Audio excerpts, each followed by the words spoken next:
direction.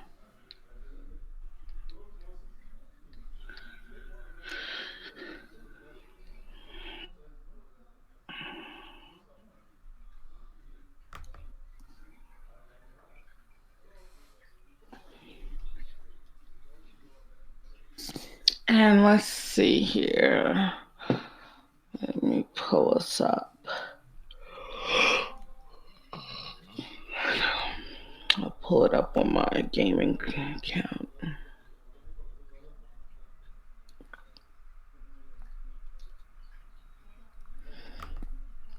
What's going on? There's an error code. I'm still here. Please don't leave. I'm still here. Just hold on. For whatever reason, I went live on Twitch. I changed the codes. Didn't want to change the codes. Let me delete all this shit. I don't even think I'm gonna have my PS4 on. I'm gonna turn that shit off too. Turn off all this shit. Fucking connection about to be fucking ass due to the fact that Everybody's online. that and YouTube's always ass on Sunday. Like YouTube is ass on Sunday for absolutely no fucking reason. This shit is always ass.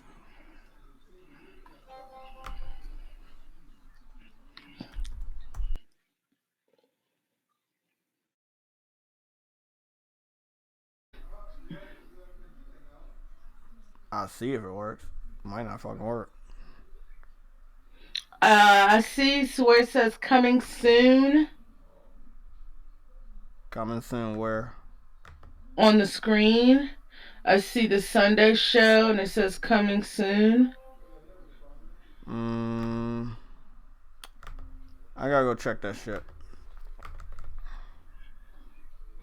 Hello, everyone. Do you see the mic and shit moving? No.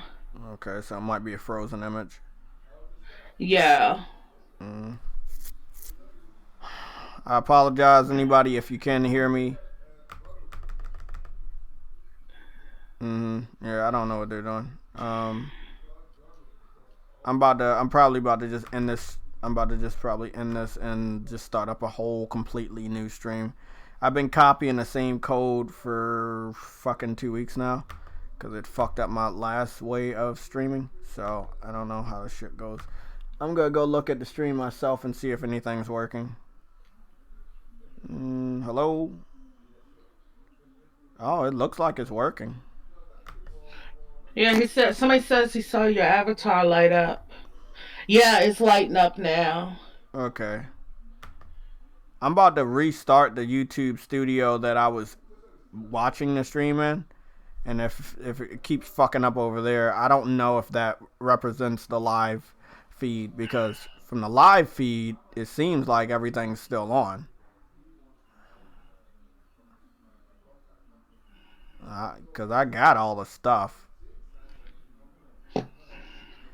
Okay.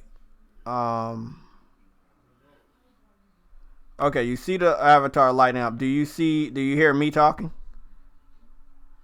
Let me see. Because I know my mic is on.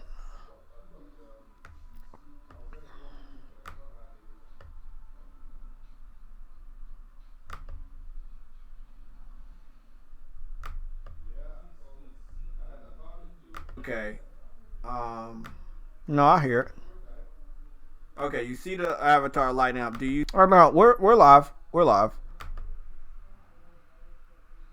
For whatever reason, the preview video on the live streaming YouTube studio is having a problem, but I don't think it represents the live feed. So I still don't understand what's going on with that. I'm gonna go change the coming soon to we're live because it is 2 o'clock.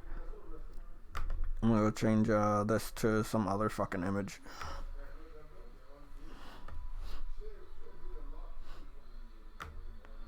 Let's see. New image. No. No. No.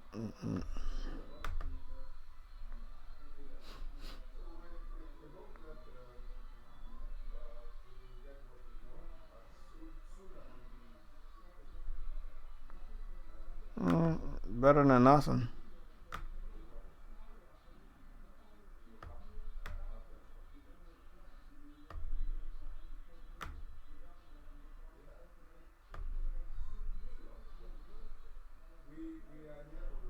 Mm,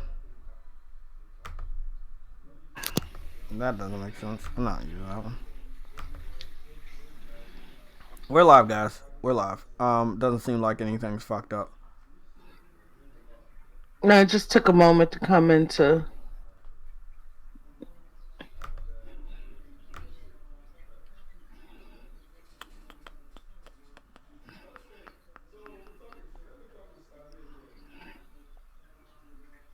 Okay.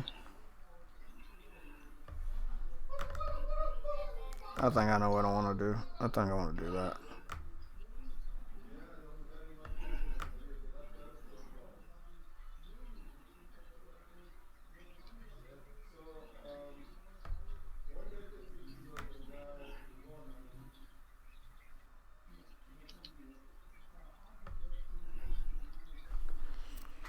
Great. Whatever. We got it with that. Good. What's going on, Jamar? What's going on, Raph the Emperor? Cyber Dragon, I saw you over on Twitch. What's going on? Asa Gaming, I saw you pop in on Twitch. Thank you for that. I saw a lot of you guys. Where is my boy Frostbite? Frostbite's not in here yet. Heath Stevens, what's going on? Bob Pound, Max, what's going on? Oh, we got Spartan God up in here too. Thanks, Spartan God. We had a nice little discussion about power and developers doing, next generation Grand Theft Auto and next generation open world sandbox or open world city based games. We had a lot of fun with that. So we're gonna wait for a couple more members of the panel. I'm gonna get a couple more things set up. Again, we're live, but my preview on other shit's not showing that I'm live. It has an error on itself. It doesn't have an error on my screen. And see that right there? Oh my God, I'm telling you. The future, and this, by the way, we're going to talk about that Mario shit, Snow Bunny. I just played all the classic Marios on Little Big Planet 3. I would rather Nintendo come out and say the real reason why they did it. But they don't know how Dreams works, and they don't know how a lot of other stuff works. So, but there's a slight difference with Little Big Planet. No, it's not. It's not what you're about to talk about. The character exists in the Dreams universe. So, if any other person used that character in their creation, the creation, from what I found out, it's still on Dreams. All of them. The character itself is still on Dreams. They asked the guy that created that Mario to delete his creation. But just because he deleted his creation didn't mean that everybody else that used his creation, those versions of Mario would get deleted. You see what I'm saying? They're their own separate Mario, even though he created it. Once you put it in another creation, it's basically another copy. It's not like, hey, you shut down this robot, all the other robots get shut down. Oh, no. It's not going to happen like that. But the thing is, and me and a friend, we were talking about this the other day. The fact that his got promoted so much on social media and people were tagging Nintendo in it, Nintendo took notice as it being his. That's not even how it got started. I was bragging about that guy's Mario for months, almost like into the middle of last year, right? Did not get a lot of hype off of his Mario. He did not get a lot of hype off of even the new one that he was creating and showing people how to create that Mario with the movesets inside of Dreams. What happened was his Mario was used in somebody else's level that he's not even connected to, and that level was among the playlist levels that was played by PewDiePie. So again, not his particular creation, which was just Mario in a dream space. It's just Mario in a black background and he moves around. That wasn't the one that got the hype. that wasn't the one that got the exposure. His version of Mario was in that creation, but it was somebody else's level that got the exposure on PewDiePie's video. And because PewDiePie was way bigger than anybody on Twitter that was tagging Nintendo, that's what triggered Nintendo to act. Late, yeah, I guess. I mean, the videos are still up, so they're not. I don't think that they're gonna go to the extreme and say, "Hey, PewDiePie, remove your video," because you would have a lot of backlash about that. It's the same as is Nintendo gonna say, "Hey, Sony, you need to put out a statement via Dreams to stop creating Nintendo content." That would make Nintendo look bad. So again, Nintendo just wanted to send a fair warning to people. Hey, this guy made the best Mario. This is the Mario that they believe infringes on their rights. This one is accurate to what our Mario looks like. We don't want this shit on there. If we take this off, maybe other people will follow. I'm a big Nintendo fan, so I checked the rest of my playlist. I was only missing 3 things that were no longer available, probably all related to that Mario and that level. But outside of that, the Metroid Prime is still there. The Metroid Zero Mission Project is still there. Donkey Kong Country is still there. Kirby is there. Yoshi, the original Super Mario that they created during the alpha, is still there. Again, they focused on this one because this one was used and was highly regarded by PewDiePie as well as Jacksepticeye, which I think Adam knows that guy more than I do, but both of them are huge on YouTube. They're like millions of followers. I think that both of their videos were posted within the first week of Dreams being out. After the first week of Dreams being out, and that was what, January? When did Dreams come out? January? I think Dreams came out in February. February? Okay, so it came out in February. I guess the beginning of February, something like that. I know I got everybody that did early access, we got a week early access. We got to play it a week early, so definitely, like, they were late, and I'm happy they caught it, I guess. But if they really want to stop it, they have to put out an official message through Sony. Let Sony know to tell Media Molecule to put the message inside of Dreams to stop creating Nintendo content. If they feel some type of way. Again, that will cause a huge backlash for Nintendo, because it's like, whoa, like, you don't want us to like you? You don't want us to celebrate your history? But you also have to look at it this way. Nintendo looking at it like, yeah, but you're not giving us money. Yeah, but nobody's making money off of it. Yeah, but the thing is yet they're not making money. Wasn't Media Molecule talking about getting it so people could sell their creations? only real games. They would monitor what games there were. So it would never be a Mario level. It would only be original content. They made that perfectly clear. So no remakes, no remasters, none of that. So Mario, Zelda, like any Nintendo property, Pokemon, any Nintendo property or any other property. Like, there's tons of Sonic levels. They haven't been touched. There's Dragon Ball Z levels out the ass. I can turn on my PS4. There's so much. I think that goes back to, there's something, and it's tickling the back of my brain, where if you want to use somebody else's property, whether you're making money or not, like for me, if I wanted to turn somebody's artwork into a diamond painting that is a licensed property, you have to write to that person and gain their permission. Yeah, but I agree with you're saying, and what you're saying is right. If that was really the case, Little Big Planet would have never existed to the 3rd installment. And if that was, you got to think about also, when Little Big Planet was out, social media was not as big as it is now. I said to the 3rd installment. The 3rd installment is out. Social media was out on the 3rd installment. I didn't say it wasn't out. I'm saying it wasn't as big. You didn't have the PewDiePie's advertising stuff. When the 3rd installment came out, the PS4 was out. That's what I'm saying. I just played Little Big Planet. Yeah. So prime example. There were Mario recreations in a game called Everybody's Golf, right? Um, Mm-hmm. the Luigi's Mansion recreation inside of Dreams, again, not touched. Back to the Future car recreation in Dreams, not touched. Again, at a certain point, it's like, hey, okay, they're recreating it, but it's not the real thing. You're not making money off of it. It's only in Dreams. It's not getting exposure. That's the key word, exposure.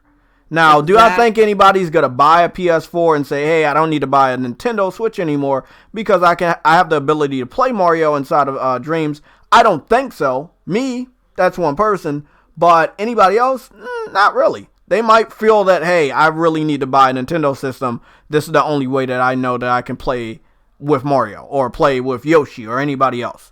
Now, remember what you just said there. You right now have everybody wanting everything on every console. Uh, You gotta think. You think they're gonna turn around when they could play a game in Dreams and decide not to get another console because you gotta remember everything's on that one console for them. I mean, that's a possible. That's possible. I mean, you You again, got that's a small fraction. Let's put it this way: the 100 million, over 100 million people that have a PS4, if they feel that way, they weren't gonna get the Switch anyway. You know, half of those people probably got a PS4 before the Switch was even created or even talked about. So they're doing what they're doing. Um, I just don't think that it's gonna disrupt a lot of things. What I want though is I do want Nintendo to go through the channels of Sony and Media Molecule to put that statement on Dreams. If they're gonna do yeah. this and they don't give a fuck about their image, they might as well put that statement out. All Nintendo properties are banned from being recreated in Dreams. You can't pinpoint one guy, which, and I'm defending this guy. He does not even have the most followers on Dreams. His Mario doesn't even have the most likes on Dreams. There's a more retarded version of Mario that only has half of the animations that everybody liked more than this one. The only reason why this one got attention is because he was put in a better level. And that level was featured on PewDiePie.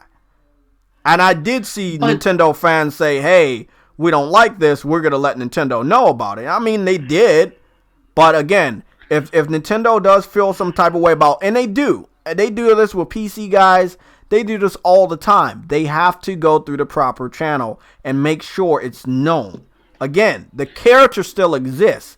There's nothing preventing somebody from using that character in another Mario level, or switching the colors for Mario, or changing his nose, or changing his hat, and just re-releasing it, which the guy said that he can do.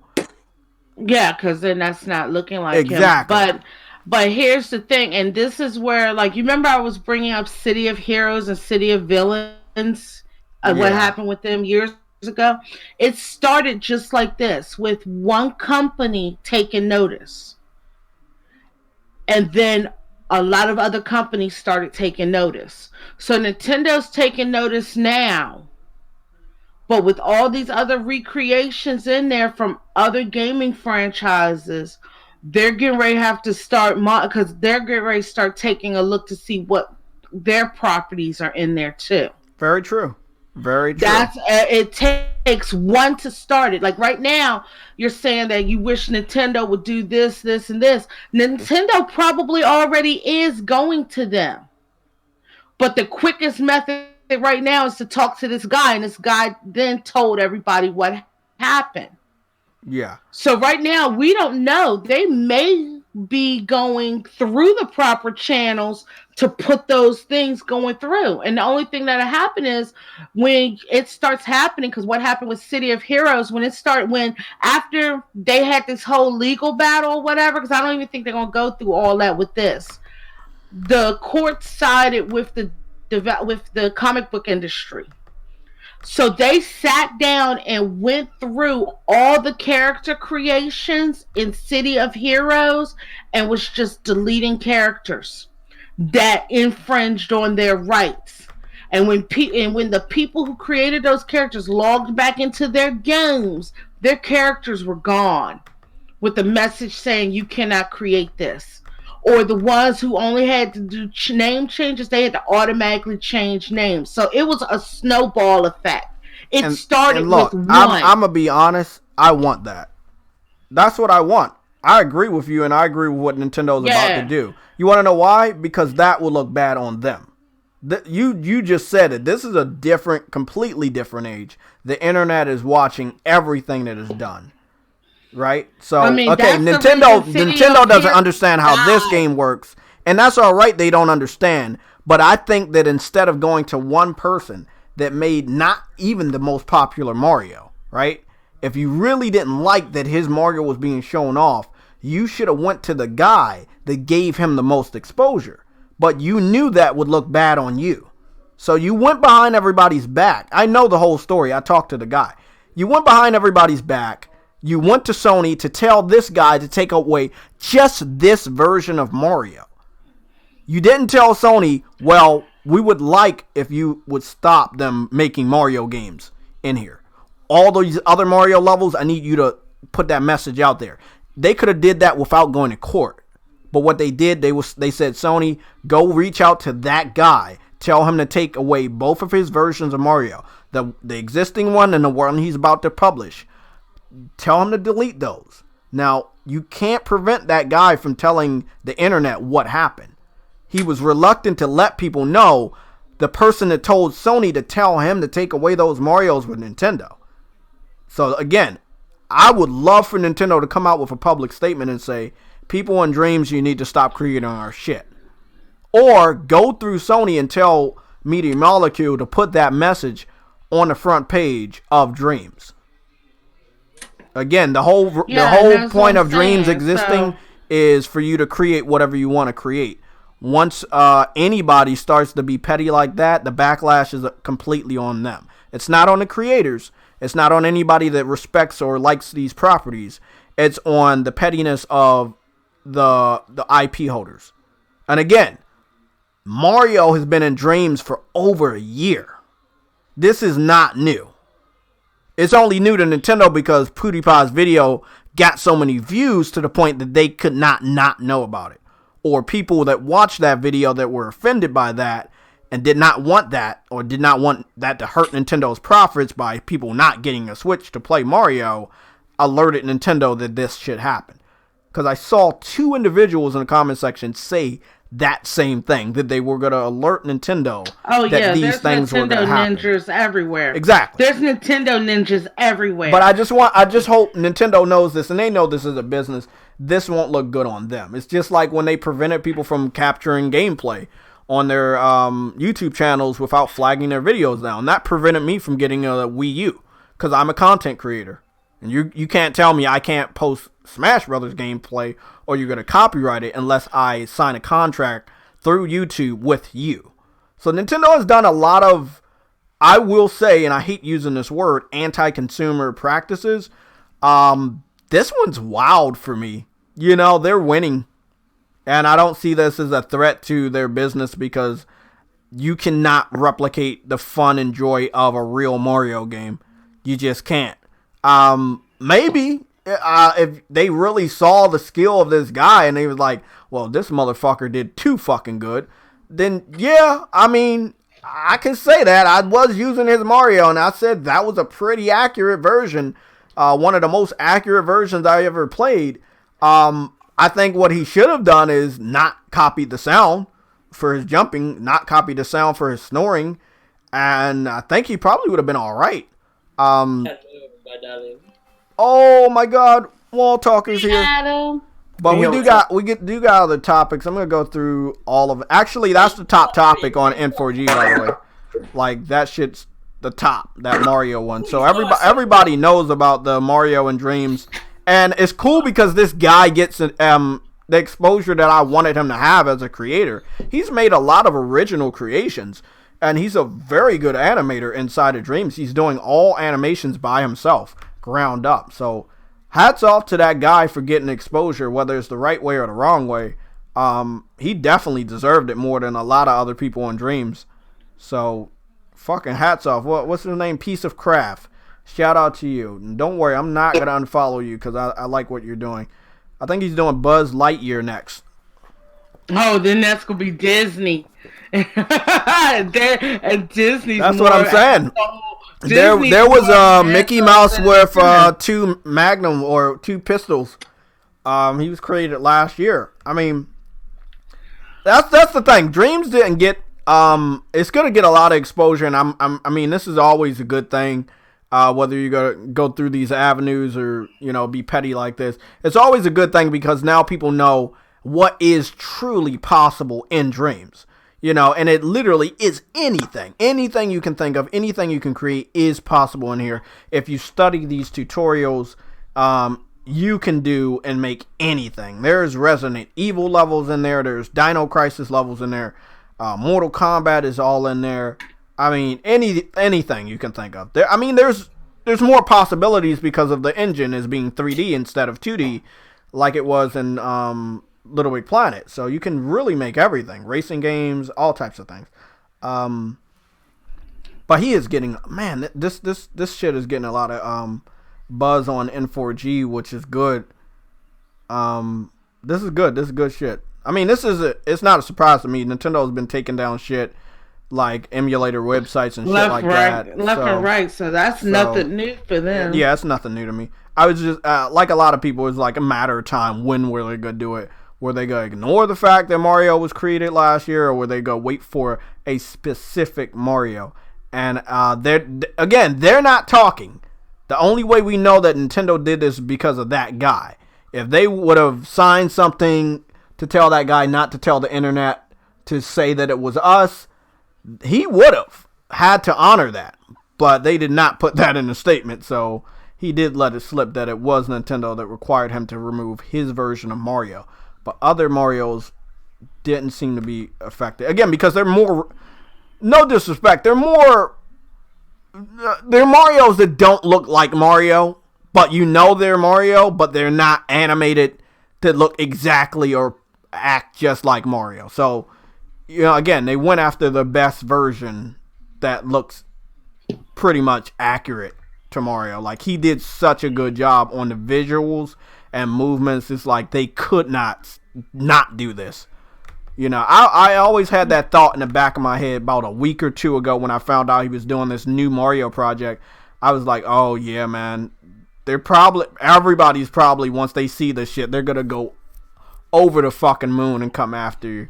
But he's good, man. I'm hoping that whoever picks him up, indie dev, AAA, third-party dev, Sony, Nintendo, Microsoft, they should pick this guy up because he's a great animator. Really great animator. Piece of craft on Dreams. His two Mario projects. Yeah, his two Mario product. Okay, so we got Doom that came out this week. Resident Evil 3 remake demo dropped this week. I played both of those. Animal Crossing has came out this week. And we got PS5 specs that have came out this week, as well as Adam. He talked to a wall for 2 hours on Twitch. But yeah, we're live, guys. I don't know why you're still seeing that coming soon. I see J Dub sneaking in Animal Crossing. Yeah, I saw that too. The 3 remake demo dropped. I saw your little reply, bro. Animal Crossing came out this week. I think it was Randy Orton. I couldn't stop laughing at that. I was like, yeah. Oh yeah, I was just there for the comments, Yeah, I know you were. That was funny though. Good reply. Yeah, I went over on his island and gave him some stuff. On a clam tack. How is it going anyway with Animal Crossing? Oh my god, it's awesome. I see a lot of people. I met back up with, because when I was playing New Leaf, I had a friend who lived in Switzerland, but when they stopped the swap notes, we couldn't communicate, so we met back up in this version. So I'm over on her island right now, chilling out. All right. 1 second. All right. What's going on, Briggs? Not much. Just I still haven't played Doom yet because I've been playing EL. But yeah, I've done a lot of missions in that first area. Like I did a lot of the side shit. That's what I'm gonna do. I'm not moving on to the second level of Neo until I finish everything in Neo. So hopefully we're not in this stream for a long time because I think I want to get back on Neo, finish that first level. That's like me and fucking Doom, bro. And I got games to play. I ain't got time to talk about PS5 and shit like that. You fucking do. Yeah, you do. This is the earliest you've been in here, though. Congratulations to Adam. I'll step out. I'm gonna step out in a bit, but like, I'll be in the chat though. I'll be in the chat. I need to make Briggs. I need to make you a logo for your little circle thing. Because normally in my time you start at 7 p.m. my time. So yeah, like, I need to make Briggs a logo. Do you got any idea of a logo that you would like, Briggs? Like a gun or a fucking person or tech guy or whatever. I mean whatever you can think of. Animal. It doesn't really matter. I can make any logo. I'm getting Adam's I'm making a logo for Adam. It's gonna be a wall and a guy talking to a wall. What Fatal is, man. Wall talker. Let's get that for you, buddy. What's going on, everybody? Again, I have noticed that our viewers have been lower, but the subscription number is going up. And I would just blame that on YouTube. And through our chaos that's happening in the world, maybe all of their shit's not working. Sick, if you want to pop in here, if you're free, you can pop in here. But yeah, Jay, maybe like just the letters L and B together behind a blue background or something. Do you got like a character or an animal or anything you want to be there? Like you just want an L and a B? I mean, I could do a L and a B if that's what you want. I mean, I got you. I'll hook you up.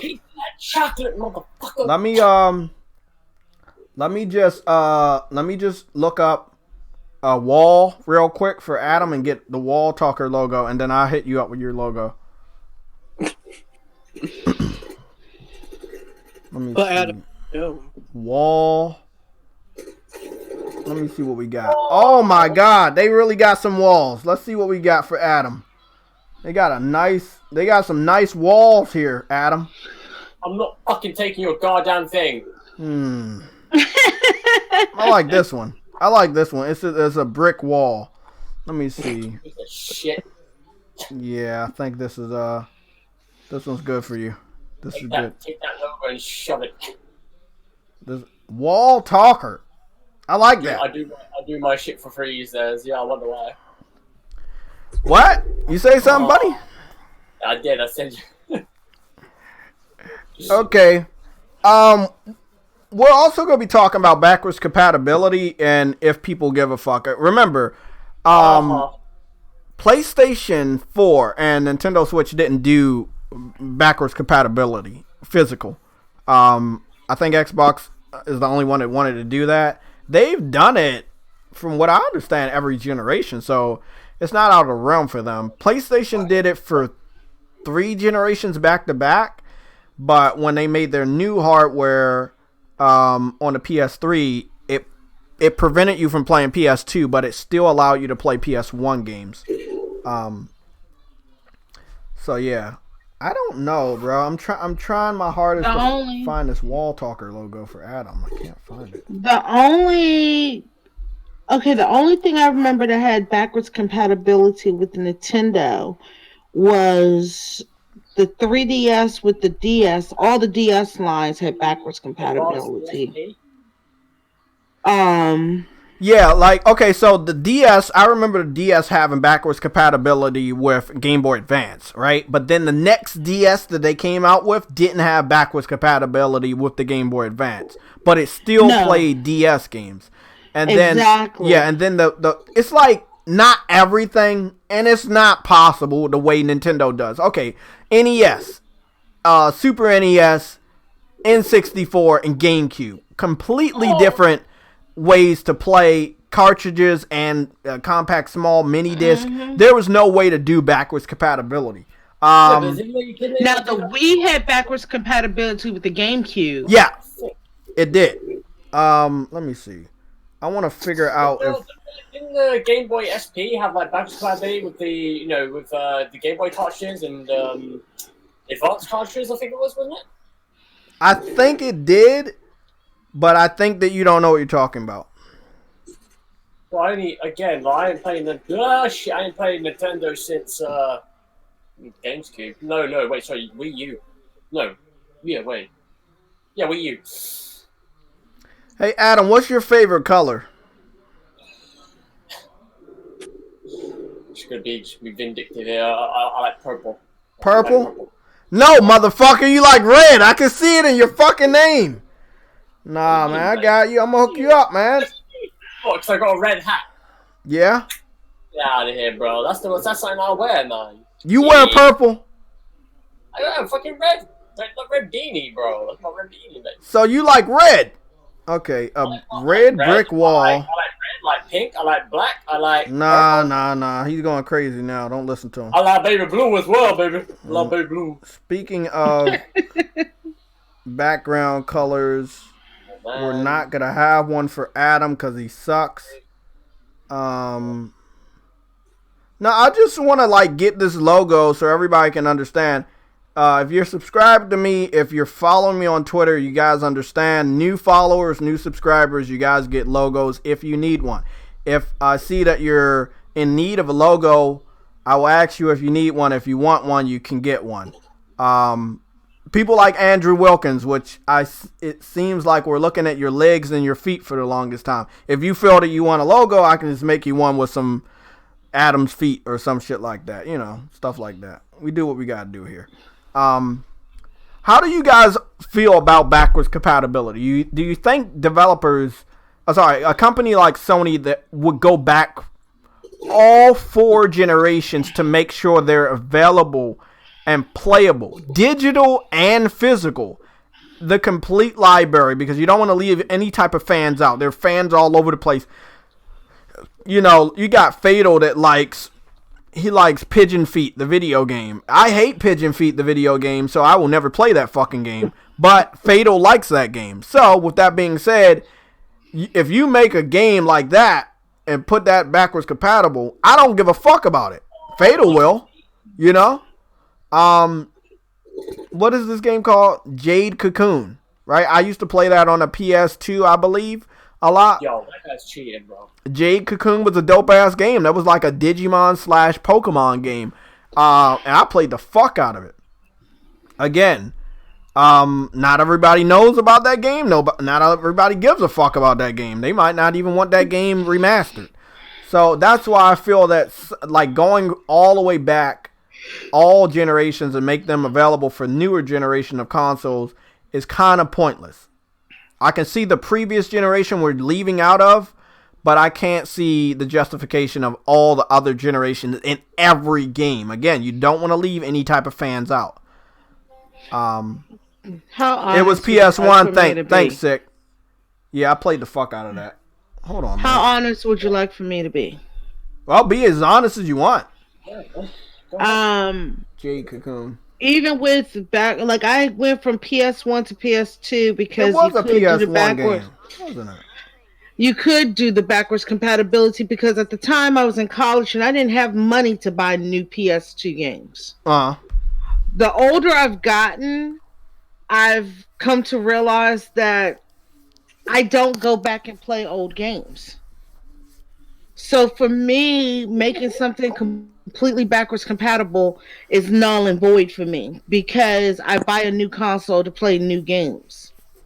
If I wanted to play the old games, I would have kept that console to play those old games on because that system is optimized the best for those games. Think about the technology from the PS1 to the PS4, and you're going to try to optimize those games for the PS4 without doing a whole new remake? What happened with the UK guy? Yeah, I heard you, Snow Bunny.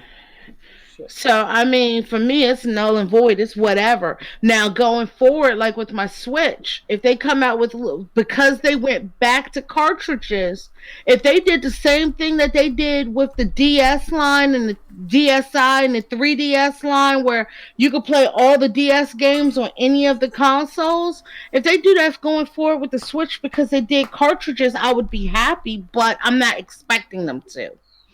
It's not a null and void.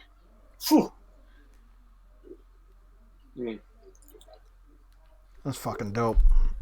Jade Cocoon. Yeah, I heard everything you said. I believe that too. I mean, look, the previous generation, yeah, if you want to transfer gamers from this generation to the next one, obviously you're going to have to make sure those games are still playable because those games are still coming out on that platform. That makes perfect sense to me. But going back 3 additional generations, if it's too much of a hassle for your architecture, your current your next generation architecture, I say don't do it. Don't waste that fucking money. Don't waste that space that you could, can increase the visuals of your new games. Don't fucking do it. I don't know the type of, method they're going to be using to make sure every game is playable. Are they just going to continue to keep their same method, which was through Game Pass emulation? Or are they really going to allow all physical discs to be playable? These are questions Microsoft has not answered and has not made public. I don't believe every disc is going to be playable. I think people are going to go bargain bin hunting or already have older games in their house or whatever. Oh my God. Can you think about the condition of those discs now? Yeah, exactly. That's the thing. It's like, not only that, the amount of money it takes for you to buy older games that are now rare. Like, come on, man. You really want to go through that hassle? You're telling me every gamer would rather pay $80 for an old-ass game than just pay $60 for a new game? Again, the value of these games have actually went up. Not all of them are like dirt cheap $1. Some of these games are worth $200, just like old comic books. I know my mom, she just found the fucking comic book I've been looking for years. I wanted Stan Lee to fucking sign it. The first appearance of Wolverine, I have that comic book. And she just found it. And it's like, okay, do you know how much that shit's worth compared to any other comic book out here with Wolverine on the front? It's worth a lot. So people got to think of that as well. And they're not, because again, it is an argument that supports the console war that they're still fighting. We have something you don't have. We get to play old games. We don't care about your new games. Old games are better than new games. And it's just a stupid argument to me. That's not true. I'm sorry. There's nothing exclusive to Xbox, the original Xbox 360, or even the Xbox One that is so fucking good. Yo. What's going on, J-Lo? How you doing, What's man? up, bro? Not Nobody, much. honey. What's up? What's good, man? What's up, Sam? We're gonna have to find a new intro for you that's a little bit quieter because Adam got fucking scared. Yeah, I came in hype, man. That's my intro to being hype, bitch. That's the introduction. Yo, this dude ain't here. Big Money, he ain't come in. I don't know where Big Money is. He's always welcome. I really want to talk to him about his Oh. decision. I don't have a problem with his decision. I just don't want him to change it again. Because then again, you go look even sillier. You can't say you got to buy both systems, then you say, oh, well, I'm not going to buy both systems. I'm going to buy the Xbox. And then come back out once more information as far as the consumers and gamers are concerned. That gamer presentation, the gamer reveal, once that happens, don't change your mind again, because again, you look like a flip-flopper. You don't want to look that way. People got receipts, they got video clips of what you said, and it just doesn't make you look good. I don't give a fuck about me because people know where I'm going. I don't change my mind that often on where I'm going to play my games. But you, however, you made it abundantly clear before the information you gave me this past weekend that you were going to buy both consoles regardless of what they do or what the price were. And we all was wondering, hey, bro, are you sure about that? Are you really going to do that? And he said, yeah, man, that's what I do. I do that all the time. I buy both systems. So, hey, I didn't question. I was like, hey, man, whatever. You never saw me question him about it. I was like, okay, hey, I mean, if you want to do that, I'm not going to stop you. But now you've made a decision, and we don't really know. You're not giving an honest analysis of why you made that decision. Like, is it the 12 teraflops that swayed you over? I can't say anything about games because we didn't see anything. We did see a game in action for PS5, and that would be Godfall. But yeah, I just I don't know how that goes. I don't know how that I'm goes. looking for him, man. I guess he heard the conversation. I'm looking for him, man. I mean, that's cool. Like I said, I don't fear anybody. They can jump in here and we can talk about it. But I do want to know what was the reason that he switched. Just like fucking Fable might get me to buy an Xbox. You know, a good Star Fox might get me to buy a Nintendo system. You know, there are games that would get gamers, real gamers, to go buy another system. And I don't see a damn problem with that. But, you know, if you're going to go choose a system but there's no games to look at right now and you make that decision, it's kind of weird. It's just kind of weird. Just a tad bit weird. What are you talking about, J-Talk? Big Money made his decision to buy a Xbox Series X, but we don't really know why. No, I caught him up on Sam on 7 Next Gen's podcast. I was monitoring this crazy talk, and I was sitting there listening. And you know me, man. I put people in their crosshairs. I just wanted to ask everybody: do we have any gamer that, you know? I'm not gonna be petty. I want to say what I want to say, but I'm not gonna say it because I still have a conscience. Hold on. Is there any gamer in the crumb side or in the console war that has the virus yet? Are we all safe? Yeah, me. No, you've been had the virus. Hey guys, I'm about to show off the world premiere of the Wall Talker Adam Core logo. You guys are not going to miss this. No, Snow Bunny, I heard it's 40 million people shut down in Cali, yo. You're in Cali, right? No, I'm on the East Coast. I'm in Delaware. They just shut the damn state down. Damn. They done told all non-essential workers you do not do not go into work. All the schools are shut down for right now. They're saying until April, but then they're also saying it could be for the rest of the year.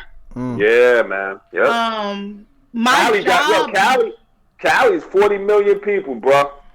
40 million people, man. New York done shut down. Pennsylvania done shut down. Maryland is saying non-essential. These motherfuckers need to shut down. I got my care package from my mom yesterday. She drove that shit over. My job I'm ready to stay They're put. telling us right now for the week. I'm ready to stay fucking put. And even though, you know, if I ever run out of food, it's a grocery store down the street. I can just walk down there, man. I'm ready to stay fucking put. I got enough food in my fridge. I'm ready to stay the fuck put. Months. Yeah. Yeah, y'all straight, man. Y'all ain't got to worry about that shit. Y'all straight, man. I got enough food, down the street, Jay, man. You're going to get a cough in your mouth. Like, shut the fuck up, Adam. Okay? Cut it out. Man, I was in the grocery store, like, picking out an onion because I want to make me some chili. Because, like I said, I'm home all week. I had taken the bag out, put the bag inside out so I could just touch the onions on the outside.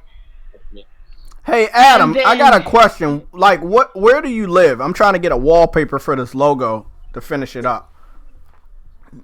Like, where do you... What's your town? I want to see if I can get a nice town. My town now is Norfolk. That's my town. I don't know what that is or how that sounds, but I'm not getting that one. I was London born and bred, man. Fucking just do that. I don't know what a London is. Okay. Get a Union Jack flag. Yeah, that's what I'm about to do. That. Yeah. Let me get that. Let me get that one. Put me in a red coat as well, since I want to be free fucking generic. No, we're gonna do real generic. We're not doing no. We're gonna red coat, motherfucker. We're gonna do. I mean, if you do like red or purple, wouldn't that like denote royalty or something? Yeah, I know. In some sense, yeah. Whoa. Yeah, you can't do purple for you, bro. You're not royalty. You talk to walls. Yeah, some royalty was crazy enough and probably did talk to walls. Oh shit. Okay, let's change that up, Adam. Put a little bit of purple in there. Bro, and we know the Black Plague. Was it the Black Plague or whatever it is? The plague that was black. The plague was what, man? But yeah, I look. Back on it. I don't think backwards compatibility is worth changing your next generation. Like, making sure you make that system around old games. I want a brand new console, Jay. Yeah, exactly. Why would you create a new system around old games? How does that fucking work? No, I mean, I'm not actually serious, Jay. I want a brand new console out of PlayStation, man. Redo the whole Exactly, thing. man. Look, even if they decided not to do backwards compatibility with the previous the current generation, I would be all right with that, bro, because I know what you're giving us for the next gen. But they're making it around it. There are some games I might want to revisit or continue to play with new resolutions and improve frame rate. So I'm cool with that. But beyond that, if it's too much of a fuck, you know how much of a hassle the cell processor would be to implement in this new hardware? No, man. No, if you can't do it, you can't do it. Look, PS1 should be easy. PS2 should be easy. PS3 is going to be difficult. So I think that later on they probably will announce some sort of method on doing older games, but I mean, it's gonna be crazy either way it go. Even with PS1 and PS2, I'm just thinking like you see, instead they basically remastered those games to release on the newer systems now. mm-hmm. If you're not even going to remaster or redo some stuff, I really don't see what's the point in bringing them to new gen consoles. I mean, my whole thing is some things need to stay in the past. There you go. We can't continue to capture the glory of the old games of what we are used to. Mm-hmm. Games evolve and games change. If you don't, like, I used to be a huge Kirby fan when I was younger. The Kirby games they're making now, I'm not liking them, but I'm not up here screaming about you need to make them for the past, because the generation now is what's liking them. And I'm personally not going to crash on somebody else having fun with the game, even though I don't like the way it is now. Do you understand what I mean? Exactly. That's Okay, Yeah, and I realized that, hey, I've gotten older. My gaming style, I could straight up tell you, has completely changed than what I used to play. Mm-hmm.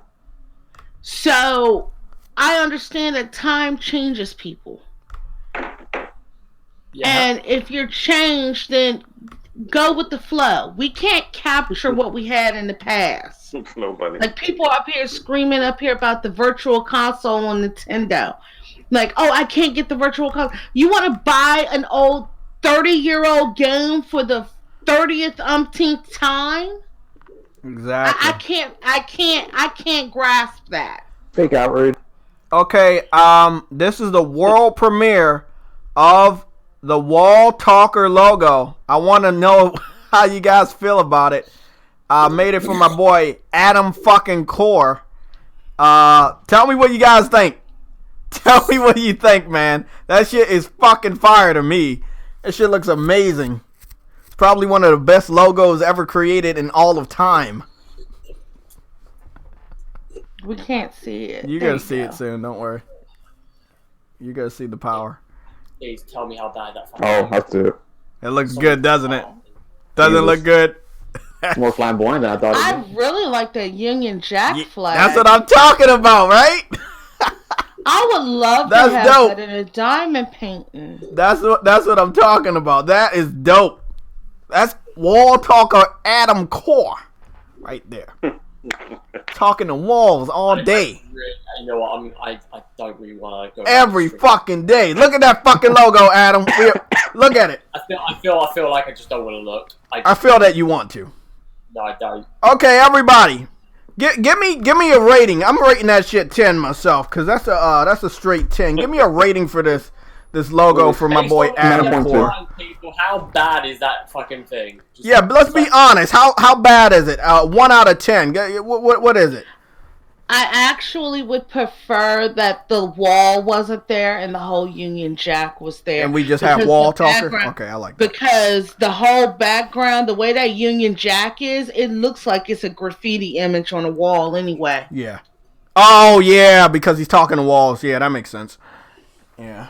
That makes sense. I'm sorry, Adam, but the Union Jack looks awesome. Oh, that's alright, but again, I'm not going to say I think you're going to want to look at it, Adam, because we have a leak of the new specs for the PS5, and it's on screen right now.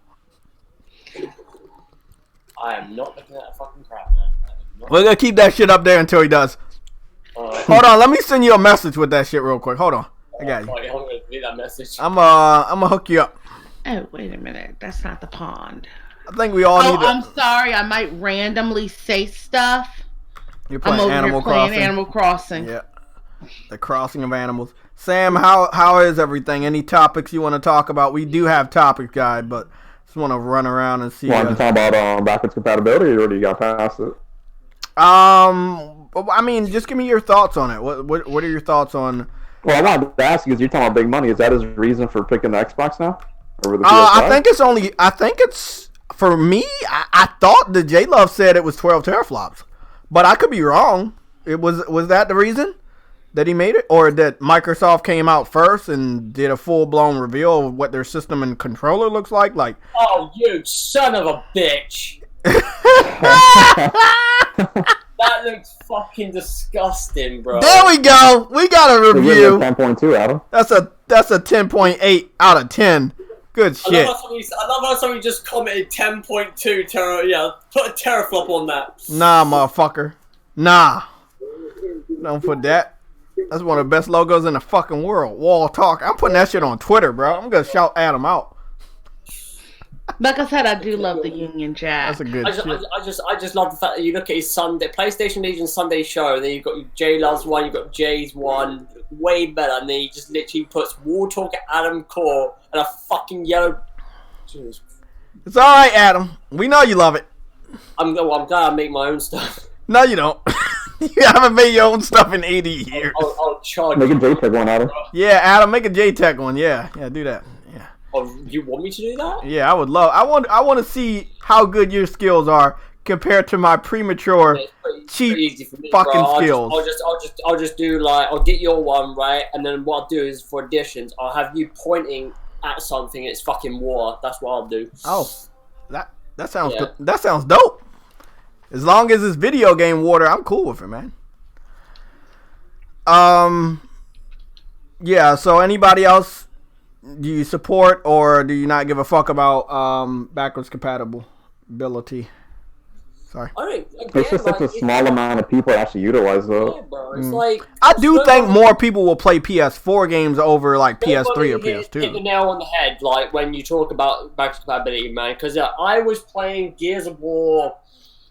What's it called again? The Ultimate Edition, which is the PC version, right? It looks way better than the original. I went to go and then download Gears 2, played that, like, probably like for, what, maybe like 30 minutes? And I completely just went off it, because it doesn't really hold up. That game does not look good. It's fuzzy, it's, like, some games you just can't go back to, man, after you've played, you know, a certain amount of other games. Like, again, the movement in that game is not as good as what it would be in Gears of War 4 and 5. You know, it's like Call of Duty games. You go backwards on Call of Duty games, like, the movement system is not as good as other ones because you've progressed. You know? Like, fuck, like, nah, man. Like, it's fine if you like to go back on old game, that's good, but at the same time, it's like... Yeah, I don't want a company wasting their efforts to make. Plus, don't forget, most of the games that you would want to go back on, right?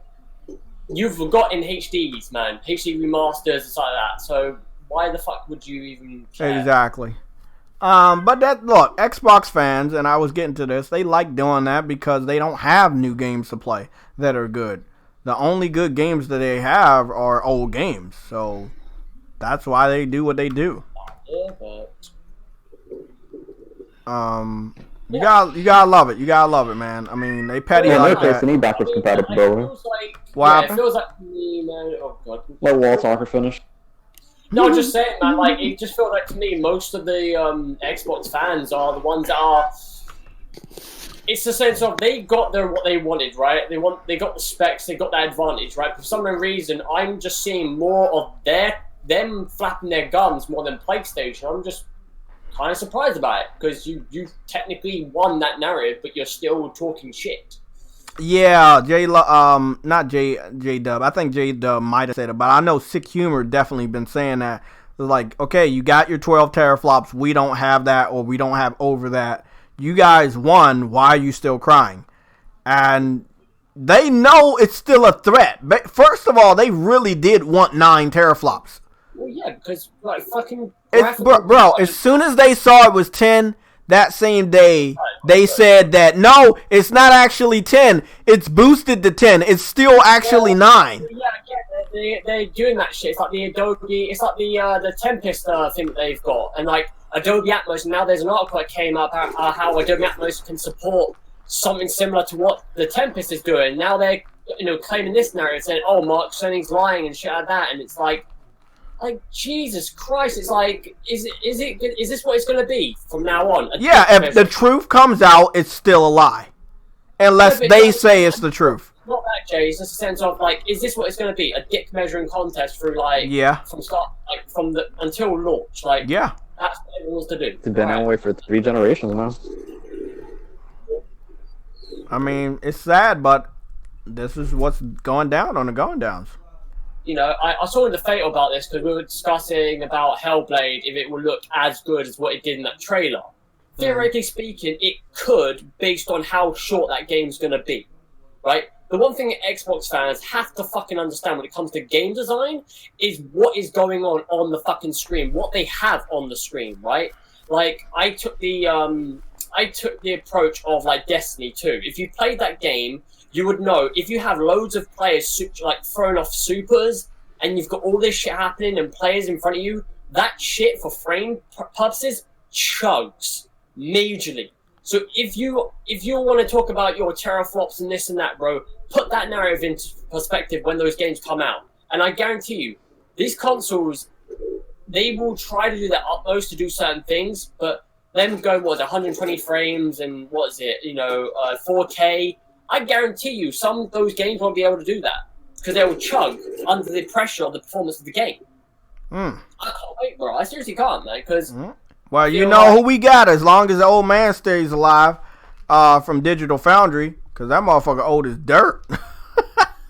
I think he's like 60, Joe. Oh fuck, that's old as shit, bro.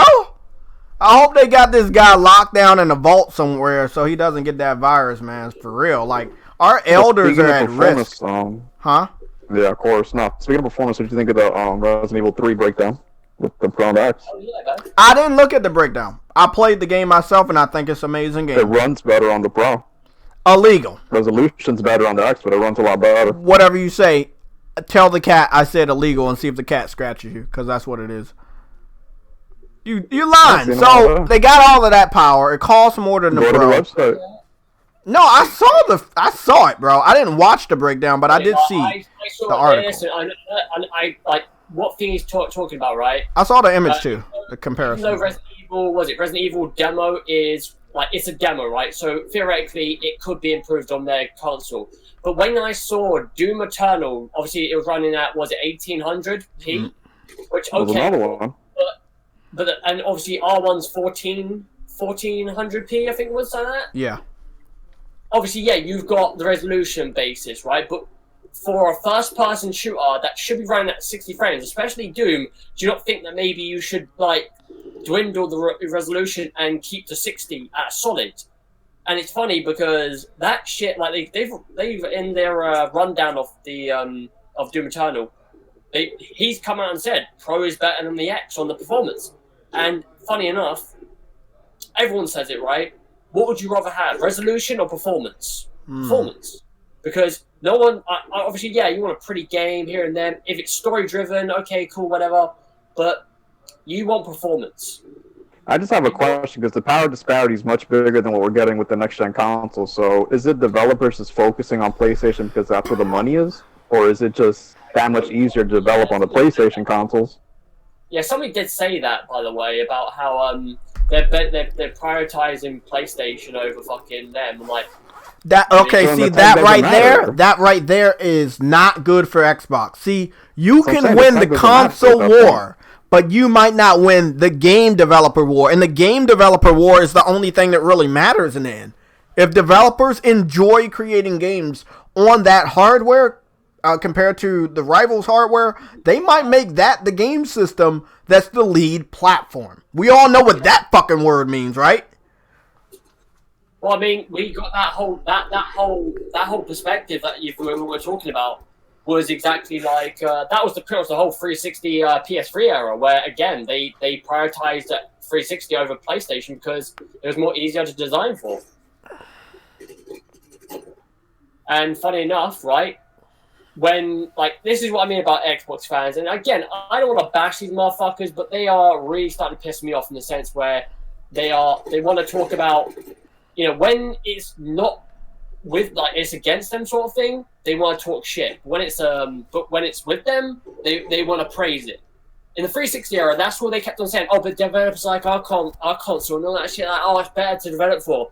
Now PS5, well, PS4, right, and then PS5. Oh, it's better that we like PS5 because it's easier to develop to, right? And you know, sort of do what we have to do for our games. And yet they're going, oh, media bias. Oh, us biased, you know, developers. Like, go and fuck yourself, you childish piece of shit.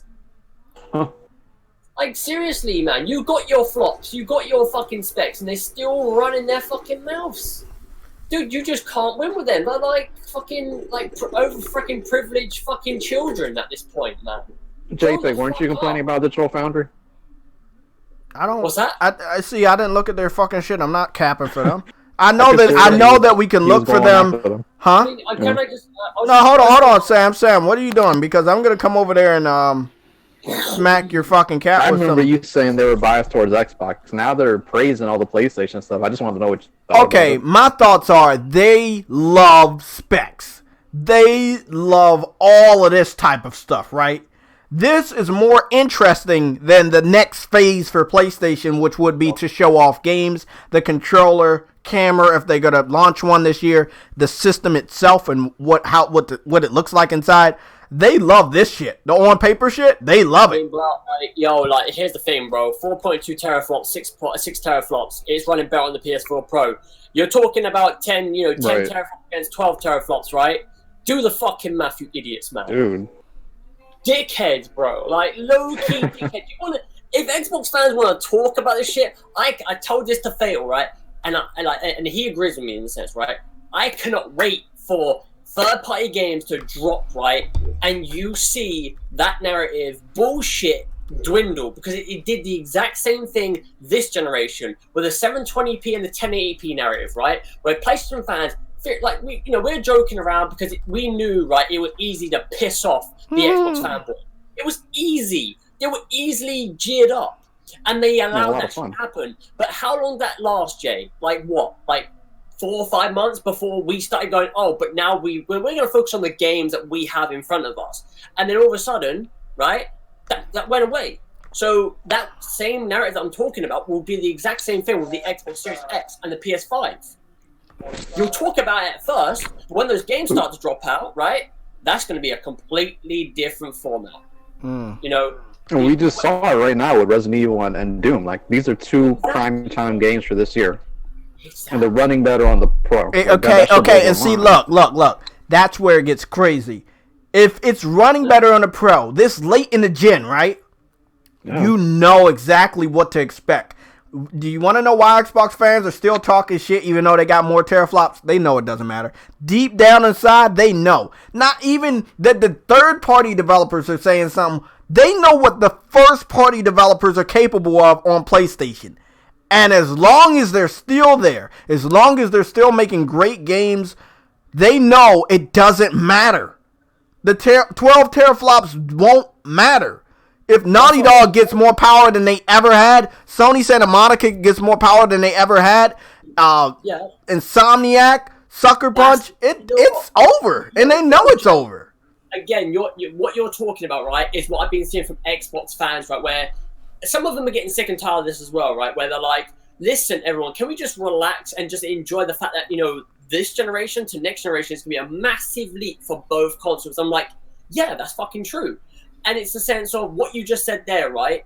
They have already got 6 teraflops of power, right? I've skipped the whole Pro and X fucking narrative of this, right? I'm still on a vanilla PlayStation. What I've played from first-party games to multiplayer games, right? Some of them have been, on the multiplayer side, have been good, right? But first-party, right, like Horizon, God of War, all the bits and bobs, right? On a vanilla PlayStation have been fucking superb. And I'm like, damn, I can't wait for PS5 to come out and those games drop their sequels to those games because they're gonna be really good looking. I cannot wait to see that shit. And here's the fact, right? Because I saw someone said this about because it was regarding Doom, right? And I think Kid Smooth replied with Gears 5 being like, somebody said like how Xbox One X hasn't proved like the power of that console, right? And then he replies with Gears 5. I could easily shut down Kid Smooth's complete fucking narrative there by just saying one game in particular. I'm looking at Kid Smooth and he's up here capping for Halo. Dude, I'm gonna say it right now, bro. This is running on the Unreal Engine 4 as well, right? One game that I can shut him down with is Final Fantasy 7. Oh, that's illegal.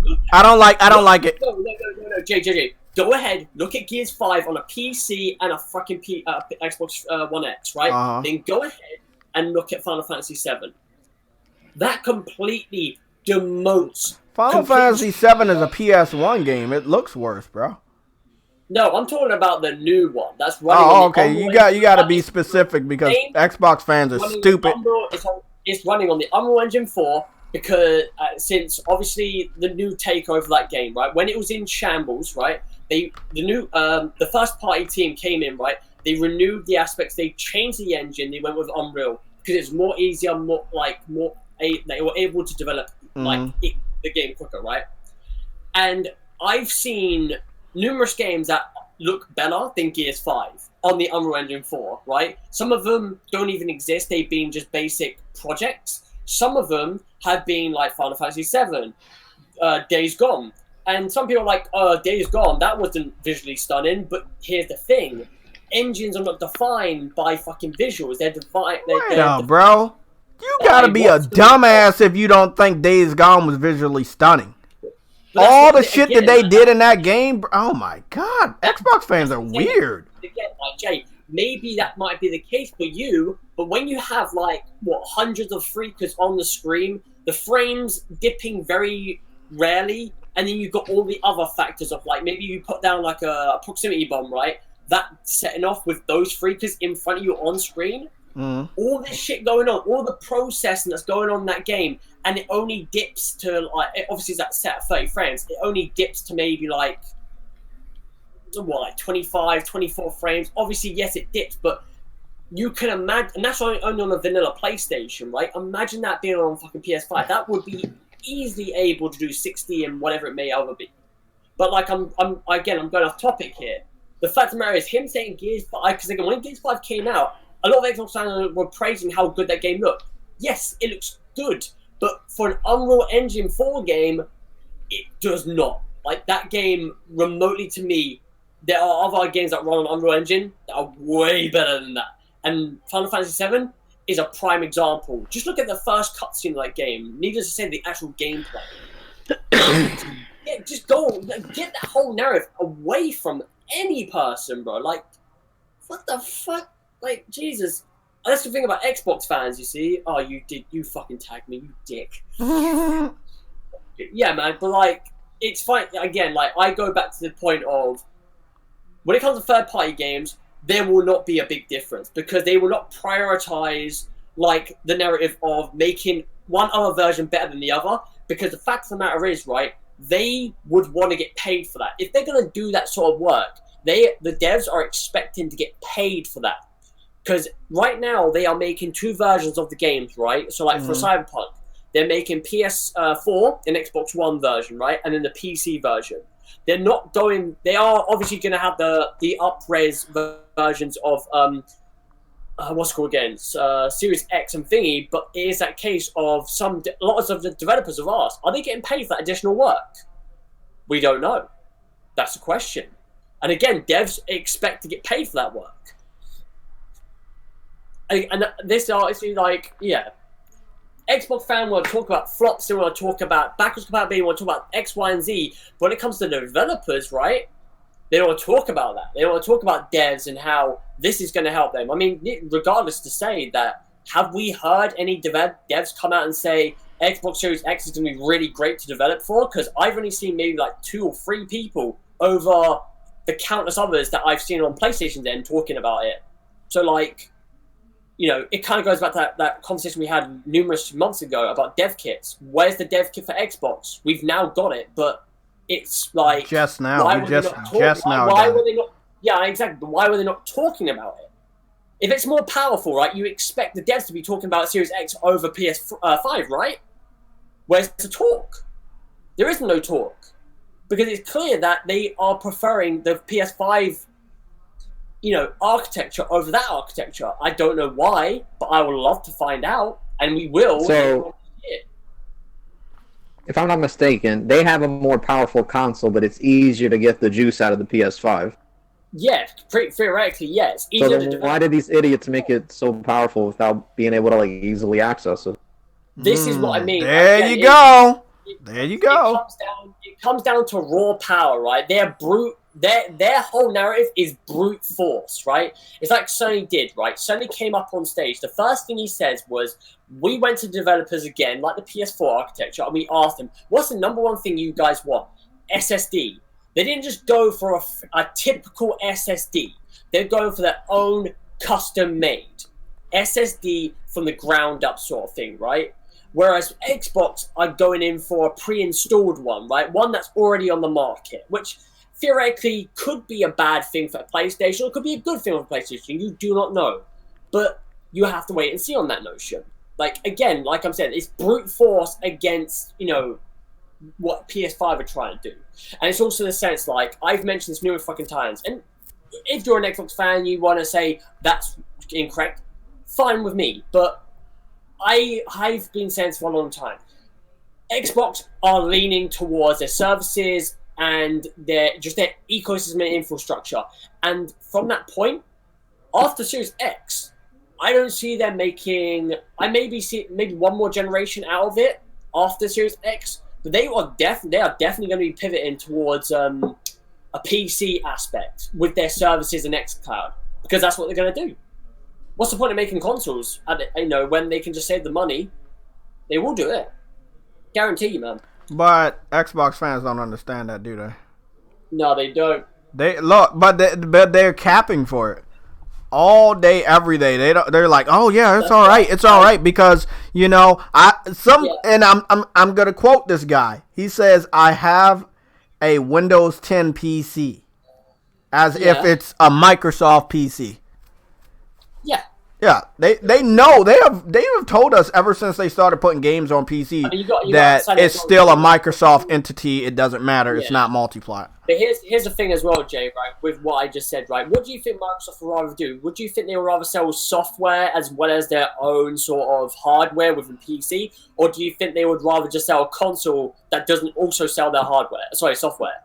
Because to me, that's what they would like to do. Like, Microsoft would want to benefit from both angles, where they're selling PCs in the sense of gaming aspects, but then also their own software. As we all know, like, Windows software over the years has had a lot of bumps in the road. You know, from, you know, what is it, like Vista or XP, which was or 7, which was the last one that was really good. I think the rest of them have been very shit. Like, they had that debacle, I think, with Windows 10, where they ended up making it free. I think it was. They had some problems with Windows 10. I think it was. I'm trying to remember.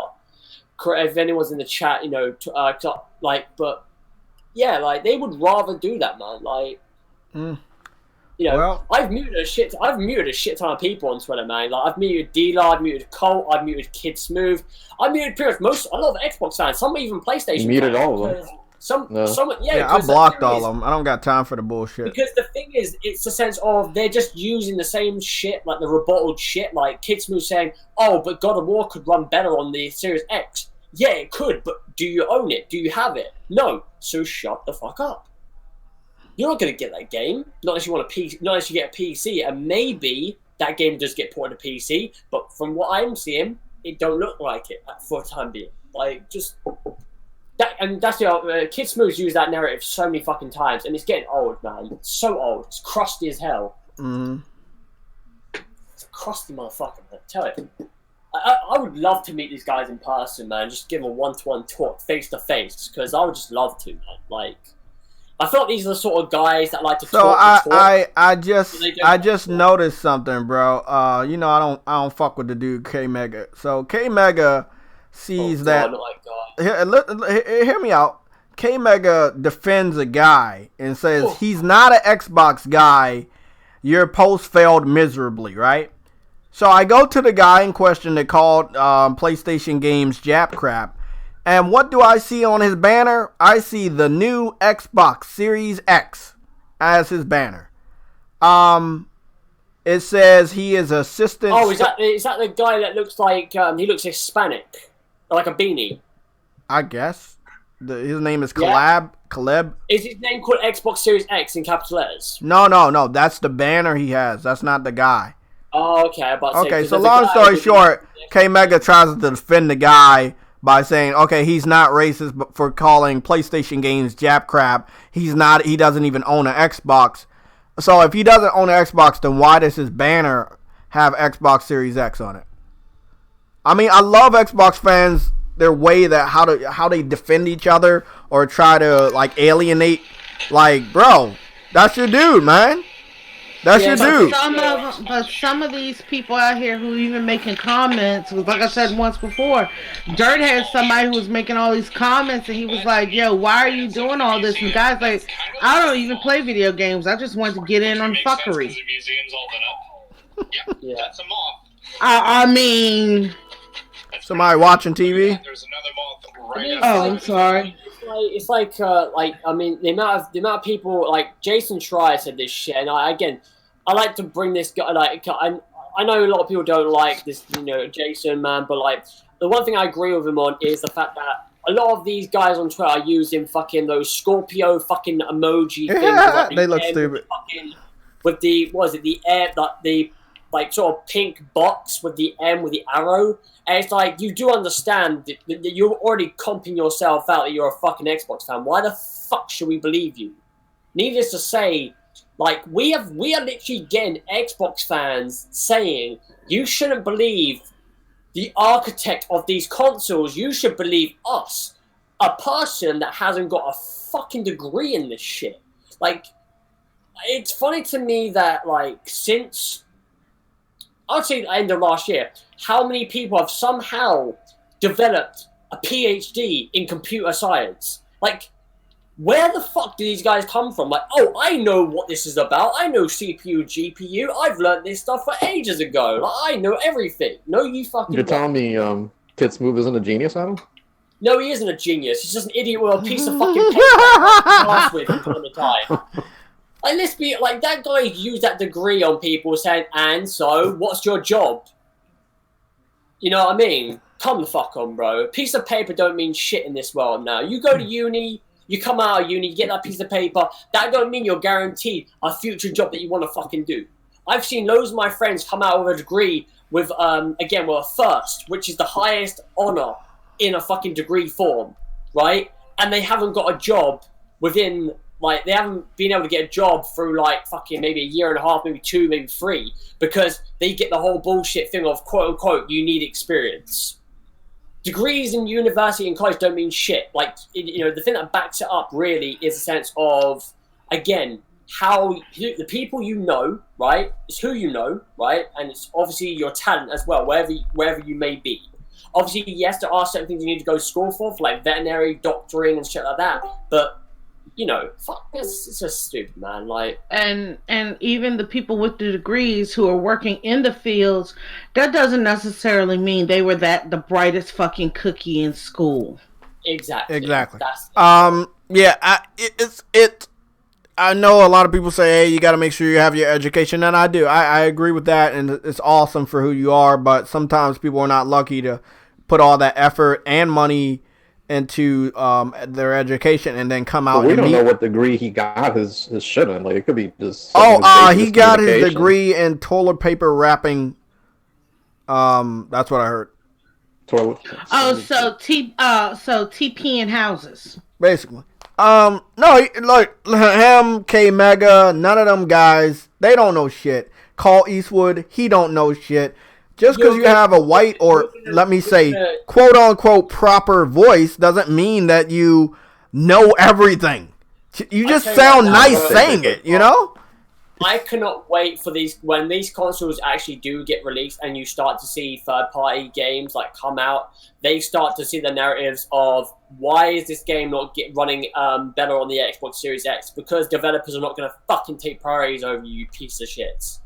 You're going to see that power on your first-party games, and as we all know, in this party, they haven't done shit to show that for the past, what, 3 generations? Well, I mean, we're already seeing that slightly now because games that came out on the X, when they come over to the Switch, they're running better on the Switch. How can you explain that when it was made for that architecture? You want to talk about, I said this to Fatal, again, me and Fatal, I like talking to Fatal because, it's great conversation with him. It's a good balance between me and him. I know he's an Xbox, he's Xbox natively. I play PlayStation natively. But I give benefit of the doubt to PC, I give benefit of the doubt to Xbox and Nintendo. But if you were to come up to me and tell me that Xbox is groundbreaking in the sense of the Series X because of the fucking specs, I'm going to easily smirk at your face and go, I'll wait and see on that notion, because you haven't done jack shit this whole generation and the 360 generation and the original OG Xbox generation to show me that your studios that you've been building up for whatever, obviously they've only just started claiming devs, studios this generation, but if you think that those studios are going to release great fucking games off the grip, but then also games that are graphically pushing that system, I'm sorry. You're fucking wrong. Because I've seen, within the Switch, I've seen numerous fucking games on the Switch that's less powerful than both PS4 and the Xbox One.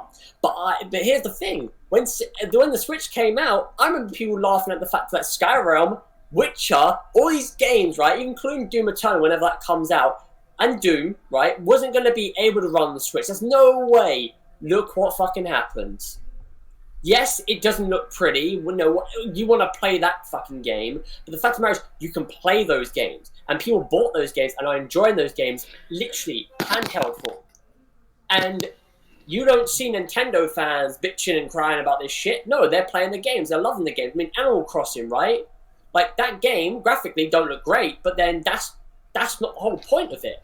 Again, there's a whole aspect of narrative of gameplay and community and all that shit like that. That's what makes that game so good, not the freaking visuals. Xbox fans are going to learn real fucking fast, real fast. And again, most of them, I'm just going to say it, they're fucking retarded. They are. They really are retarded. They want to be smart asses with their little, freaking ties, get them up and all that crap like that. You're not. You really aren't. You can talk about your HDR, your fucking GPU, CPU crap, but at the end of the day, man, when those third-party games start clicking out, man, it's going to be the same as a PS5, right? Maybe a little bit of an advantage. Maybe, you don't know. But, the first-party games is where you're going to see that power from the Series X, and then also the PS5. And like we say, right, with Naughty Dog, Santa Monica, Guerrilla, Insomniac, Japan Studios, and whatever else they have cooking up, right? We know all those studios push the benchmark of that, the PlayStation console, and then even though, and I do call them out for this, they outright lie to us when they say we squeezed out every aspect of power from those consoles, and then they bring a new game which does even better. I don't care, because I know for a fact that they're just going to keep pushing the limits of that console. Whereas Xbox, I really have a very, for me, I have, reserved opinions on, Coalition, 343,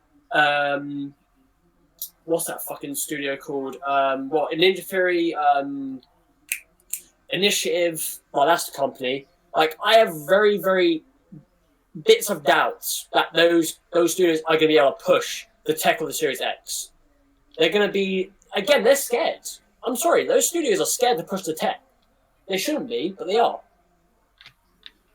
Anyway, I'm done. Drop the mic, Adam. Drop that mic. I'll drop the mic off, throw the mic at Kid Smooth's fucking head. his hairline. I don't give a shit. I would love to talk to these guys. I've actually asked Dino if I can come on the RDX podcast and just talk to them as like a reasonable person, bro. But like, you know, No, you want to fight? He won't do it. No, I ain't gonna fight him, bro. I ain't gonna go on there and fight. But I'm just gonna state facts where they are and where they lay. They want to talk about flops and stuff like that, but they don't want to talk about the games where it's gonna matter.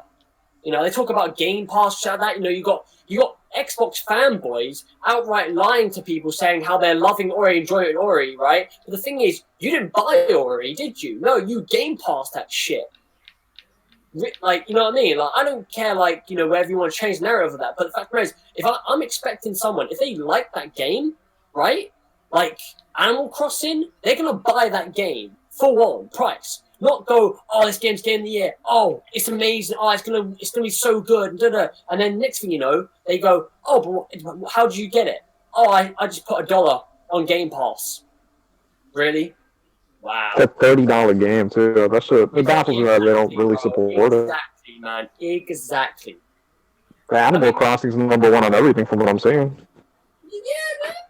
And you know what the funny thing is, bro? I'm gonna say it right now. I guarantee you.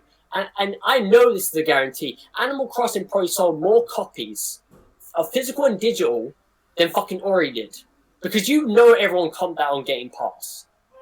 And the same thing's going to go with Bleeding Edge. It's going to be the same thing with Halo Infinite. But then they're just going to go, oh, but we have the numbers. But when you're spending $500 million on Halo Infinite, do you think they're going to profit from that game? Fuck no. But then again, they probably got a shit ton of money from Microsoft to cover that cost. And that's out of their back pocket, by the way. They don't want to talk again, Xbox fans don't want to talk about that shit either, do they? No. Because they wanna side note that shit until like I said, a couple months into the next generation where they have to start talking about the games. They have to start talking about performance and stuff like that. Because that's where that shit's gonna start rumbling, man. People are gonna be like, oh shit, like our console's more powerful than yours, but it's not performing. It's like, oh my god. It's like, Jesus Christ. Took you long enough. It's gonna be great though. I've got a smile on my face when that shit happens. I just can't believe Doom Eternal runs better on the Pro and Resident Evil 3 demo runs better. I know it's a demo, but you know, if Doom Eternal is running better on the PS4 Pro, I think that's not the case. I think Resident Evil 3 will run better on the Pro than the X. I want to say this: if we know these games are running better on Pro with a good amount of years of development, familiarity with these developers, third party especially, that stands to reason that the PS5 would definitely run these games better than the Series X. Again, Sony is smart because, again, this is the third system he made for Sony with developers in mind. Yep. PS Vita, PS4, and PS5. And he did a great job making sure the developers were comfortable using those systems and that those games weren't a hassle to make for those systems. And he did a good job. There was never the only problem or issue that I have a concern with the PS5 is that custom SSD. Because they're making it so fast. There's like, if you were to get an external SSD, there's no external SSDs fast enough to be working with that. That's the only thing I'm worried about. Yeah, I guess that's right. That is definitely right. And I've seen a lot of people talk about that sort of that's because I mean, you have this super fast system, but you can't even get an external storage to back it up. No, well, again, you can do that, but again, like, it's not fast enough to keep up with it. Because what was said, Snow Bunny, was that after when he was talking about that, he said that they're not doing the whole thing with what Xbox is doing. They're doing the narrative of there will be specific ones that will be certified by PlayStation, which, again, I'm a bit skeptical of as well, Snow Bunny, so you're not the only one. So basically, you're having proprietary SSD cards. No. I mean, not SSD cards, but you have, if it's going to be ones that's certified by Sony. By Sony, yeah. Yeah, exactly. So I mean, that's the thing. You're turning it into where, in order for you to get the best possible workings with your system. You have to buy this That's like, see, proprietary SSD drive. I mean, again, like this same thing we're talking about was like the same thing that happened with PS3 and PS4. When those consoles came out, if you're going to put it internally, you would have to find out the millimeters of the set cartridge, because obviously I think it had to be 2.55 millimeters to be able to fit into the console, right? I think it was that measurement. If it was anything bigger or smaller, it would not be able to work. So it's the same sort of thing where, again, they have to prioritize the aspects of what they are putting. But I mean, the thing is with this SSD talk, and also, again, I've said this to Jay, it comes down to the messaging of what happened on Wednesday. Because again, I'm one of the people that I completely agree. The messaging on PS5 was really fucking bad. I know there's a GDC talk, right? Which in my mind I knew about, but most people that tuned in on that day didn't didn't know that. They were going in there thinking you're gonna get some games, you're gonna get maybe a console reveal or a controller reveal. But you didn't get any of that because you have a super chat, Shay. Okay. Yeah. From D Almighty Spartan God, thank you for the $199. Yeah, PlayStation 3 is better than PlayStation 4.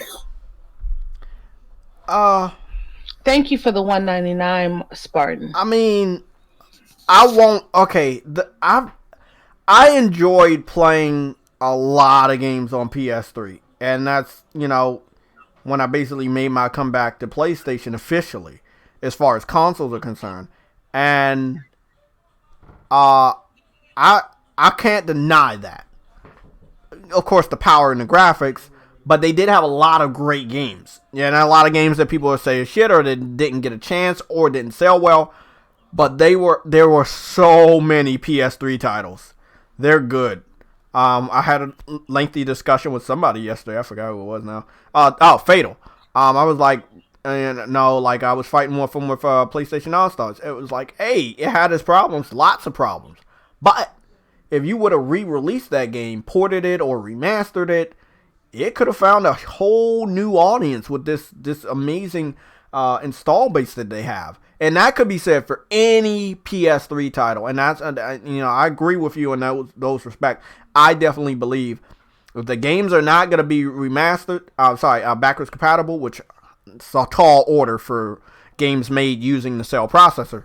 If they can't be remastered that way, you have to find some sort of formula. And this is where Sam, aka Boca Loca, comes in, where he was talking about transforming PlayStation Now into what Game Pass is, which is a sort of emulator. You are playing these Xbox 360 games that are put on Game Pass by Microsoft, making sure that they work right with the Xbox One. Sony could do the same thing, although they've already did it in a certain degree, and that would be in streaming. So they found a way to have you play PS3 games on your PS4 with streaming. We don't know if that will transform with the PS5 and allow the PS5, because it is all powerful, compared to the PS3 and even the PS4.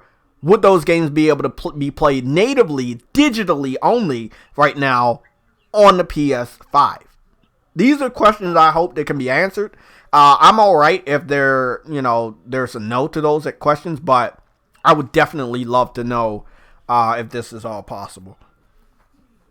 They definitely had a lot of great games on the PS3.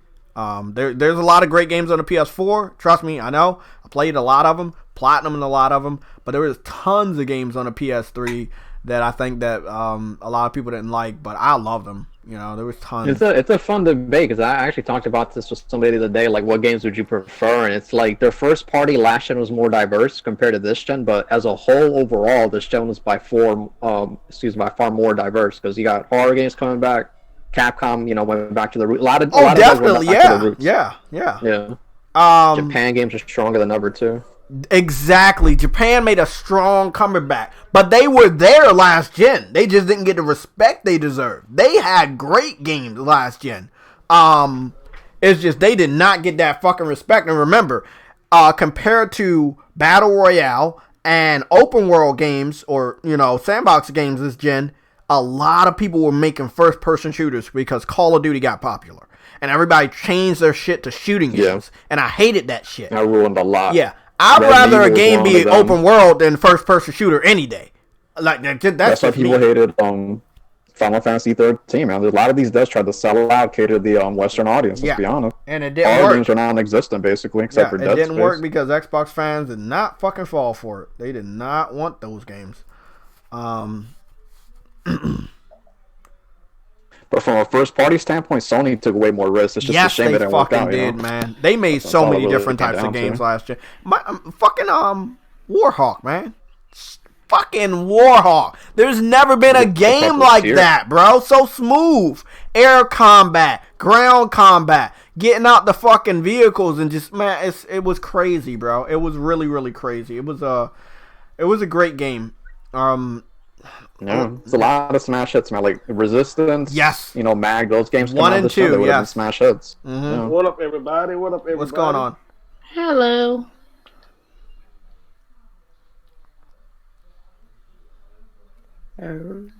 Okay. Let's see. What's the next topic? We only have topics in the title about the bullshit, but there's a lot of other shit that happened this week. Eddie, since you're here, what up? I'm gonna call on you. You got any info? Anything else that happened this week? No. Nothing. Also, did anybody pick up Doom and Animal Crossing? Those are the feature games.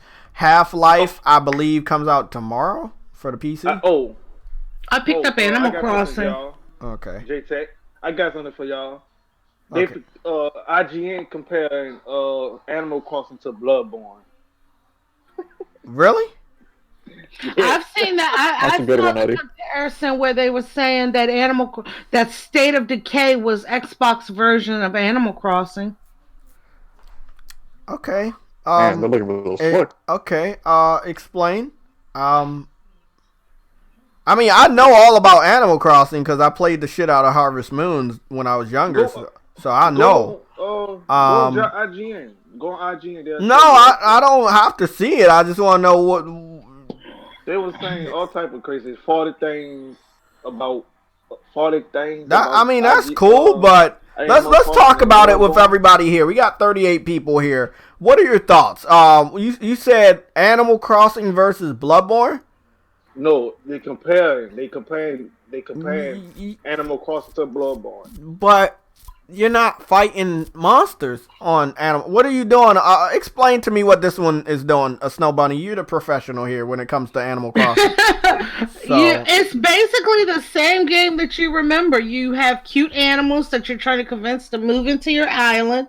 You start off on a deserted island. You can hop to other people's islands. You can go capture fish, bugs, all that. You craft materials in this one. That's the thing that they changed. You basically start off at 0 with nothing, and you build everything up. There's no violence in it whatsoever. Okay, so yeah, they do that a lot with Bloodborne. Basically, what they mean to say is this game is difficult, or is it challenging? That's the only thing you can say about Dark Souls and Bloodborne type of games, that it's giving you a challenge. So does that game give you a challenge? Do you get irritated or frustrated? Well, this one is more challenging because if you remember when you were playing, you had like a little town where you had everything that you could go to. Mm-hmm. Automatically, this one you have nothing. You have to do things in the game to trigger events to get stuff built. Like the museum. I started on the first day it came out. I gave some stuff to Tom Nook. He called Blathers. Blathers came out. I gave some more stuff to Blathers. I'm right now waiting on the museum to get built, and I have a ton of shit sitting outside waiting to donate to the museum. Once certain things trigger, like once you pay off your house loan, it triggers where you could build the shop where Timmy and Tommy works. So it is more difficult in how Animal Crossing normally runs. And they also made it so that you can time travel in the game by changing your internal clock on the Switch, but there's no point to time traveling because usually people time travel to see all of the holiday events. Mm-hmm. But the way Nintendo did this game is all the holiday events is going to be patches downloaded right before the holiday. So you could time travel to December 25th, but there's nothing going on. They won't download the patch until closer to Christmas or Halloween or Easter or any of those. That makes sense. Yeah, so basically people time travel in the game to basically get stuff built quicker. But like people who used to time travel and go to all the events and stuff, it's pointless to do that now.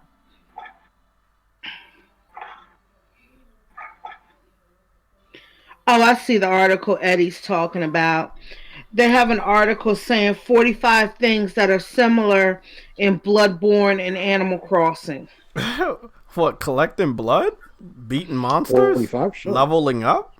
I mean... I haven't seen any violence in Animal Crossing yet, y'all. Do you collect any blood so you can level No, up? I haven't done that yet. Okay. Yeah, I got some other news that Rockstar is supposed to be showing GTA 6. They've been leaking. Yeah, it's been leaking for the last 3 weeks. We got any like a release window? Like they don't know. No, they don't know. They just been leaking, and they say that they be Spider-Man. It shows Spider-Man. Spider-Man 2 for the launch of the PS5. Yeah, I've heard that rumor too. Oh, it's a video they did. Hold up. Let me mute y'all so I can listen to this video. Spider-Man sounds realistic. Grand Theft Auto, I don't know, man. And the reason why is because people are still on Grand Theft Auto 5. I was on there today before I went live here. Grand Theft Auto 5 is... I didn't know you play that. I don't play it. I downloaded every game that I own and to test out this external, and it's holding up, and I'm still underneath 2 terabytes used out of the 8 external terabytes that I have. So, yeah, I played it today. People are online, full lobby, random lobby, 28 people. It is Grand Theft. People are still on there. People are still shooting you for random reasons. Do I think that they need Grand Theft Auto 6? No, I don't. I don't think they need it. If we see Grand Theft Auto 6 this year, that means it's not coming out this year. I remember Red Dead Redemption 2, right? When we first got the teaser, the game came 2 years later to consoles. It came 3 years later to PC. So just because we see anything, me personally, as the type of gamer that I am, I know I'm going to have to wait past the teaser. That's how it is. You get the teaser, then you get more gameplay, and then by the time the game is out, it's been 2 years that have passed. Days Gone, prime example, 3 years. Last of Us, I think it might have been 3 years also, from the first teaser. Spider-Man, probably around that same time. It was shown off 2016. It came out 2018. So roughly around 2 years, 3 years. So that's how game development is. They gotta show us the teaser. They gotta show us the launch the gameplay trailer, the first gameplay trailer before they show off the game. Ghost of Tsushima got shown off in, was it 2000? Does anybody know? Was it 2018 or 2017? I think it was. I think 2017. I think 2017. So yeah. 16 or 17. I think it's 16 or 17. 17. No, it wasn't 16. Spider-Man and God of War and all of that was 2016. So I think it was. It could have been 17 or 18. But yeah. It basically, that's how game development works. So I'm excited just as much as anybody can be, I guess. But I just can't be so excited like, oh shit, man, yeah, I can't wait now, because the depressing part is I have to wait for the game to come out 3 years from now. What's up? I just finished watching that video. That was the cringiest as fuck video I have ever seen. That's why I don't like IGN. Yeah, like the comment section. That was some cringy ass shit. I'm not sure what was cringier, the list of 45 things or that damn dude's Hawaiian shirt and they in front of a green screen because that shit was out of place. I stopped watching it because that's stupid. People make me think it's stupid. Yeah. That shit was cringy. It was clickbait. It's all right. That's what they do. So, So, did you see any real comparisons, or were they just off the wall? They were off the fucking wall Okay. talking about the comparisons of creatures. They both have horses. They both have dogs. They don't really have horses in Bloodborne. What horse? Okay. Then they're saying that there's boulders and people who stay in at night, and there's friendly women talking to you, talking about Annabelle and some other chick in Bloodborne. It was cringy as fuck. That was 2 minutes and 55 seconds of utter cringiness. I wasted my time. I want a refund on my time. I feel that way every time anybody says anything about IGN, because them and Kotaku, the kings of clickbait. At least when I watch, there's one guy on Kotaku who I watch some of his videos. His shit is cringy, but it's a cheesy cringy that gives you a chuckle. This shit was cheesy cringy, and you're looking like, what the fuck is wrong with these bitches? Yeah, they really thought it was gonna be something funny. I could just tell by the reactions at the beginning of the video. You watched it too? God damn, y'all fall like for they're all smiling this and like clickbait. thinking they're clever and shit. Like getting We love y'all, so y'all don't have to watch it. I ain't watching it, so thank you for watching it for me, because now I know not to watch it. IGN is just pure shit at this point. What's JTech, how much you pay for your gigabyte thing? How much you about 150. Which one you got? 8? Western Digital, 8 terabyte. I mean, 8 terabyte. Well, I ain't bad. I might get me one now. I got a 4 terabyte. Yep, 8 terabyte. I don't think I'm ever gonna have to worry about anything. I downloaded my whole back catalog of games, kept all my old games, kept my current games, downloading new games, and I'm still haven't maxed out at 2 terabytes yet out of the 8. So, I got room to spare. And if y'all want to see how Animal Crossing is, if you've never seen it, I do have gameplay of it up on my channel. I'm gonna be watching it. Check that out. Yeah, I'm gonna be watching. What you like about it, bud? Oh my god, this shit's awesome. I have been playing it nonstop. I'm gonna get my niece that game because she got a Nintendo Switch now. So get those kids off of Fortnite. Eddie. Awesome, man. What you say? Just get them off of Fortnite, buddy. Get her on that game. No, she don't play games. It's our first time playing a game. Oh, this one's a good entry game. It's fun as hell. You get to run around and you have cute people. I have a damn multicolored sheep and a anteater as my starting people. Oh, okay. That's nice anteater. I was hearing that there was a brand new Harvest Moon coming to the Switch. So that's pretty dope. They're talking about remaking Story of Seasons Mineral Town. Okay, that's the one. For the Nintendo Switch. Frostbite said Animal Crossing is fire. Yes. Look, guys. I love cities. I love water. I love nature. All of that in video games. It's amazing to see if developers can make that shit very similar to what I see in real life. It's awesome. And I know they can. They have the power now. They definitely gonna have the power next gen. But as far as Grand Theft Auto and if anybody's playing, I need oranges. I have all the other fruit, but I need oranges. So if anybody's playing, hit me up on Twitter because I need oranges.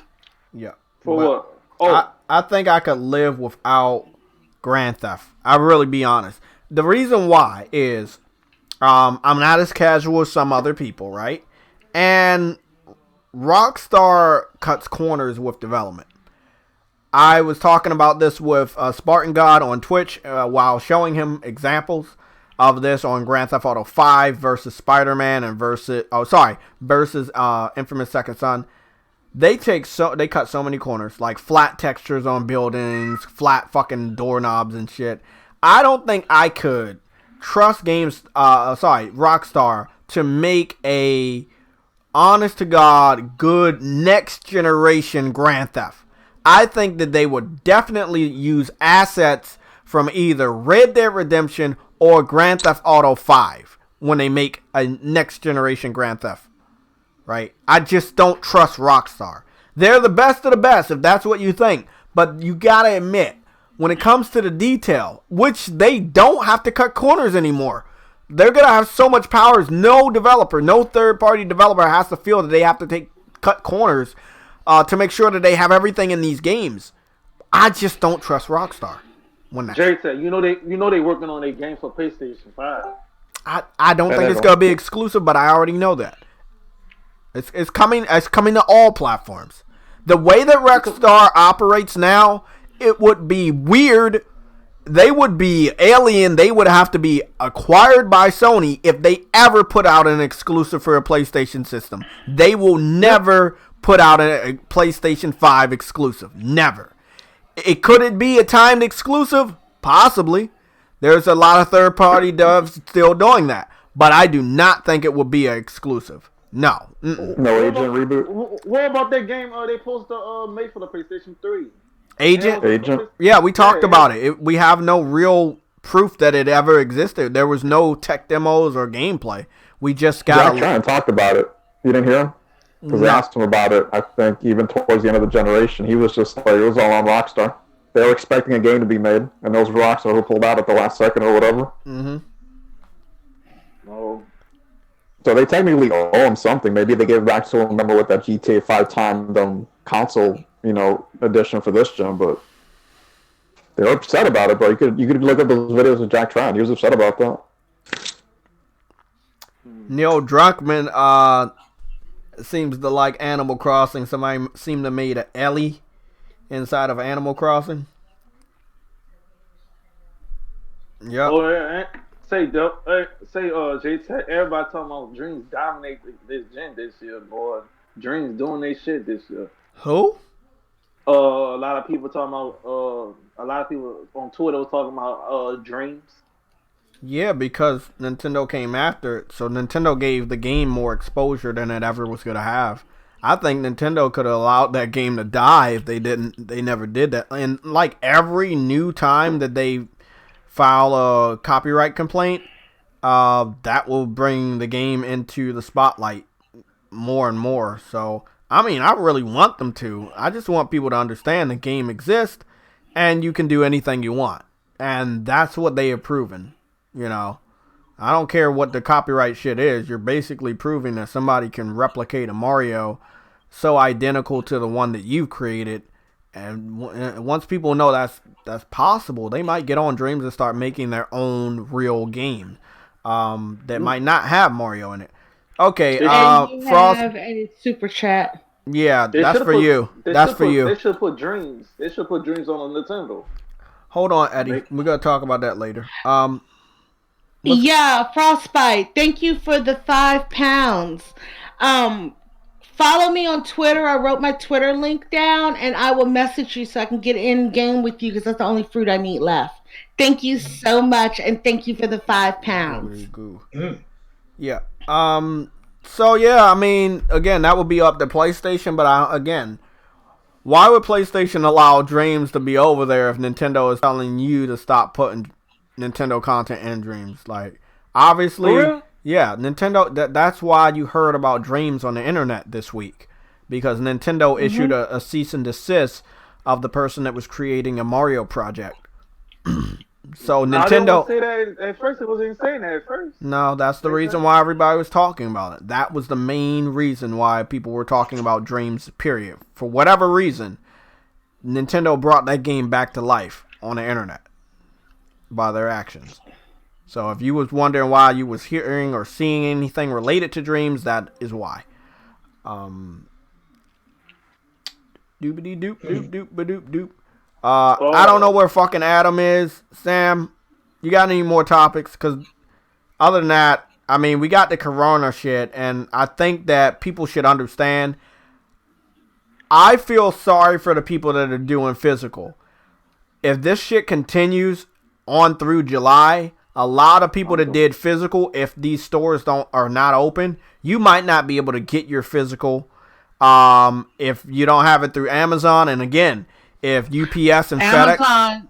Amazon is saying that right now, people who are getting Animal Crossing physical through Amazon, it's a delay for some of them because Amazon has stated that they are stopping non-essential deliveries. Okay, so there you go. Even if you're going through even if you're going through Amazon, we don't know how long Amazon's going to be stopping with delivery. Exactly, and that's why I want to apologize to the people that still do physical. I'm not telling you it's a bad thing.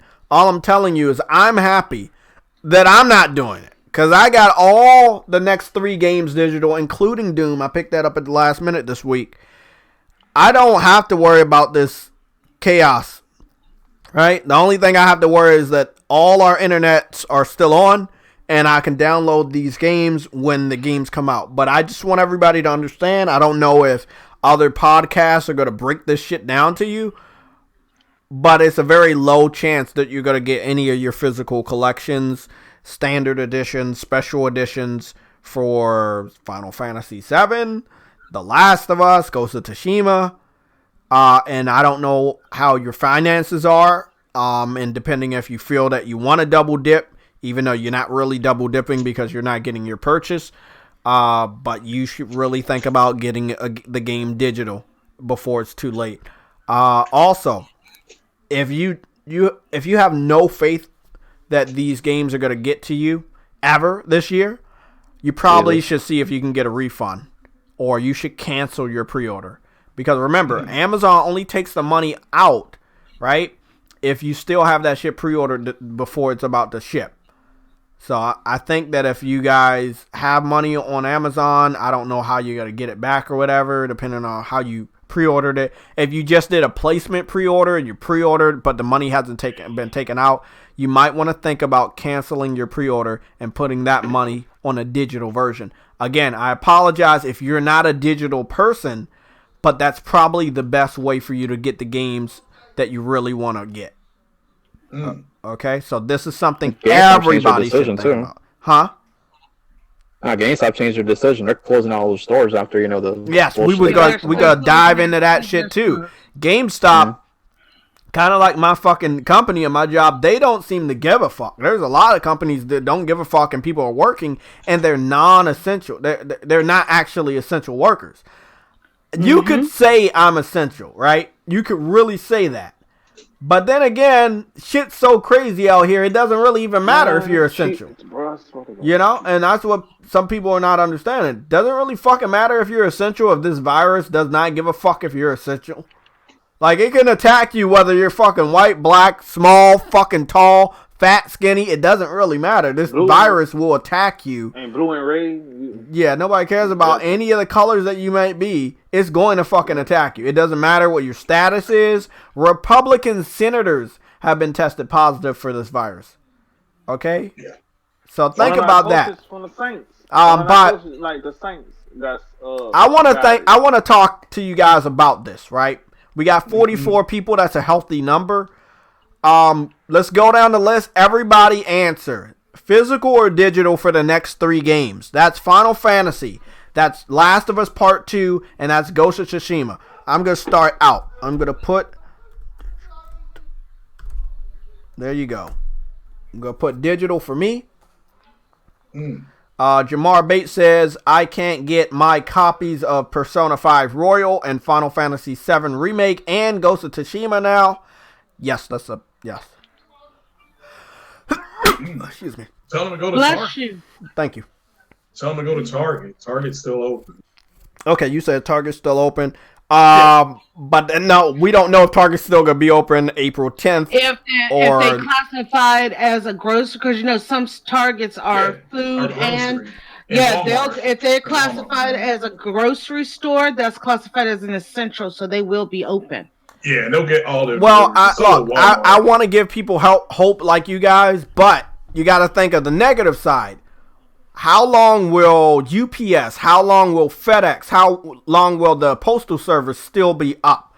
delivering these packages. You see what I'm saying? How long? They get it from their warehouses. Yeah, postal is essential.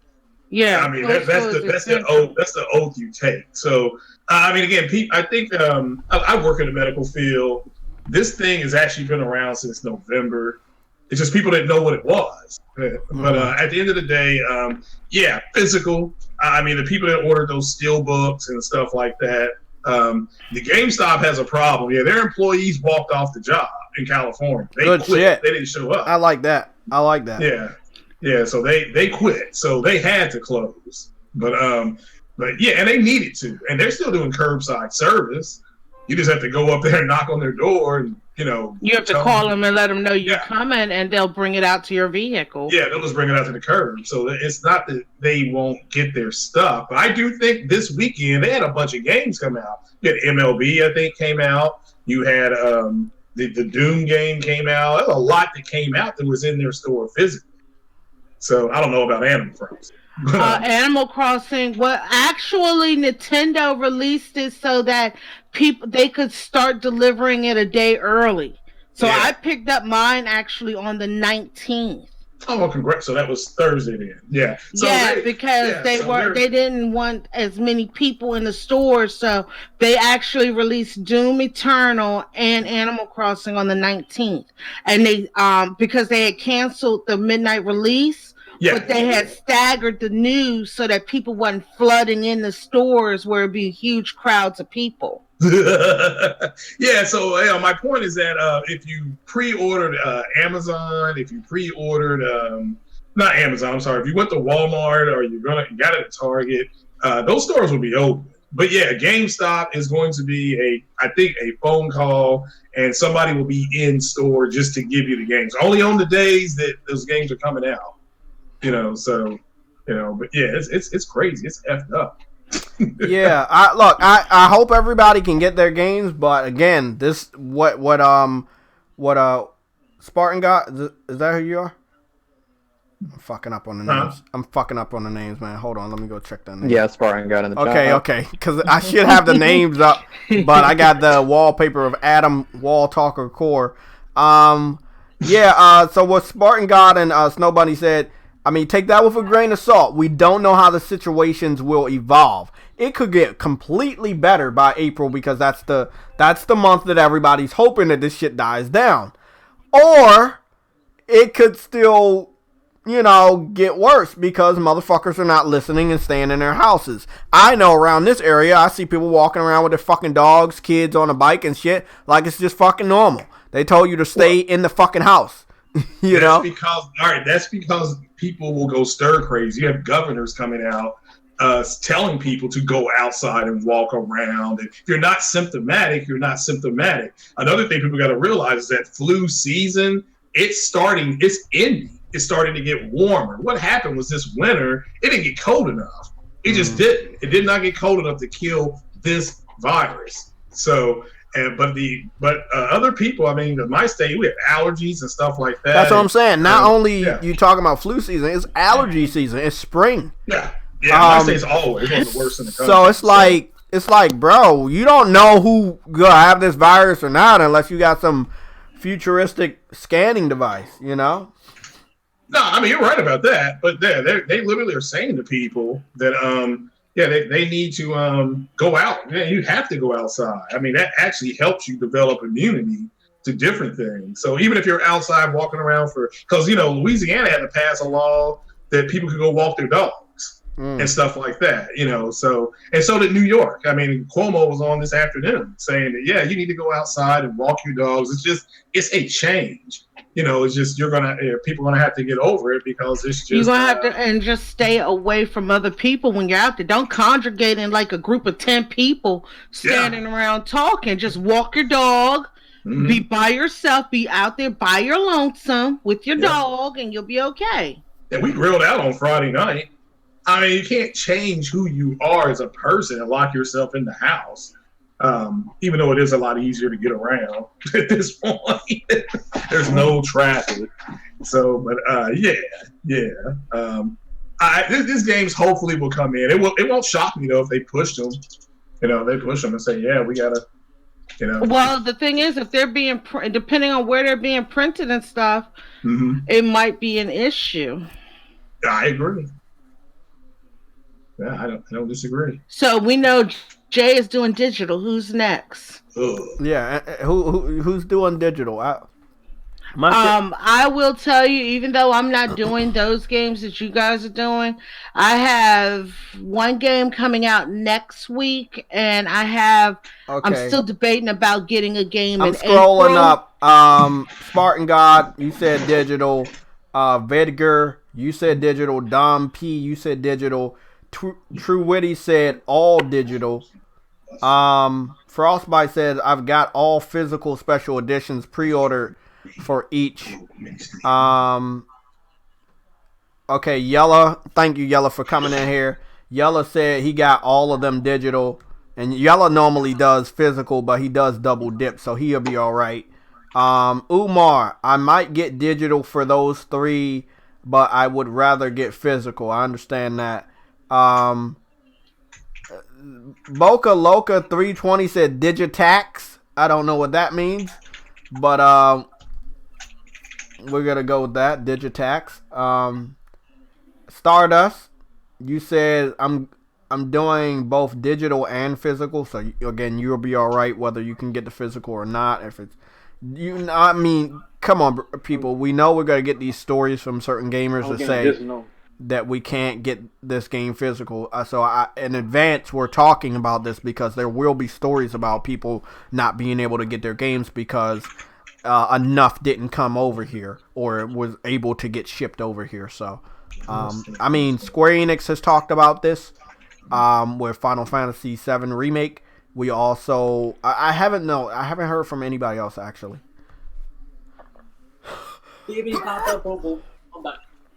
And who else said digital? After Stardust, I think everybody had already answered. I think we're all good. I'm getting digital.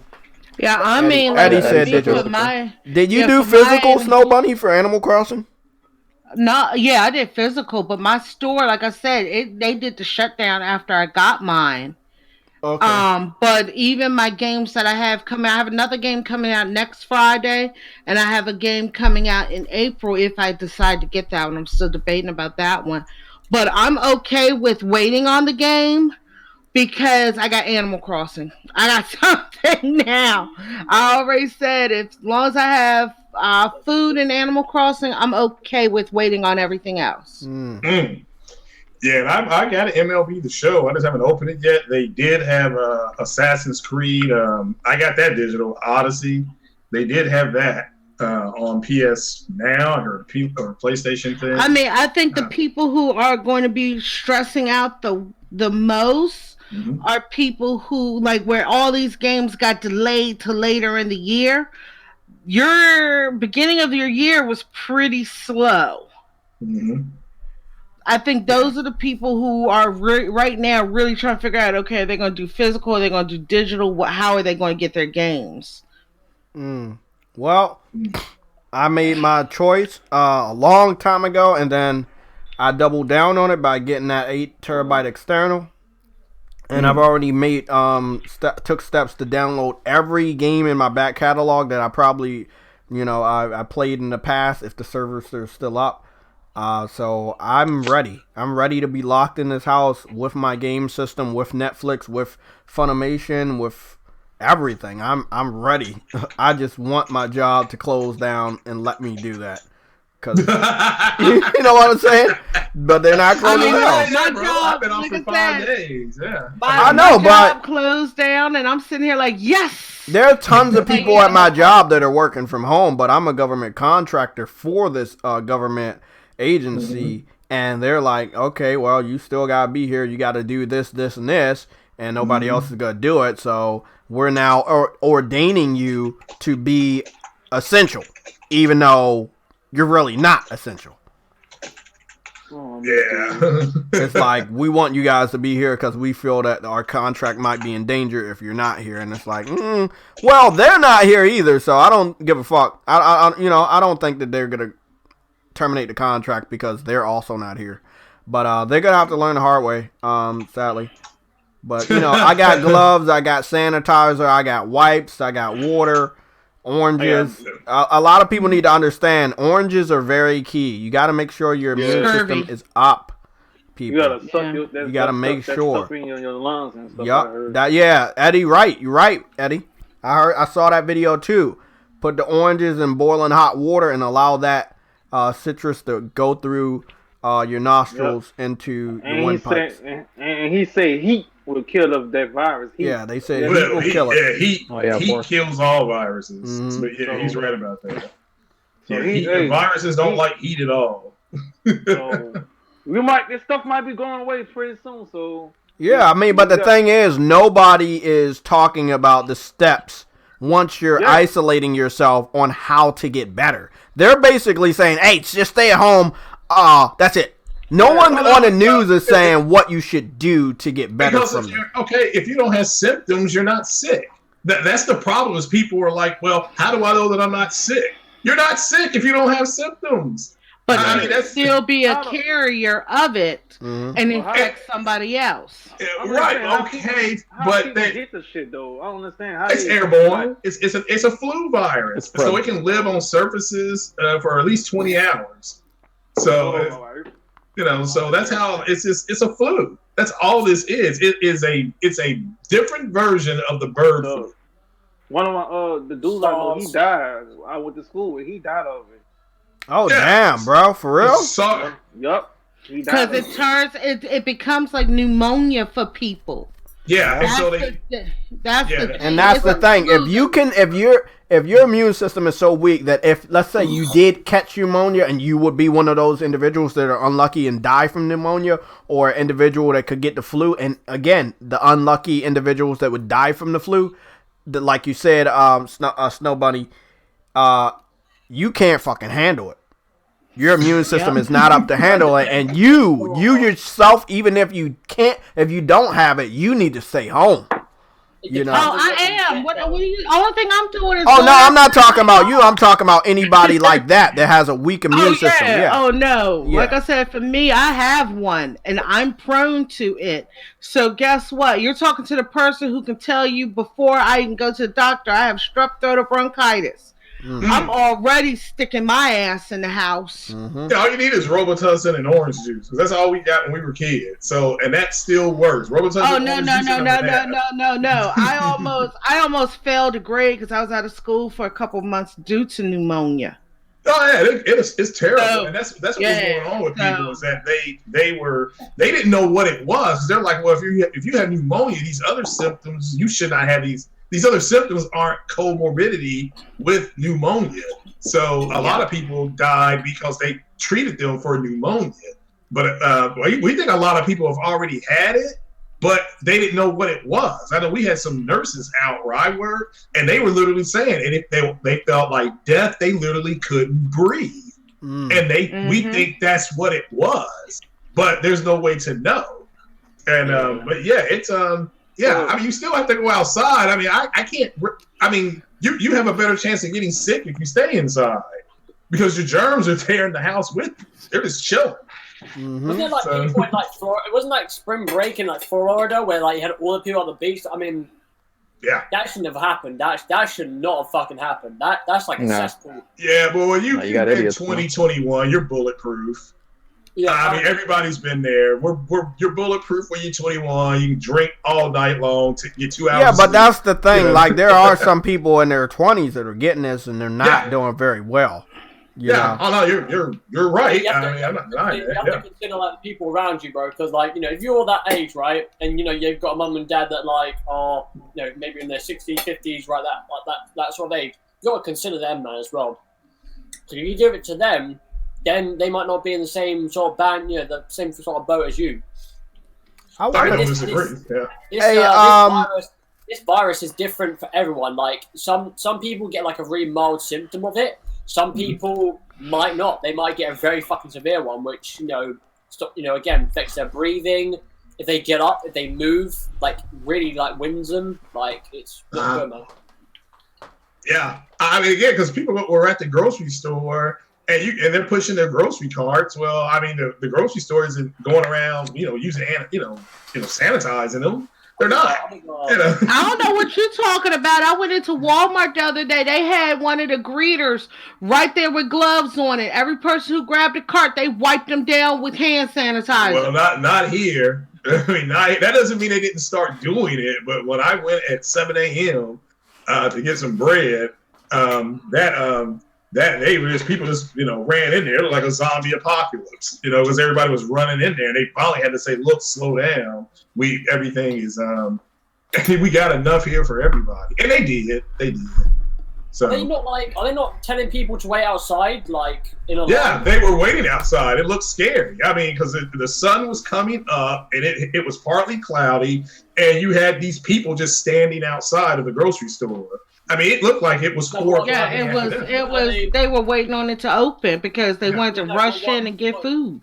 Yep. The one I'm trying to say is though, were they like gradually letting them in, like like 5 people per? They let 5 people in, right? They go in, they come out, and then they send another 5 people, or do they just? No, they're going in. I don't know about Snow Bunny, but where I'm at, they just let people in. They let people in, but the rules are where I'm at in Maryland. At least it was like half capacity, but no, there wasn't like all. It was never like super packed all the way in. I mean, like these people went through there and bought out food. Like I said, I posted a picture on Twitter, and I was like, "Is it the end of times? Because when the hell does liver sell the fuck out?" Goobity goo. Right. That's a good point. I've been seeing a lot of supermarkets do that. I mean, I've seen a couple of supermarkets in USA, in America and England, where basically people have to wait outside and they let in a certain amount of people every time, so that people don't overbuy and shit like that, because they have to, man. They got to start doing this. Oh no, it's already like I went into Sam's Club because I needed to get when I went in to get my dog some food, and I went to another place to get my cat some food. So I went into Sam's Club and they had put a damn limit on the cat food. I was like, what? And they're out of ramen. That's what got me the other day. Like, it's bad. I got a nice box of that and water. Yeah. Got all that shit. No. Ramen was like one of the first things to go here. And when I was in another like wholesale place, like it's called BJ's, they had put a limit on how much fucking rice you could buy. Yeah. Like all the ramen was gone.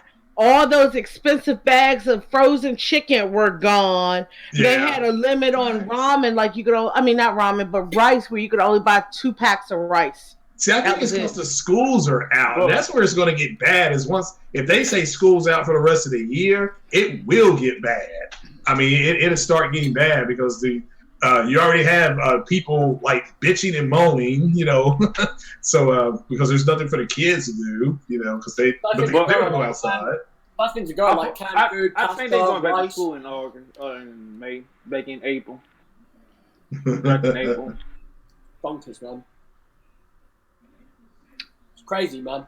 I mean, hell, there's a video in the US, in the UK where literally had all these people literally gathered outside this door where they basically bring the food from the back out, and then all these motherfuckers waiting. And as soon as that shit, like literally, as soon as the doors open, just ever so slightly, motherfuckers grabbing fruit and veg out of this motherfucker. I was like, damn. Yeah. Savages, bro. And the thing is that the grocery stores, because at least our governor has said the grocery stores are going to be stocked up, the buses are still going to run. I mean, they're trying to get in front of it so that people don't panic. At least in New York, I watched Cuomo. Like, my God, that guy is just on top of it. So I mean, I feel like well, over here anyway, I feel like that there should be police outside of every like fucking supermarket, and if they see this shit, they should be able to tase people if they do that shit. Illegal. I don't like that. Just tase them.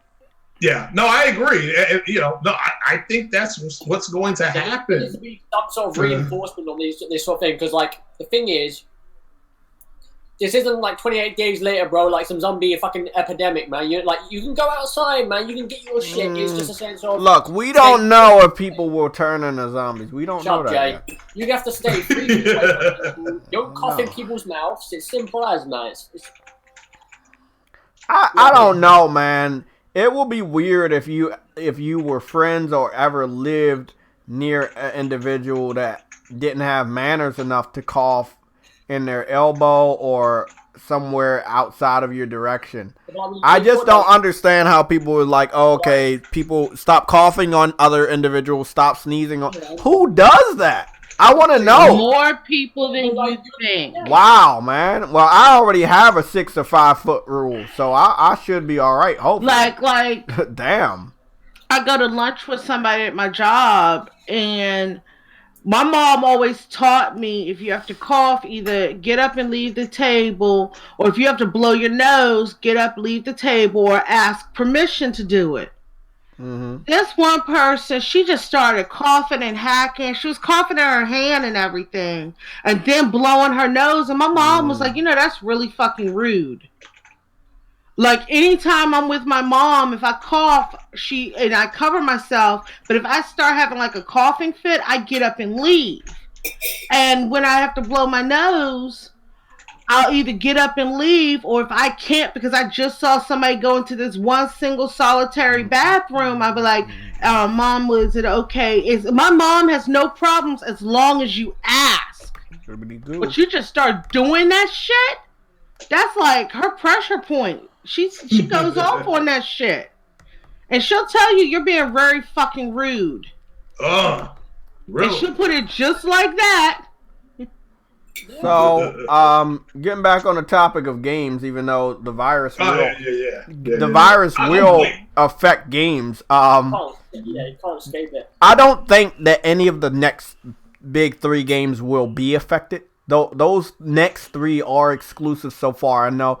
Actually, there are 4, and that's Resident Evil 3 remake, right? The thing is with this virus, man, is that because it's like a flu, man. This thing will be around by the end of the year, but it'll be the sense of people understand. I get it. Like, it'll be like a normal flu sort of thing where people can get tested. Obviously, multiple countries are working on vaccine. They're like already in human testings, which is pretty crazy because that's been really fast. But I hope it gets. I hope they get under it, man, because the country that I've been following is Italy, bro. Italy had been fucking hit hard by this thing. I know. They weren't ready for none of it. They were not ready for none of it. The funny thing is about this is that China apparently are going back to normal. Mm-hmm. Yeah, and so is South Korea. And you want to know why? You want to know why? Because there's no zombies there. Yeah, they built a hospital. They built a hospital in 22 days in China. I mean, I know they got over it. I know there's no new cases, but I do believe that they have a remedy or a cure or whatever you want to say. I know they have something. And they went on serious fucking lockdown. You remember how back here everybody was screaming human rights and this, that, and the other when you saw videos coming out of China of them fucking sealing people's houses to keep them the fuck inside? They did extreme shit to keep people from leaving their houses, and they were delivering food and stuff to them, but they did extreme shit to keep people inside. Right? And again, one thing about China, after what's happened, they've got to fix the way they fucking market their food, man, because that's where this shit all happened. Bro, all I'm gonna just say, man, I saw somebody fuck a chicken from China today. I didn't want to see it, but I saw it. They wild over there. That's all I'm gonna say. They are wild over there. If it made it chicken parmesan, God damn it. Done with, man. They need to sort them fucking selves out, bro. Because we don't want to be hearing another fucking virus coming from them again. So I swear to God, if we hear another virus coming from China, people are gonna lock down every fucking country, bro. Sound like Trump, Adam. Uh-oh. Adam Trump. Just like Trump. I saw yesterday, apparently they're doing they're cutting his briefings off. What happened? Trump, he does his daily briefings about the virus. Apparently, they might be cutting him off. What do you mean? The ones that they give him the info, or the ones he? No. I'm talking about. No, he gives out. Network TV. Apparently, they're gonna stop reporting, showing them on TV. They should have been did that. What are you waiting for? You know he gives out fucking altered information like Call Eastwood and fucking Dealer. They say what they want you to hear. Yeah, man. I saw he called out another fucking reporter like an idiot. Like he normally fucking does. Like, you're a bad. See, but this is misinformation to where it could kill you, J-Tuck. It's not, not as needless as video games. This guy's a total moron. Yeah. Well, some of the Xbots are total morons. Some of them. But I feel like most of those guys are like really crappy paid actors. Like Trump is legitimately an idiot. Illegal. Like he believes in what he's saying. You can see him with his body language. It's terrible. Yeah, you're probably right. He's a confident motherfucker. Right. It's a confident, stupid man. In an asshole. Sick humor. It's good that they are getting over it.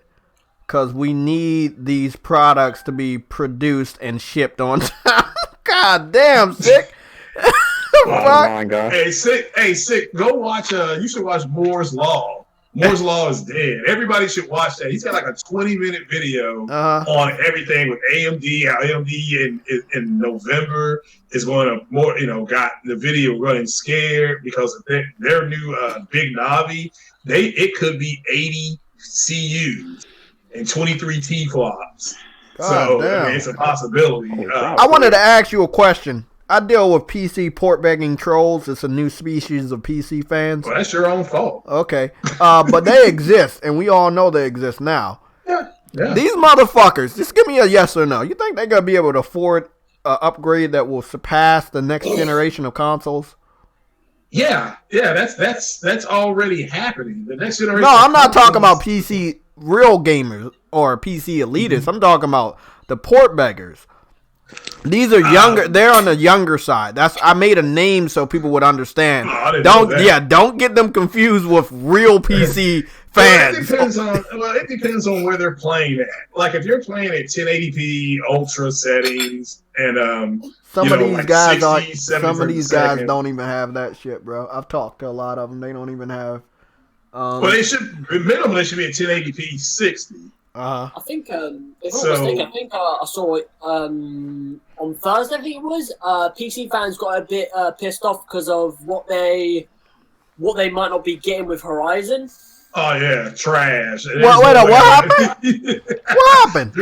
They disabled the sliders. I forgot what it was. I mean, I have to have a look again, but like it was like a little sort of info box, right? A little minor thing, which basically said like, the thing that a lot of PC fans were wanting, they are not going to be able to deliver because it basically, not destroys, but it cripples the experience of what they want Horizon to be for PC fans.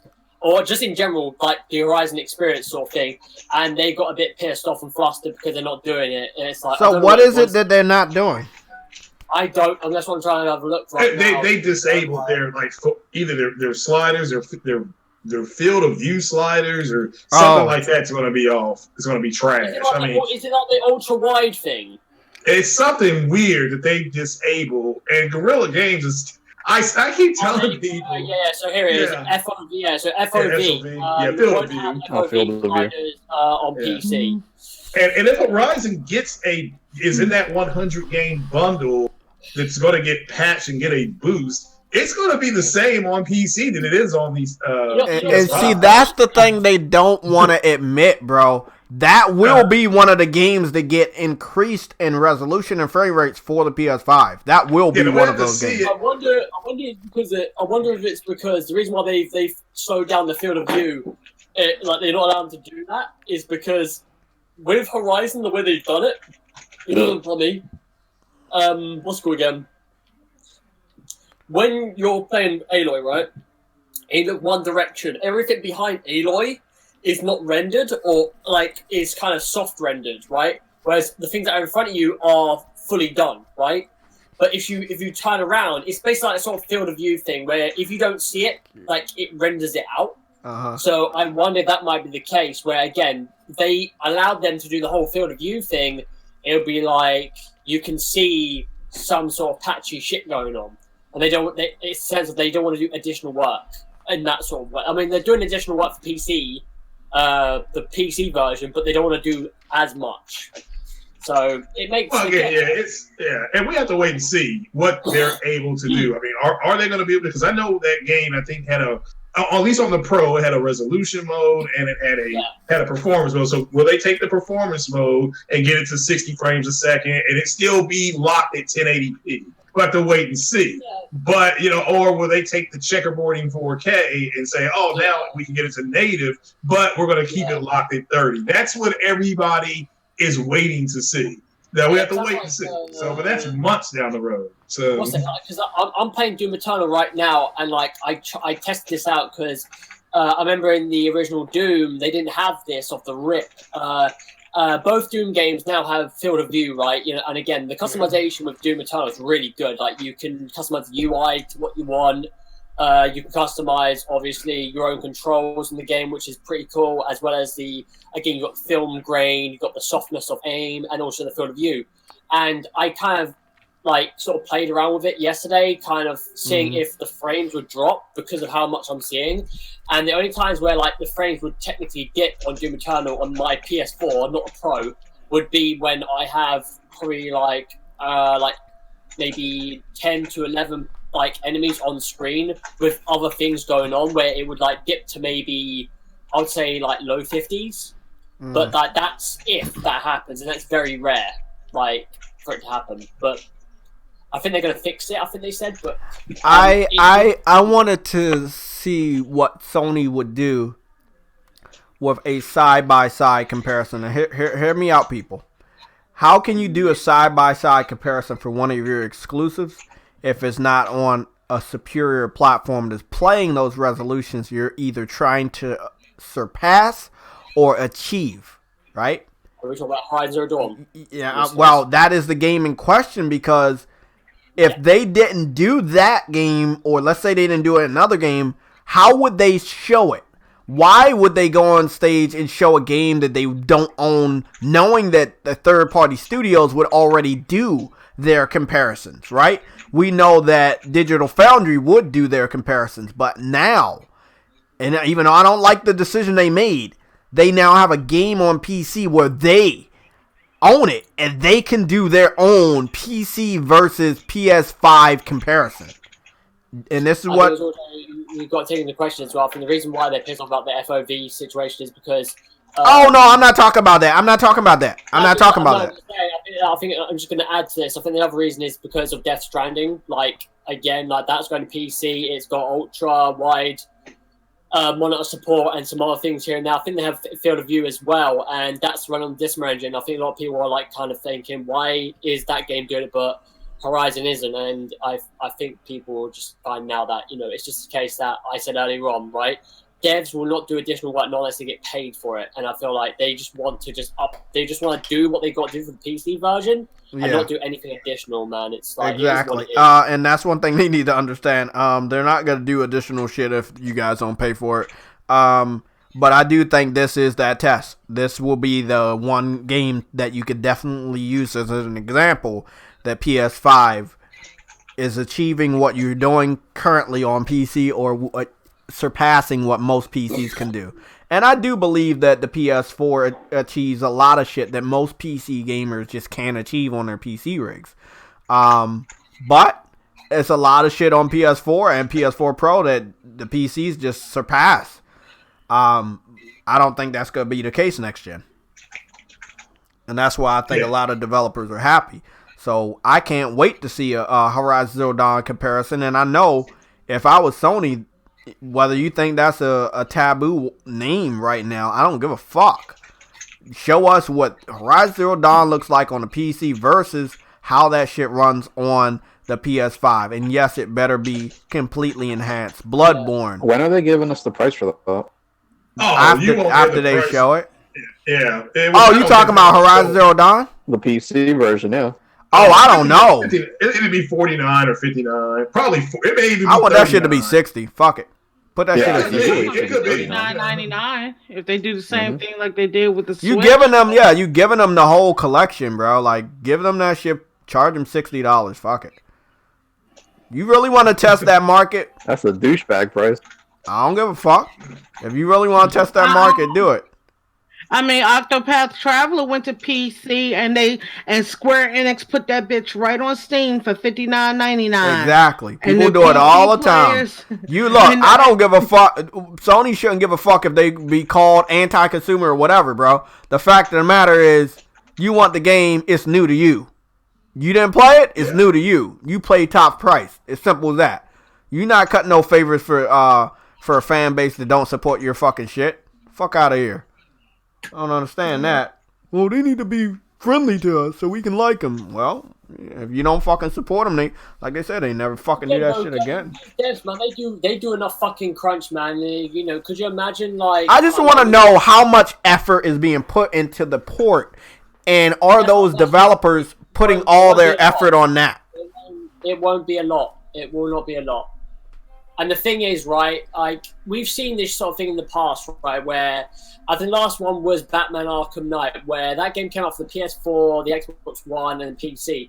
PS4 and the Xbox One were working smooth, buttery smooth, whereas PC suffered a fucking long time before they actually fixed that game. And everyone was, like, you know, talking about... I remember a lot of console gamers were giving PC gamers shit because of that. And it's just a sense, like, power in the sense, right? It all comes down to, you know, like, devs, they might focus on other things more than that, man. But, yeah.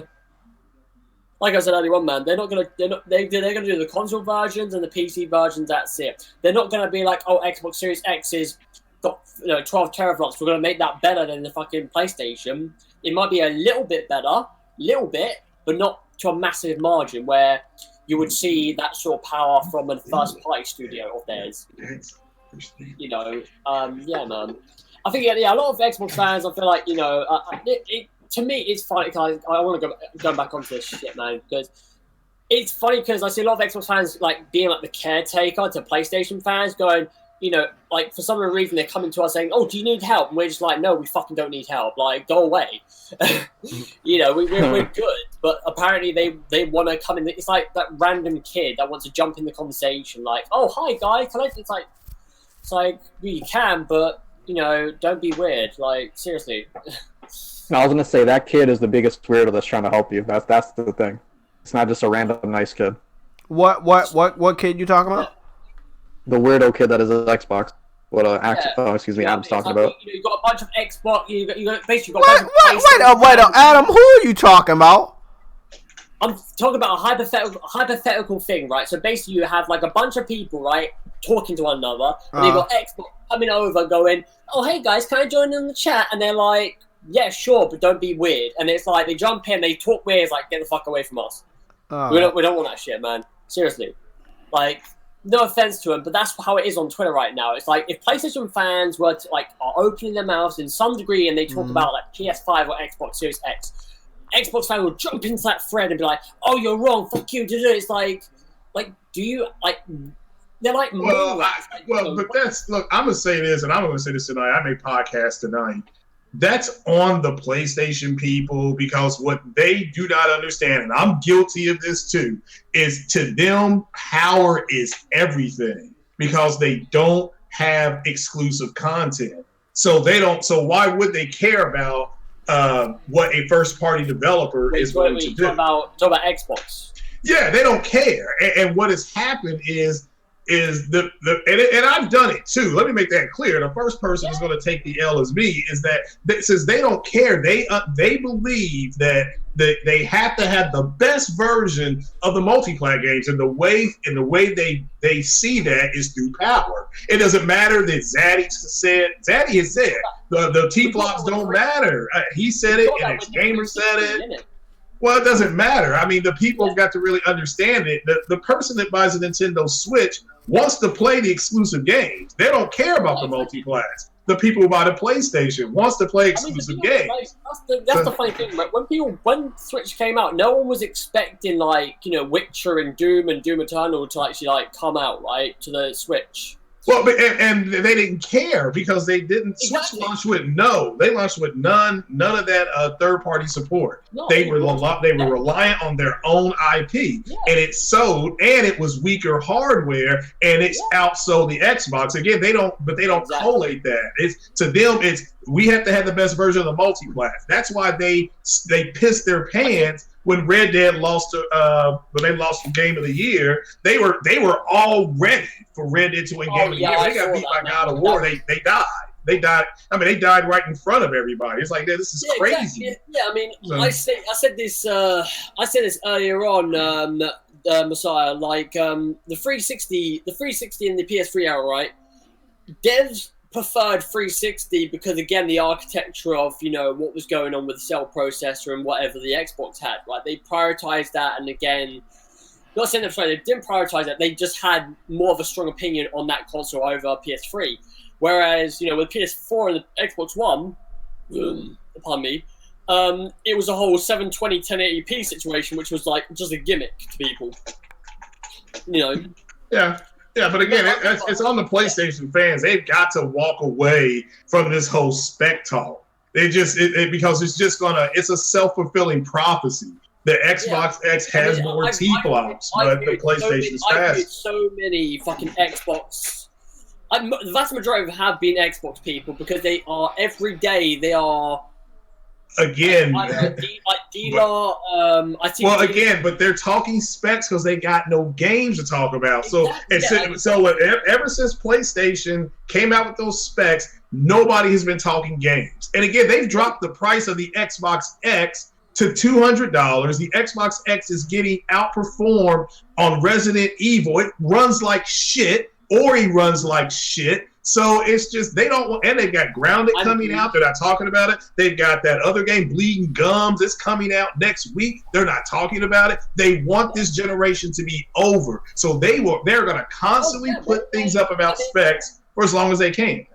Like Messiah, I've said this to loads of different people in threads, like Xbox threads. The reason why PlayStation are not doing certain things the way you want them to do, and this kind of bends in both ways for PlayStation fans as well as Xbox fans, is because they just go ahead, right? Type in PlayStation Games 2020, right, and see what they have in this whole year. Do you think they're focusing? They want to prioritize their main focus on the system? No, because they don't. In in 2013, they had games at the end of that generation, but it wasn't nearly as much as what they had this generation. Like Last of Us was their big send off, whereas this time around they've got Last of Us, they've got Neo, they've got Dreams, they've got Final Fantasy VII, even though it's a time thing. Again, they're focusing on that. Ghost of Tsushima, Iron Man VR, they've got a lot.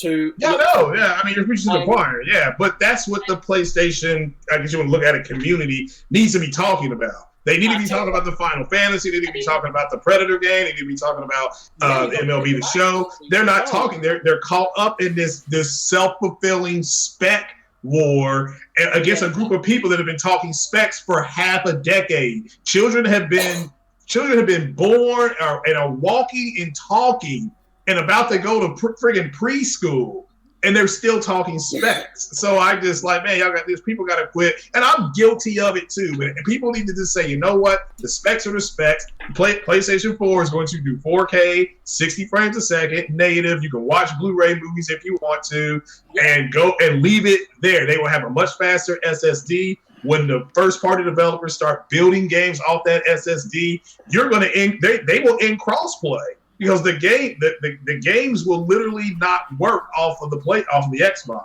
because they'll be built specifically on SSD. So it's that's where we're going. I mean, I said this beginning, man. I said this when I watched the reveal, right? I understand it was a GDC. Again, it's a GDC conference. But the fact of the matter is, right, the messaging to the PS5 was fucking horrendous. The messaging to that event was fucking bad. Mm-hmm. That could have been, I feel like, because the thing was, right, before this, they did 2 Wired articles, which theoretically they could have done another Wired article and just dropped it, or they could have done a blog post and just dropped that info in a more compacted, understandable way, like what Xbox had done. And that's the one thing that I kind of I kind of nod my head to with Microsoft for what they've done. Right, they've done a good job in the sense of just going, this is what you want to see and hear. But the problem about that, which I'm a bit skeptical of, is the sense of they're showing but not telling, and PlayStation are telling but not showing. I agree.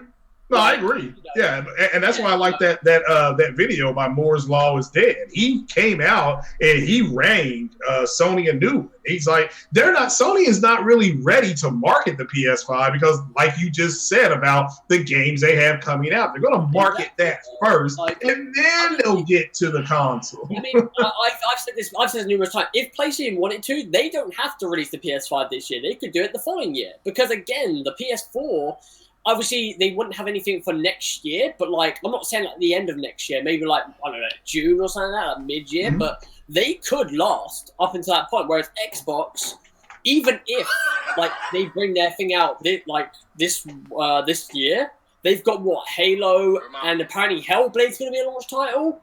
Like, after that, what do you actually theoretically have? And that's if those games are good. Like, they could be bad. We don't know. These are sort of things that you presume that are going to be good, but they could have hiccups in the road. You have to wait and see. Right? That's what I'm saying. I think that when they're ready to market it to the consumer / the gamer, they gotta hit it out the park because they know what we want, and it's real easy to satisfy us. We want the games. We want to know how these games go look on it and perform. When's Final Fantasy out, by the way? Is it next week? No, it's the week after. No, it's in April. April 10th. Right? April 10th. Having right now, right? You're going to be having these guys talk about this. I expect this spec talk to maybe die down, like ever so slightly as each day goes by. But like when that game comes out, right? Here's going to be the slap in the face, sort of like a realization to Xbox fans. PlayStation fans are going to stop talking. Well, most of them, some of them, vast majority of them are going to stop talking about it and be like, "Oh, we're playing Final Fantasy VII remake. We don't care about that." Whereas they are going to be like, "Oh, but we've got Bleeding Edge." It's like, really? That was a good one, Adam. Like, but that's my point. Is that the PlayStation people just got the. I mean, to me, I'm excited because the developers are excited, and that's the main thing for me. And that's going to be 4K native. It's their 4K native console. It's going to play games at 60 frames a second, some at 120. It will support 8K. It's going to do the same thing, have VR, more VR support. The 3D audio sound is going to actually map your ears. So again, that's all stuff to get excited about. But it's kind of like I'd rather talk about the games. Everything you just said, right? The SSD and all that, what that can do, and also the mapping of the Tempest engine.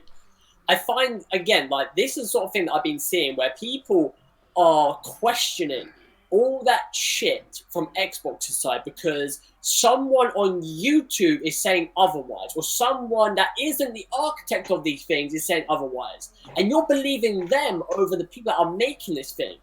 And I'm like, but why does that surprise you? When AMD did their financial statement and they did their press conference, they called the guy that did the financial statement a liar. They said that the AMD, RDNA 2 was about Lockhart, not about PS5. So if they're going to call the executive officer a liar, what makes you think they're not going to lie about everything else? Hold on, and this is another thing you should understand. They've been using this terminology, and it's not true, by the way, but they've been calling the RDNA 2 RDNA 2 Lite. Xbox fans, Xbox. They don't want to admit that they were wrong about some of the rumors because they know a lot of the other information that definitely is coming out is not in their favor. It just baffles me that, again, like, all the things that, like, obviously, here's the thing. We've got a 10.3 teraflop, and it's like, okay, cool. Then they come out and they say, oh, but it's not 10.3, it's 9.2 because you're running boost, this boost frequency and shit. I was like, okay, so like, what does that gain for you? So what you're saying that you got 2 teraflop console, 2 teraflop console instead of like a 1.7? Like, what is your plan on this? Like, you've already got a more powerful console. You're saying you've got a powerful console, but you're still working this narrative of, but PlayStation, it's got to be weaker. We've got to build this narrative of, oh, it has to be. It's like, No, you've got a powerful console. PlayStation got a weaker console. It's as simple as that. Don't try to like diminish what PlayStation revealed on Wednesday to make you feel even more better. Like, I did not see that with PlayStation fans when you Let me put it this way. They all thought it was going to be 9, right? So if it would have been 9, look, hold on. If it would have been 9 off the bat, they would have came out and say, oh, no, it's not 9, it's actually lower. Exactly, that's what I'm saying, though. Yeah. Again, like when Xbox revealed their specs the first time, when they did the full specs, right?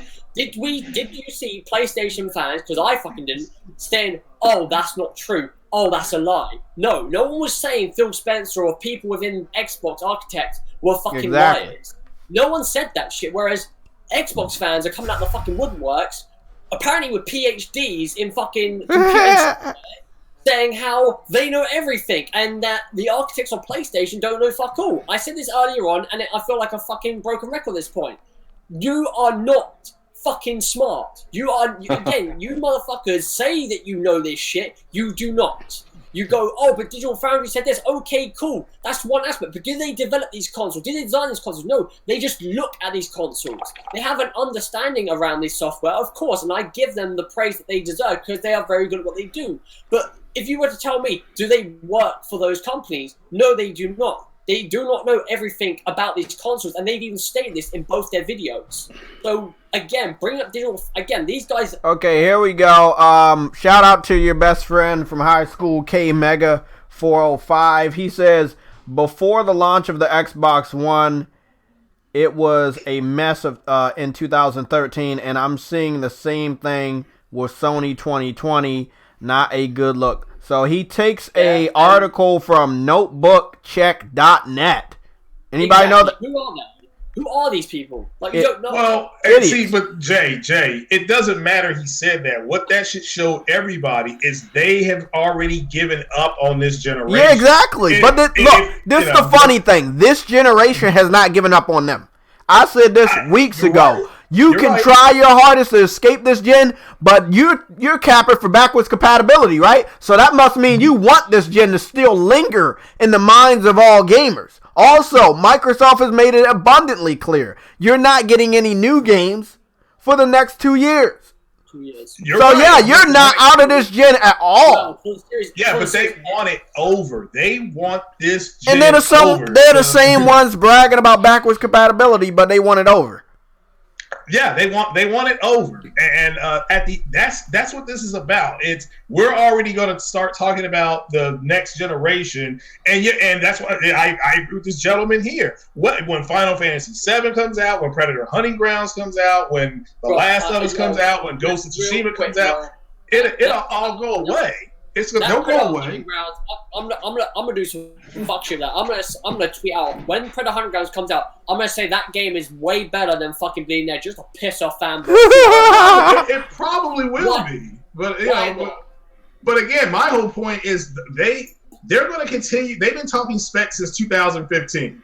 So it doesn't matter what else is done. To me, the Nintendo Switch being one T-flop and outselling it in 40 months is the ultimate smack in their face. So you're not wrong, by the way, because again, what we say, like halfway through this generation, they've pretty much been talking about hardware every fucking E3, wherever it's the Xbox One S, the X, the Scorpio as they called it, then the Scarlet, like. They've built this. Again, everybody in the comments section is joking on him. So he posted when he said that dumb shit, he posted an article from a website nobody fucking heard of or nobody goes to. And the article says, it starts out with this sentence. It says, no, the PS5 won't offer anywhere near the graphical performance of the Xbox Series X. Navi benchmark proves it.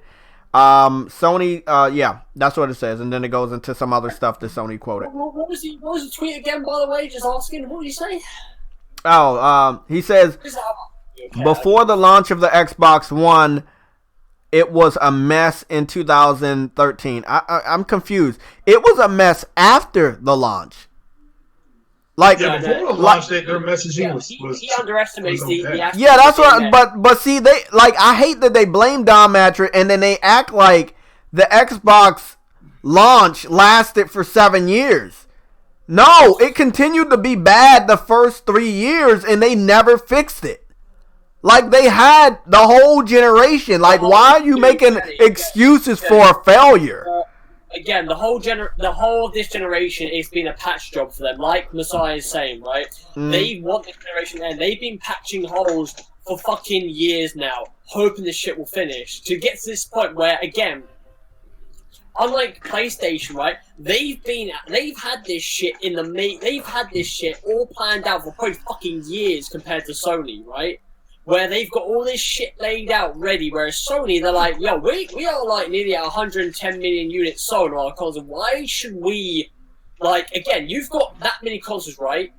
You would think that, like, PlayStation would be doing what Xbox is doing, where they're like, we're not bringing out any new games until the next 2 years because we've got that many units out. They're like, no, we're going to move on. Whereas Xbox, they are, like, they're wanting to keep the ecosystem together for 2 years, which is weird because, like we're saying, right, we're talking about how, what's it called again? How, like, they want this shit to end. And it's like, are you making your mind up there? Because you're kind of contradicting yourself in the sense where you want it to end, but you also at the same time you want to keep everyone together.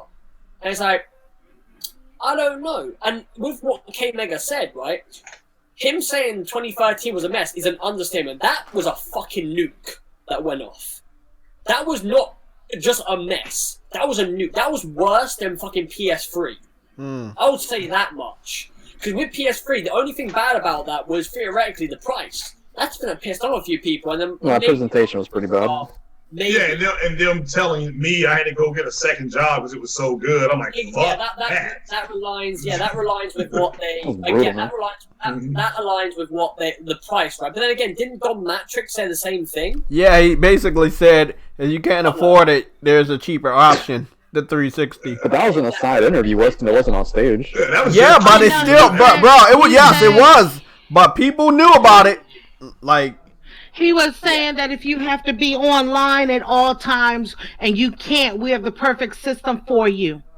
Yeah. It's called the 360 because they were talking about the military people because the military people were asking, well, what if we can't be online all the time because we're deployed, this, that, and the other. And he made the flip comment, oh, then we have the perfect console for you. It's the 360.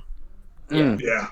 He Just told the truth, but damn, it was brutal. We're gonna have a good little sales discussion later on. I don't think we're gonna be live, but Doom and Animal Crossing, we know that GameIndustry.com, their chart should be out tonight or tomorrow morning.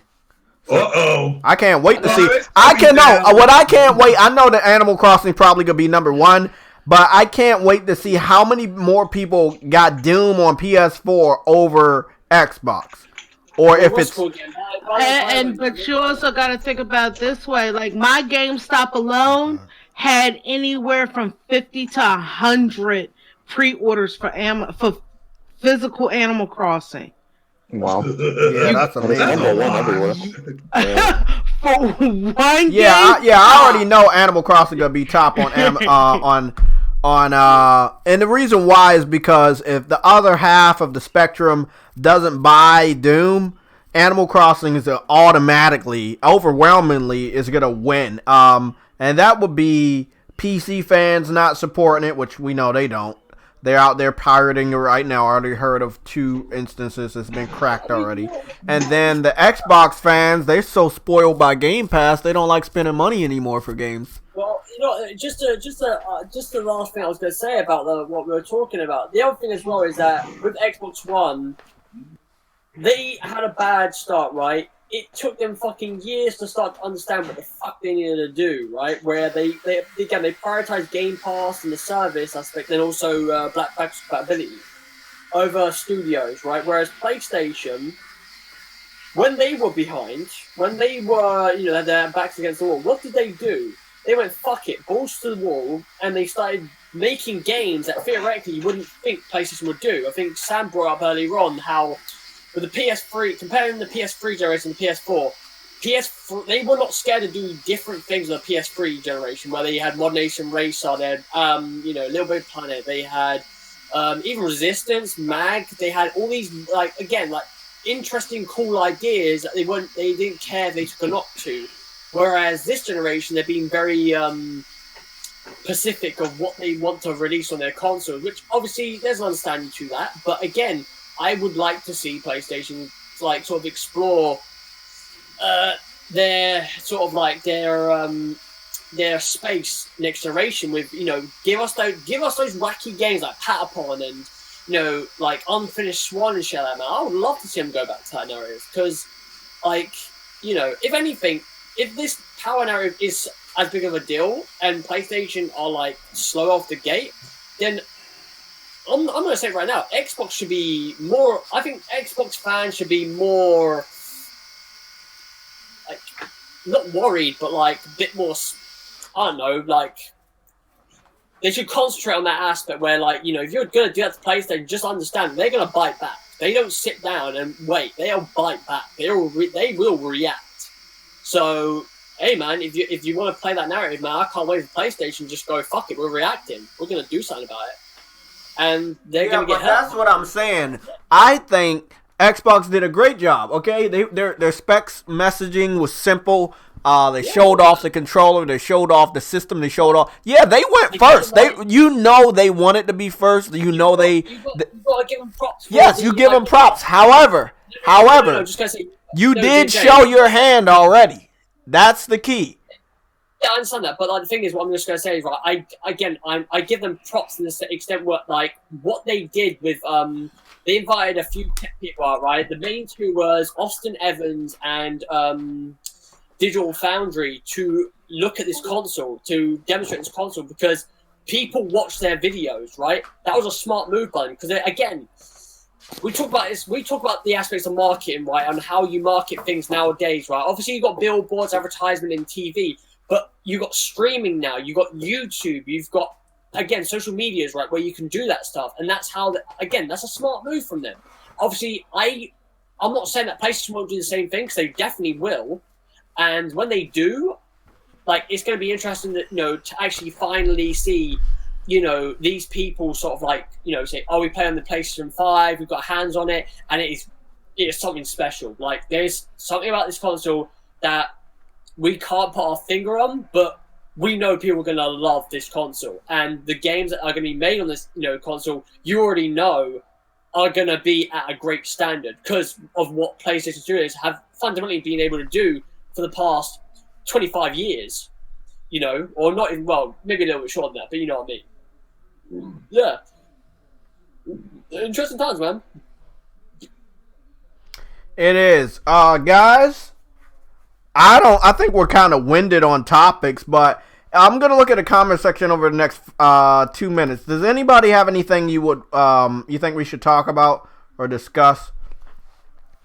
Adam, yeah, I definitely, I agree. Oh, God. There you go. Oh, no. Yeah. Oh, no. Oh, God, no. It's fucking fatal. Hell yeah, man. God damn it. I thought we were going to leave before he popped in. Shit. Well, nope. Messiah's left for today, I think. Okay. You took his spot. Okay. That makes sense.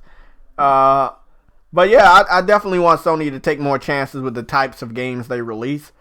Everything they released this gen was gold. You know, I'm not gonna lie. Like, okay, Knack, Drive Club, you know, Order. You know, there's some games that they're not like God of War or Spider-Man or Horizon. Thanks. But I think they did good. I think they did real good this generation, and they just messaged it straight for gamers. I do believe that the Tech Talk probably should have been canceled and waited until after they promoted the system towards the consumer. But hey, it is what it is right now.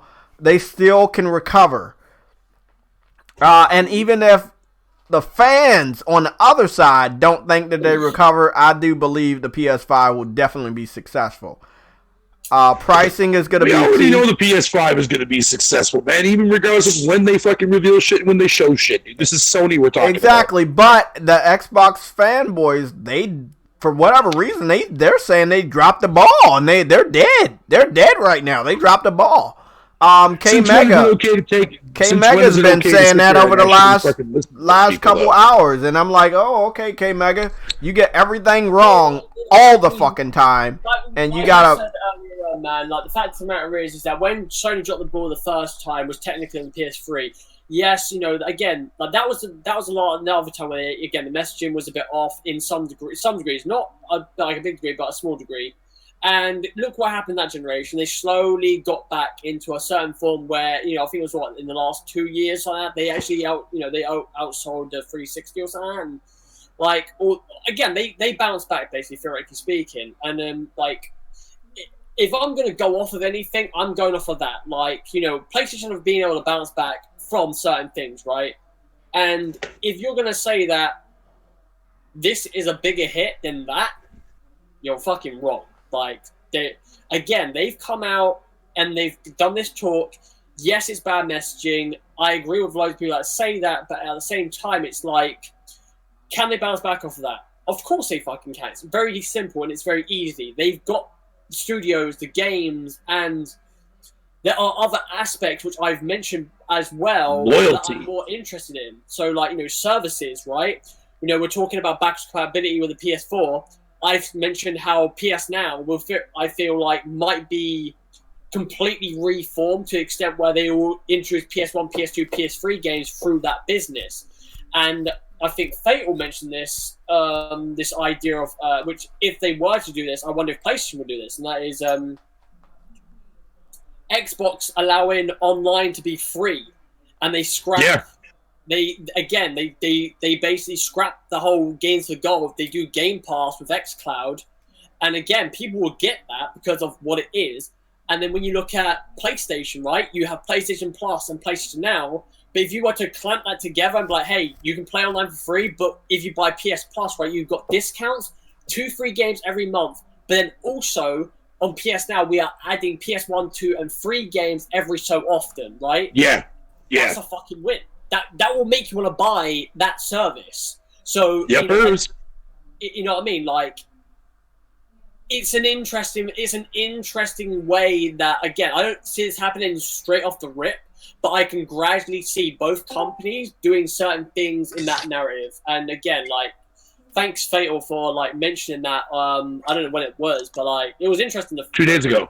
Yeah, exactly. But again, it's not a confirmed thing, but it's an interesting thing to think about because both companies could theoretically do something like that. And you get the odd people say that Plus membership is not worth it because you don't get your money's worth. Depending on the individual, yes, but I think it'll be great. There's so much about these two consoles that we have not learned about yet. Everyone's focused on specs, but that's 30-40%. You still got another 60 to 70% that we have yet to see. Which feature wise, yeah. Exactly, man. And everyone's it's like what I was saying to Spartan earlier, dude, man. I'm so sick of the fucking spec talk, dude. I've been literally avoiding Twitter as much as I possibly can. Me too, man. Oh yeah. It's so fucking irritating because it's all I hear, man. Speed this and fucking titty flops this and fucking nah, man. Shut up with that crap, dude. Fuck out of here. Fadu, what did you say 2 days ago? That's such a good idea that he was talking about. Oh no, I was talking about okay. So I basically had said to Adam about Xbox and fucking Sony taking PS Plus but adding more to it, and Xbox Live adding more to it, right? Make the online free. So even if you don't pay for this service, you can still play your games online. Free to play games doesn't require that shit. Any online game can play. But when you pay for the service, you get benefits for fucking being part of it. Kind of similar to when PS Now or PS Plus first came in, in last generation. You know what I mean? As an option for people before they made it mandatory.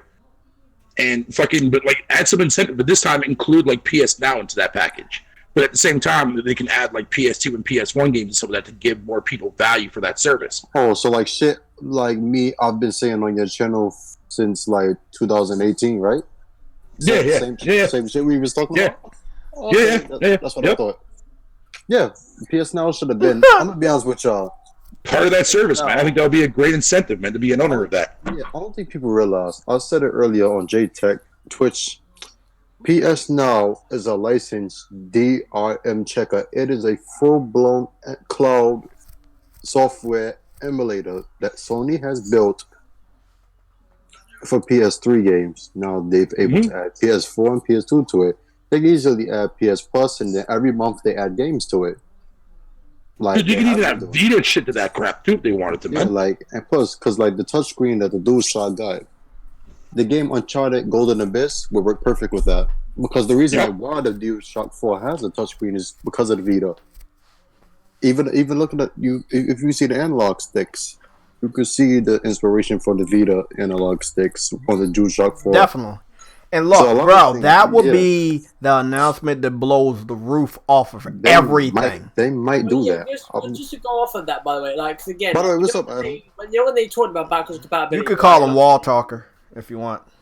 Yeah, what's it called again? You know when we talked about backwards compatibility, right? And hello, Snow Bunny. Well, sorry. So yeah, during the reveal of the PS5, when they talked about backwards compatibility, they showed PS5 native, Pro Legacy, and then Legacy of the PS4, right? Mm-hmm. And then at the bottom of that, right, they had a massive space. A lot of space. Yeah. Again, this is speculation, and it's not, it's not, fucking, a God-given, thing. But what if that actually was PS1, PS2, PS3? But again, they didn't want to talk about it because, again, that sort of thing you would want to save for a reveal where you would want to get that sort of pop, sort of aspect. I can see that because literally before they revealed that, they literally showed the PS3, and it was like the reason why I'm so expensive is because they put the emotional engine into it. They actually showed by word PS3 and PS2 right under it. And when he said that this route they're going is not really hardware, it's kind of like software based. So I'm like, if he's saying once backwards compatibility is in, it's in. To me, that sounds like, oh, they might have maybe PS2. I don't see PS3 really still. I think PS1 could run on any fucking thing. Like literally, even my iPhone it could run on. Right. But the PS2 is already emulated on PS4, so I can see that continuing. Exactly. Because they recoded it. They added trophy support. Mm-hmm. Like I said earlier to JTech, they recoded it to like where the PS4 RAM, you could hold shit in place. Like loading screens have gone at this point. So it's much possible that they could do that legacy backwards compatibility. But I don't see PS3 yet, unless they add it to PS Plus, bro, and then have it like that, like backwards compatibility. I can see that happening. Okay, so this is a question. This is an important question. We are on where are we at? This is the 22nd. This is the last full week of March. That obviously means we get the PlayStation Plus update, even though the 1st of April is Wednesday, not Tuesday. They could also give us the PlayStation Plus update on the 30th, which is the Monday before we head into April. But look, that's a crazy thing to think about. Backwards compatibility, software based. We know how easy it would be to do PS1, even if they allow physical, because it's just a CD. You had CDs right there. The DVD 9, you might have a problem doing all physical. Excuse me. Don't forget, by the way, because again, this is what another thing that PlayStation. Again, I don't know if Xbox fans have forgotten about this, but in 2015, when they introduced backwards compatibility, it wasn't a sense of, when they they subtly when they introduced that that aspect of it, it took them a few a year at least to not even a year probably, but again it took them they slowly introduced fucking games, right? And I think last year they stopped the list, didn't they, or something like that? Yeah, they stopped the list last year. Yeah, exactly, right. And again, no one's talking about that from an Xbox standpoint, where it's like you guys didn't get it day one or day and date, even though it was a launch thing, but because obviously the console was already out. Yeah, because PlayStation didn't do it. It was a slow progression. I see the same thing with PlayStation. They're doing the exact same thing. I see them slowly progressing, like obviously PS4 games. But, because right now what we've got 100 in the boosted PS5 mode, and then we've got the 4,000. 400, was it 4,000 games that will be run on the, it's, and people are like, oh, but, I see Xbox fans saying, oh, that isn't true, though. That isn't true. It's like, why is it not true? Like, please, literally. Oh, yeah. And it's like, I heard yesterday some dude on Luca podcast literally say he doesn't believe when Sony said they're going to have 4,000 games, but because they didn't show it. But then he also said before that, he believes Sony will only have 100 games, even though they didn't show that either. So I'm like, how? Because anything negative, they will believe. Anything positive, they won't believe. And I'm like, literally, Microsoft literally said the same thing. You will have games from Xbox One. They never gave a number, though. When they first said it, they never gave a number. Of course not. Why? Because they can't guarantee you that. Because if they guarantee you say that, and then they can't do it, they'll be considered lying. Exactly. What I did get from that, though, is every game that's available for backwards compatibility for original Xbox, the 360, of course, the current library of the Xbox One is still in question. Those games will be playable because it's the same thing. I'm not trying to bash Xbox. The thing I'm bashing is fucking fans. Yep. Something like the idiotic fans, like that's all I do. I diss them on the fucking thing. Everybody. That are just continuously pushing. Again, it's the same. Like they're pushing this. Like not. I don't want to. I hate saying like pushing this narrative because. But is that what it is? It's the sense of they're pushing this continuous narrative of power and all that. But when you've already proven that, but for some reason you're still going on this. I'm like, listen, I don't know what PlayStation fans are listening to, but the ones that actually are understanding it, like, yes, you have the power narrative, of course you do, but you don't have to keep on every fucking day, like, going, oh, but PlayStation is not as powerful as what it is, and this person's lying, and you should believe a YouTuber over an architect at PlayStation. It's like, you're not doing yourself any favors. And when I see them attack like devs and actual people that are making these things over people that are YouTubers, it's like really, people are really fucking like the world's gone to shit already, but it's getting even more worse. I just want definitely. Oh, my bad, bro. Oh no, I'm just gonna say real quick that definitely makes sense now as to why they actually stopped the actual backwards compatibility team a year in advance, man. It's like, yo, bitch, get on the fucking Series X and make all this shit work for right now. So exactly, because that's a tall order for anybody. Every game. You know how many games I still hear people. This was weeks and months after they said we're not adding no more games. They were asking Phil Spencer, begging Phil Spencer to add this game from the original Xbox library, add this game from the Xbox 360. That's why they stopped. Exactly. And again, it's a tall order. So why would Xbox fans say, oh, Sony, you need to do this, but don't worry, Microsoft's not doing it, but it's all right. But you need to do every game.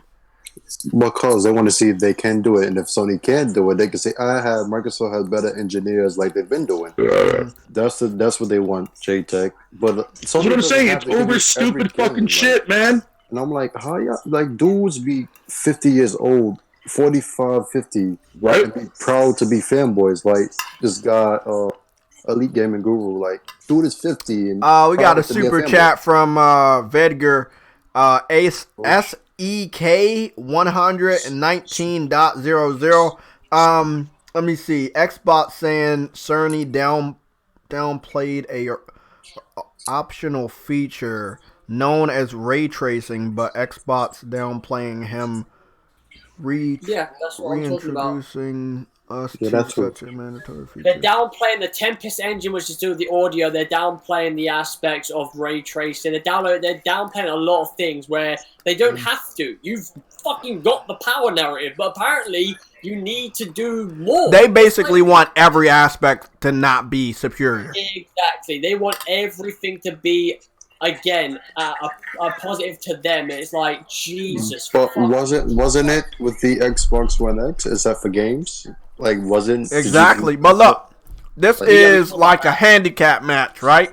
You know what a handicap match is? You one versus two or 1 versus 3. Is that 2 retards? Oh, because see, listen to this. You need that, right? So you can win. That's the only way you can win. is if you gang up on that one person. They believe the only way they can secure a definitive win that Sony would never make a comeback is if everything in the Xbox Series X is so superior to the PS5 that Sony will never make a comeback. If you know Sony... You know what, though, Jay? Huh? So you know what? You want to know what, though? No matter what Xbox fucking people say towards the actual fucking power fidelity of the actual Series X and how low it's fucking more powerful than PS4... There's only one thing at the end of the day that fucking matters. They can have all that power narrative shit. They can have the titty flops. They can have whatever the fuck they want. Said titty but the one thing that they guaranteed not to have is the quality games that Sony has. See. They got that word right there that people miss. It's not just games. It's quality games. Quality games. Quality. Yeah. That's the first thing they get. They're like Sony. We talked about. I talked about this with a load of different people, and I think in some perspective, I talked to this Faye about this. Right, quality can be measured in different fucking areas. Right, I talked to Faye about this with Hellblade. Again, the trailer that we saw with Hellblade theoretically could look like that gameplay wise, but again, that could diminish the aspect of. Ray tracing, everything comes down to what is happening in that game, like based on processor power, but then also how long that game theoretically could be, based on if that game looks that good. Like we're looking at maybe a shorter game because of that. Also, what goes on in that game could also diminish the length of that game. Because again, there are loads of factors in which go into like game design. Like I said earlier on with Destiny 2. You play Destiny 2, you do like a 6-man raid, right? You've got all your fire team popping off like fucking supers, these particle effects happen, all this shit happening on screen, bro. That shit will make your system chug, it will dip, that will be going down to resolution as well as performance. And again, I don't see anybody talk about these sort of things because they don't want to. And obviously that's fine, but when these games do come out, you're going to find out real quick that Xbox Series X isn't as, quote unquote, the beast that you think it is. We see right now with the Xbox One X with Doom Eternal and Resident Evil 3. It ain't running at a steady 60 frames, but yes, they are doing bigger resolution. But you would think, if that's the case, wouldn't you want to just do like a small resolution? Apparently not. You would rather dip the frames. We got that. I prefer frames over resolution any day of the week, man. Exactly. There's too many fucking games I played this gen that fucking chugged way too bad because they decided to make the game look a lot cleaner and a lot better and jack up the resolution, man. Fuck you, dude. Like Ori? It's so annoying when you're playing your game and it looks like a fucking slideshow. Like Ori? Ori, yeah. Oh, yeah. Just like Ori, fucking The Hunter Call of the Wild, you name it, dude. I'm not gonna lie, bro. Talking about Ori, man, I really like Ori. I like that game, but the thing that I, again, like, with Ori is that it's a platformer, and its frame, it's not the frames, it has a stutter. It wasn't the frames. It's got a memory leak somewhere in that game, because the longer you play it, the worse your game fucking plays. Exactly, that's what I mean. And I'm like, the thing is, right, is that, because I don't know if this is true or not, but apparently Moon Studios came out and said to a reviewer to change their review because they came out early before the game came out and said that performance, like technical issue wise, it wasn't good. And the funny thing is, right, this is where it kind of gets like a bit contradiction. Like it kind of gets like not contradicting. What's it called again? But like it gets a bit like messy. When Days Gone came out, right, that game had fucking bugs like up the wazoo, right? But did that game get the benefit that Ori did? No. When Ori came out, they mentioned these technical issues, which obviously played a good factor for them. But again, a lot of reviewers gave that game an 8, a 9, and maybe a 10. Not a lot of them gave it a low score because of the technical issue. They mentioned it, but it didn't really affect the score in a big way. And I'm like, but it did with fucking with Days Gone. Exactly, bro. But I played Ori through. Like, here's the thing as well, Fail. With Ori, right? There isn't. I mean, again, there is some things that happen on in the game. Again, it's a platformer, but it's the platform that it is. I'm expecting that game to run easy at the frames that it should be. Oh, yeah. The frame that it should be at. No problem at all, yeah. Whereas with Days Gone, when you've got like hundreds and hundreds of freakers, right? It's funny because when I played that game, if I drove past like, I don't know, 5, 7 freakers, it would fucking chug on frames. But when I was facing like a horde of freakers, that shit would try to maximize the frames, make sure that shit didn't dip. And I was like, damn, like they've trying to keep this shit going, but like it is some sort like dipping from time to time, but they are doing a good job making sure that it is not unplayable. And no, again, reviewers didn't go that narrative. They kind of went, fuck it, we're giving this game a bad review because I don't know. Again, like I'm not the sort of person that wants to pay media bias, bro. I'm not gonna be like that though. I'm not gonna say, "Oh, media bias," like fucking some Xbox fans are doing, because that's what they right now. I'm seeing Xbox fans talk about media bias, developer bias, and some other bias shit. It's like the only words that have been coming out of their mouths is bias. I'm like, what the? It's like why even talk about media bias when you're not even supporting the stuff that your console's coming out with, man? Yeah, that's the power of the cloud right there. Like right there. Like that makes that whole entire argument fucking null and fucking void, dude. Okay, well that's the power. That's the power of the cloud, Fatal. No, fuck that, Fatal. Why are you? Well, it's not our dreams. Fatal. Why are they even listening to the media when the media needs us to even exist? Why they not? Yeah, right. Yo, that's what I'm telling you, man. I'm telling you, dude. Like Xbox people are fucking retarded as shit. Either. It's well, all people are like that. Nintendo fans and shit. Yo, when you spell the word media, the first two words is me, right? The first two letters spells me, right? So that's who. Oh God, I see where you're going here. I should be listening to me because it's the media. So yeah, the last part is what? Duh. Dia means of. It means where, basically, like via. Oh God. Via Latin. Taking you through that lesson. How about that, Fatal? You like that? Shit, bro. Look, it basically means I talk. Basically, that's what the media is. I talk. That's what media. The word media means. I talk. So I'm listening to none of that shit. Yo, but it's a real shame too as well, because Ori 2, like being like the first experience I got with Ori, because I went back and I re-downloaded the first one too as well, just so I can go back and replay it. The second game is fucking beautiful, dude. It just it sucks that it just chugs and it fucking freezes on you all the time, and then it crashes. That's one thing that pissed me off in that game, man. That game is so good, again, bro. At that point in time, we know it's not all about power; it's up to the developer. Yeah, it's up to the fucking developers. So it's very simple. Next generation? It's a very simple lesson. But you think it's going to change next gen? Yes, because I think it is because of the power of the X. No. First party will utilize that shit, but you gotta remember, third parties are fucking lazy as fuck, dude. Hold on. They have been for the last 2 consecutive generations combined. But you gotta have to explain if they weren't lazy, we wouldn't have day one updates. You gotta have to explain that to the Xbox community. They think that a developer... I don't want to explain something that should be common sense. They think Moon Studios is regarded as a first party because the game's only on their platform. No, it isn't, because they're not first party. No, I know, but you would have to explain that to Xbox fans, because there are tons of people that put their games only on Xbox, the console. I don't associate myself with Xbox people, though. You have to. That's your job. I don't. No, it's not my job. My job is not to sit here and make up fucking bullshit fucking lies. I tell people what I want to play and what I play and what I play. That's it. You're our go-to Xbox representative. That's your job, buddy. You gotta do it. I run solo, dude. I run my own solo candidate, dude. That's who I am. Fuck everybody else, man. I can't stand the fan base of either side, honestly.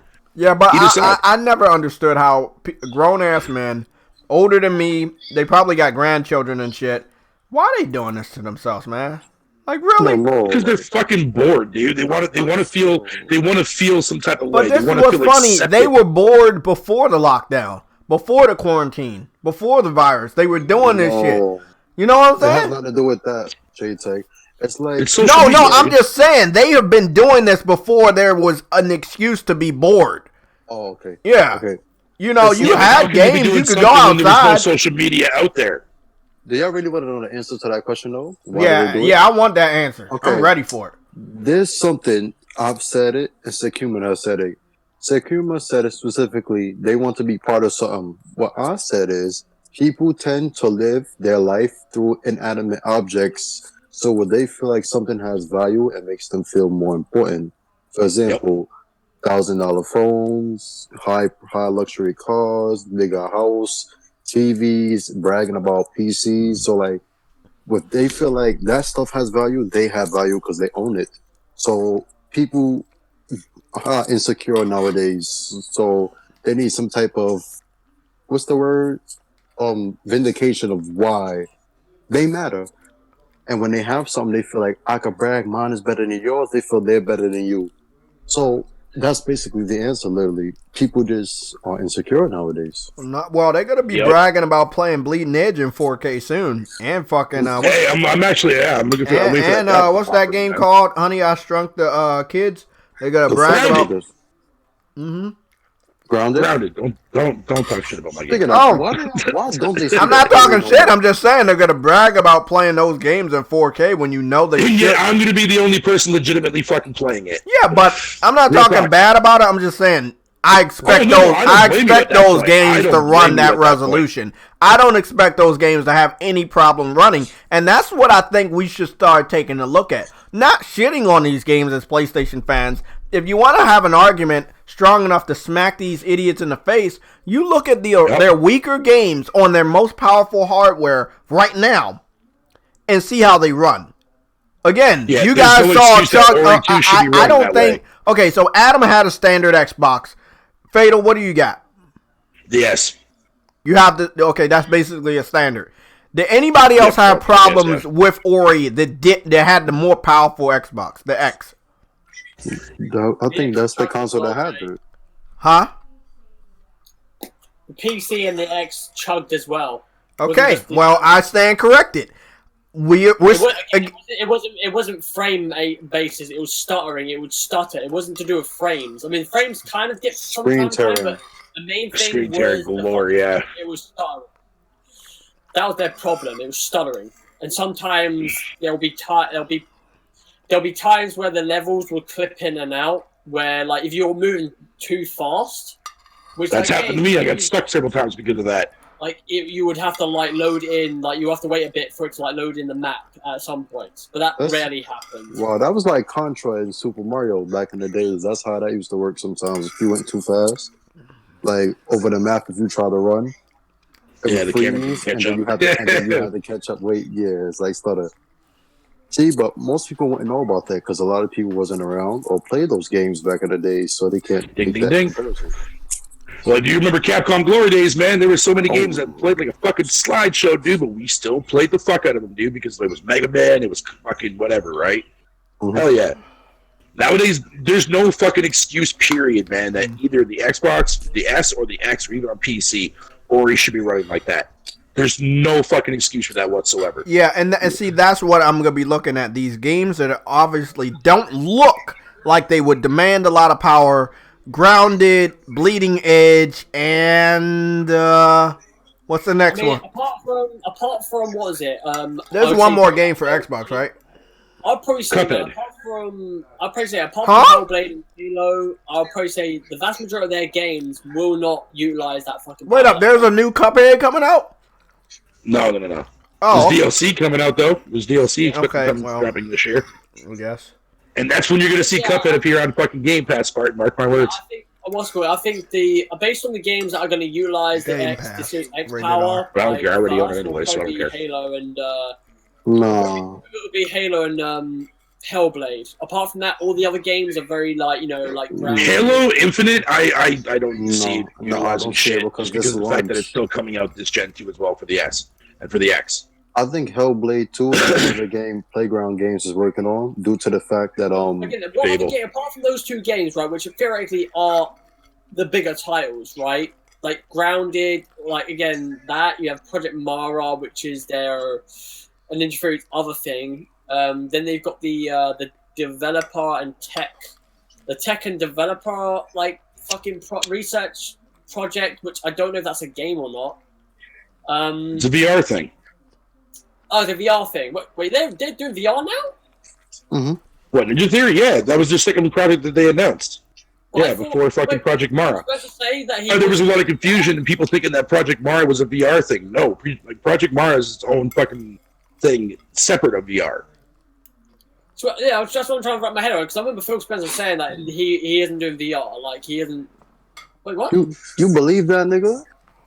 Well, no, I don't, because again, like I said this when Half-Life Alyx came out, and I think somebody asked the people that are working on that game, is there any chance that PlayStation VR might be able to get that, and they said theoretically we would like to put that game on other platforms, and they want to do it for PSVR.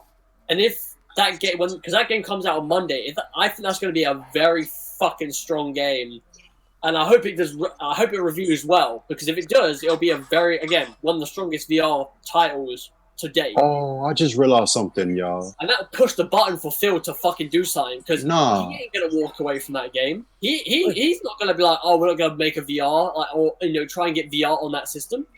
He's gonna make sure VR is working on the Series X because of Half-Life. He ain't gonna allow that shit to bypass. You crazy? Yo. Okay, so look.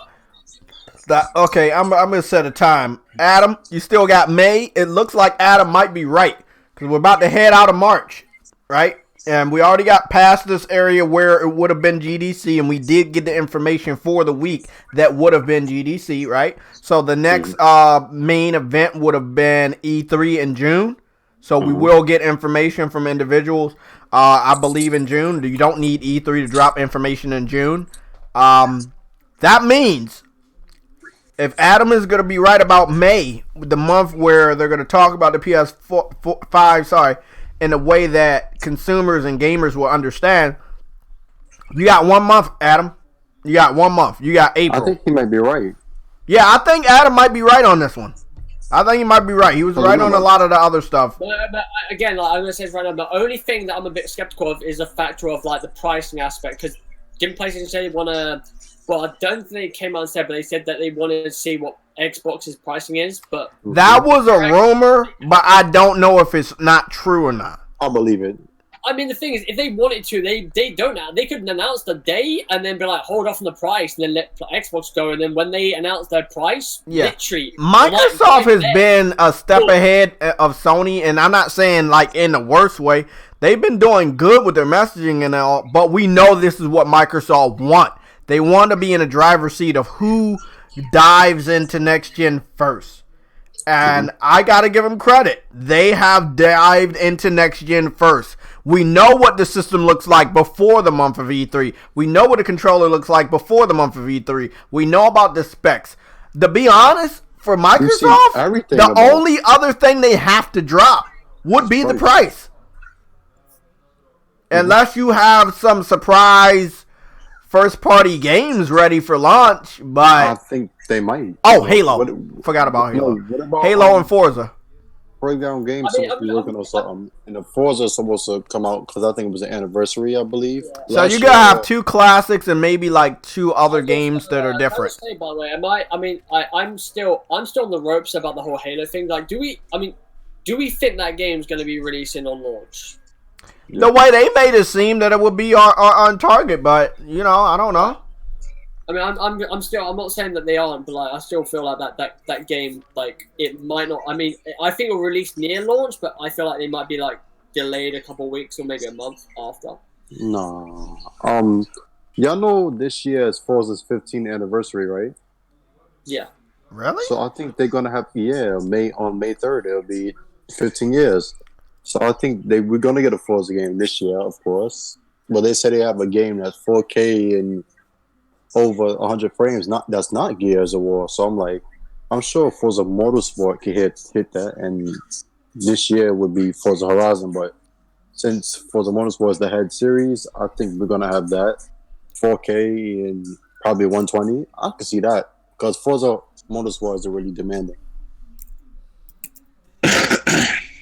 Yeah. Yeah, look, those are the games I expect to push it. You looking at the first party. We know third party's gonna be ready. I'm hearing rumors about this new Call of Duty Black Ops reimagining or whatever. It's gonna be gritty and realistic and shit like that. We know third party games will definitely push the hardware. They're ready for this new hardware.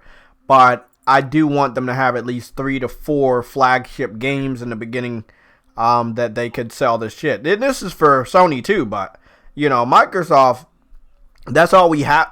That's all we're getting next from them. We will get what their launch lineup is going to look like, and then you would drop the price. Again, you did everything else, man. You really did. You don't even need to do the E3 presentation that you would normally do and waste everybody's time and waste money. You really can shorten that shit up because you got so much information out there. The fanboys, the people that are your 100% base that will never waver, the ones that will never go to PlayStation, they're on board. They trust you. I think, again, you can wrap this shit up, get those advertisements and marketing out there, but I don't think they need to go on stage and do your traditional 1 or 2 hour conference. You could wrap that shit up in 30 minutes, to be honest, because there's so much shit you already talked about. By the way, just asking, with the Xbox One X, like, I heard this, like, I think like last week, but is it true that console is $100 cheaper than the Pro? Like, I don't know. I could check Amazon, but I heard that both systems got a price cut. Like, I've seen the Xbox One X being on that console's been put on like deals so many more fucking times than PlayStation Pro. Yeah, because they really want to sell that shit. Yeah, that's what I'm trying to think. Okay, so as of right now, the Xbox One X is just the base model. It is $257. Well, on Amazon. Amazon US? Wow. Amazon United States, and I'm about to check the PS4 Pro. Yes, and the PS4 Pro 1 terabyte is $348. So yep, Adam, you are right. And the funny thing is, I mean, I'm not saying that people are buying Pro like more than that, but like again, like the fact that that's the price. Oh my god, man. But the thing is, do you want to buy an Xbox not just because it's almost next gen? What do you buy an Xbox for? If you could play everything on PC, Microsoft needs to understand their messaging with that. Because Microsoft has been trying to. They do. Yeah, okay, Microsoft understands, bro. They know, but what they've been trying to do is bring PC and consoles together. That was their plan from the initial start. Use consoles to bring everybody to PC, but it didn't work. So now what they're trying to do is make their console into a PC at a certain price. So therefore, they have complete control over the experience. But even with games on PC, it's like Alien. It's like Dell and Alienware, basically. Again, they've got preset builds which you can buy, and you know at a cheaper price. So I want to say this, Adam. I said this earlier on, Jay, didn't I? About, yes, you did. You did. Again, like they are going off of the aspect where I wouldn't be surprised if they are going towards xCloud and services, and like, hey, you want to play your games on like a PC build or like that? We're not, you know, again, they might have like preset like not consoles because they won't be technically consoles, but they'll basically sell preset builds that have Windows software tech, which benefits Microsoft, then also the Xbox division, which I understand is owned by Microsoft, of course, but again, it's like the two different things that they are, again, selling. It's rather brilliant if you think about it, business-wise. It's rather smart because you all know Microsoft can make money. You look at them. But I believe that selling preset hardware, since they own the software of Windows and UWP, basically try to bring it together, every service, though, will require Xbox Live. So you gotta use it, regardless. So I think it's actually really brilliant for them to do because they control Windows, they control Xbox. Yeah, and a lot of computers run Windows. So I mean, I don't know. The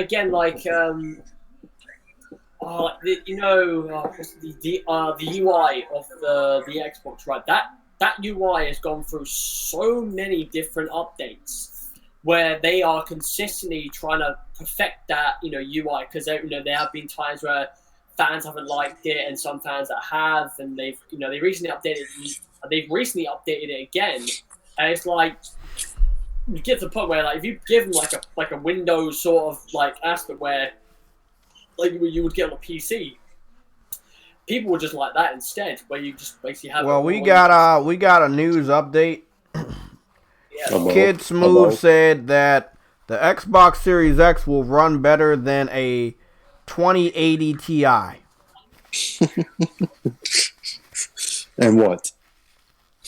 And that's it. And on what? And in what? I don't know. In what way? I don't know. That's your boy Kid Smooth. That's everybody's boy. degree. This guy's got a degree in business, and he thinks that he's got a PhD in computer science. okay. It's like they made the specs I have so a bachelor's- simple for them to understand, Yeah. and they think that they're professionals now. No, but RDNA. Who was to say RDNA can even step to NVIDIA GPUs? Like AMD just started designing their GPU, like NVIDIA was doing in 2003.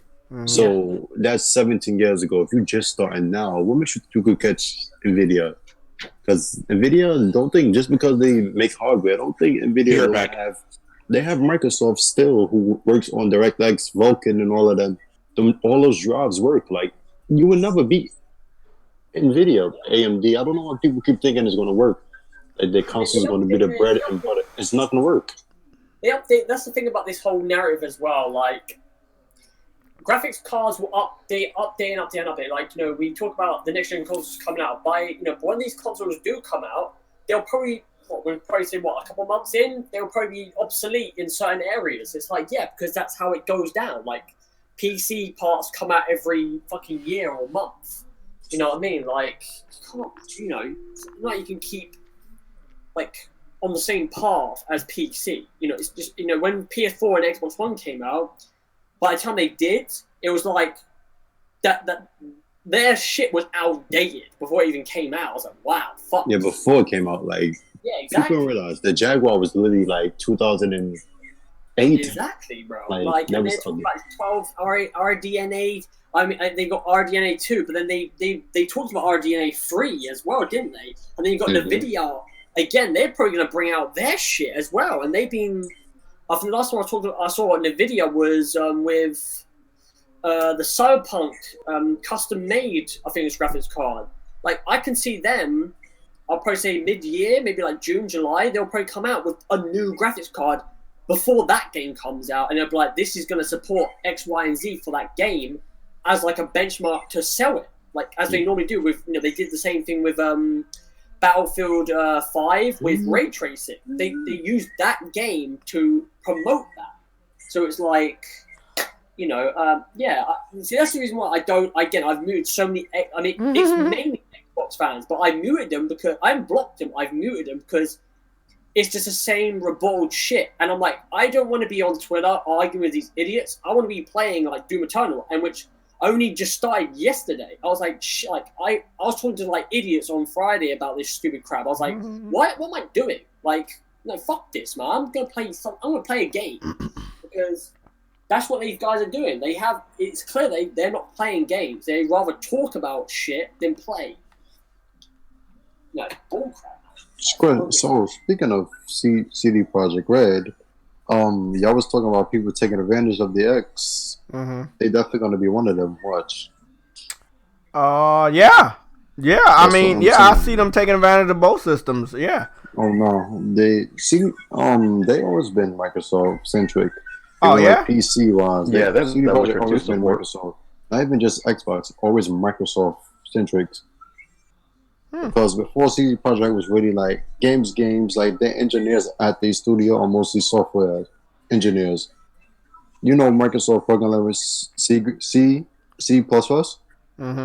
Most of them were like college people who like built upon that, and Microsoft integrated them into the actual Windows program. Why do you think when Windows 8 came out, it was so poorly well received? All the blocks and all that shit, most of them was from game developers. Yeah. I don't realize how into gaming Microsoft is. Like, they would never leave. But the reason you I think that their next game, which is Cyberpunk, is gonna run a little bit more poorly on the PS5 compared to the series? Yes, because because of the multi-threading mode they have with 3.8 gigahertz, the frame rate of Cyberpunk would be much better on Xbox than PlayStation. The resolution, however, there's no reason for it not to run at like 4K, because the PS5 CPU and the GPU is not weak really at all. It's weaker than the Xbox spec-wise, but yeah, they're gonna make the Xbox the better version, of course. They always have. Witcher 3 on the X was night and day, man. It ran that much better since I have both versions. And then you remember what they did with Shadow of War? when they made the Pro version, they nerfed that, and then they went back, and then they're identical. I think this time, since it's at launch, I don't think they're going to be able to get away with that. Because that's a new game, Cyberpunk. So if they do make a PlayStation version, they have to make it close. But it has to have some form of difference. Yeah, there will be a difference between the two Well, versions. look, I expect this from some developers. I don't really fuck with CD Projekt Red, so I didn't know how close their relationship was. So thanks for letting me know that. Yes, beyond gaming, it's real life, like on some real shit. Yeah, that's cool. But I do expect that developers should come out and let people know the real reason why you don't try to make the game at least give it a parody or do what you can. Now, as we already know, a lot of developers came out and they already said they love what they're hearing from the PS5, so I don't have a problem with that. But yeah, you're right. Some developers, hey, they gonna have their shit run better on the Xbox Series X. They might favor that. Y'all remember when Ubisoft revealed Watch Dogs 3, right? During like AMD conference, the ray tracing and everything. I'm gonna tell y'all, for example, once that game got delayed, right after PlayStation started delaying shit, that told me who was gonna market with what. The Watch Dogs Legion, bro, that's gonna have ray tracing on the X. I know that for sure. And the auto HDR shit, that's definitely gonna happen. I know that. I have that feeling. Why? Because ain't no way they showcase ray tracing, and as soon as PlayStation said, "Oh, we're delaying The Last of Us and all our games," and then Square Enix came out, and then I see Ubisoft cancel 3 of their games they delayed. All the shit Ubisoft has planned is in line with what Microsoft wants, so I could see them taking advantage of the X. Especially Ubisoft. I mean, it's fucking Ubisoft. I already know they do that shit. Anthem is going to get an upgrade for both of them. It's probably native 4K, 30 frames per second. I don't think it's going to get a 60 frames per second mode at all. But see, this is where it comes in, and even though I know a lot of fanboys are too stupid to understand this, this is where it comes into individual developers, who they favor, who they like, what system they want to pull the most power out of, if they want to do it, you know what I'm saying? If they want to enhance these games, or do they say, fuck this shit, it'll come at a later time throughout next year because we're working on other games, or they just don't plan on doing one. This is for both sides. This is for both sides to understand, like, you asking them to enhance a lot of games that they might have just moved on from, that they have no real, love for, that they would go back and say, hey, let's do this shit. I know the developer loves Bloodborne, from Software. I see that happening. I see that. I mean, it skipped the pro mode. I don't see why I would miss anything else. You know? That would be dope. I would love that. I wish Dev the best of luck. I'm gonna be honest with you, man. Like, I wish them all the best of luck. Said, every last one of them. There's no excuse this time. Them CPUs are nowhere near a bottleneck now. Exactly. And then you have the SSD acting as RAM, like virtual RAM for both. And then you have 16 gigs of RAM that has enough bandwidth to run every fucking game you need. And there shouldn't be no pop-in. It shouldn't be nothing at all. But I do think that with the X being as powerful as it is, they're going to brute force it and go for less optimization this time around. And I think it's going to suffer again, like the Xbox One X did. I really think so. This is not trying to make PlayStation over Xbox. It's legit concern because look at the games. They brute forced it and then had to go back and do numerous patches. Titanfall had it. Need for Speed had it. The Witcher had it. What else game was that big game? Fuck yeah, Take advantage of that. Star Wars, Battlefront 2. Remember when it was like its identical settings, Ultra, and then it ran worse than PlayStation? They went back, put another patch. It ran equally to PlayStation, but it's no longer native 4K. Far Cry 5 got this. Like, I think it's gonna suffer this time. because you may have the high resolution and everything, but if you don't optimize, it's not going to work out. Yeah. And PlayStation is going to optimize because for Microsoft being a software company, Sony has been much better with getting these games running on weaker hardware with software tricks than Microsoft is. Oh, and we know they've been doing that shit for generations. For generations. So I don't see why people think it's going to change because they told Microsoft are flexing their software skills with DirectX 12 Ultimate. That's going to help. I'm not going to lie to you. That's not going to help. But ever just announced, and it's not going to go into effect yet. Look how long it took DirectX 12 to get support. Yeah. And it still really hasn't. By the way, I just want to chime in on this because someone's talking like somebody mentioned the word bottleneck still, and like this kind of reminded me of when they did their spec reveal. What was it? Their full spec reveal last week, right? And they had obviously the 2 videos, which is quick resume as well as the SSD like, loading in the games. I just want to ask, like, just frankly speaking, like, is anyone concerned about the actual venting system of the Xbox One, the way it works? I legit want to know, like. The thing is, it's the sense of sucking in the air from the bottom and then it shoots out the top, right? The thing is, right, between that, like the bottom, basically between like it traveling from the bottom to the top, between that, you've got the main system parts. I'm wondering how the fuck that's going to work out because normally with consoles, right, you either have like a basic venting system which internally just vents out, but again, it's not covering. Like you know how like they say, don't make sure that you don't cover up the enclosed venting environments. system. Yeah, exactly. Right, you don't cover up the vents of like a system. Like when I was playing on my Xbox One, because the original OG Xbox has like half of it's where the vent is. I was like, should I put my PlayStation on top of that? I'm like, probably not, because you're sort of like fucking that around with that. So obviously, you know, I don't know if it might overheat or whatnot.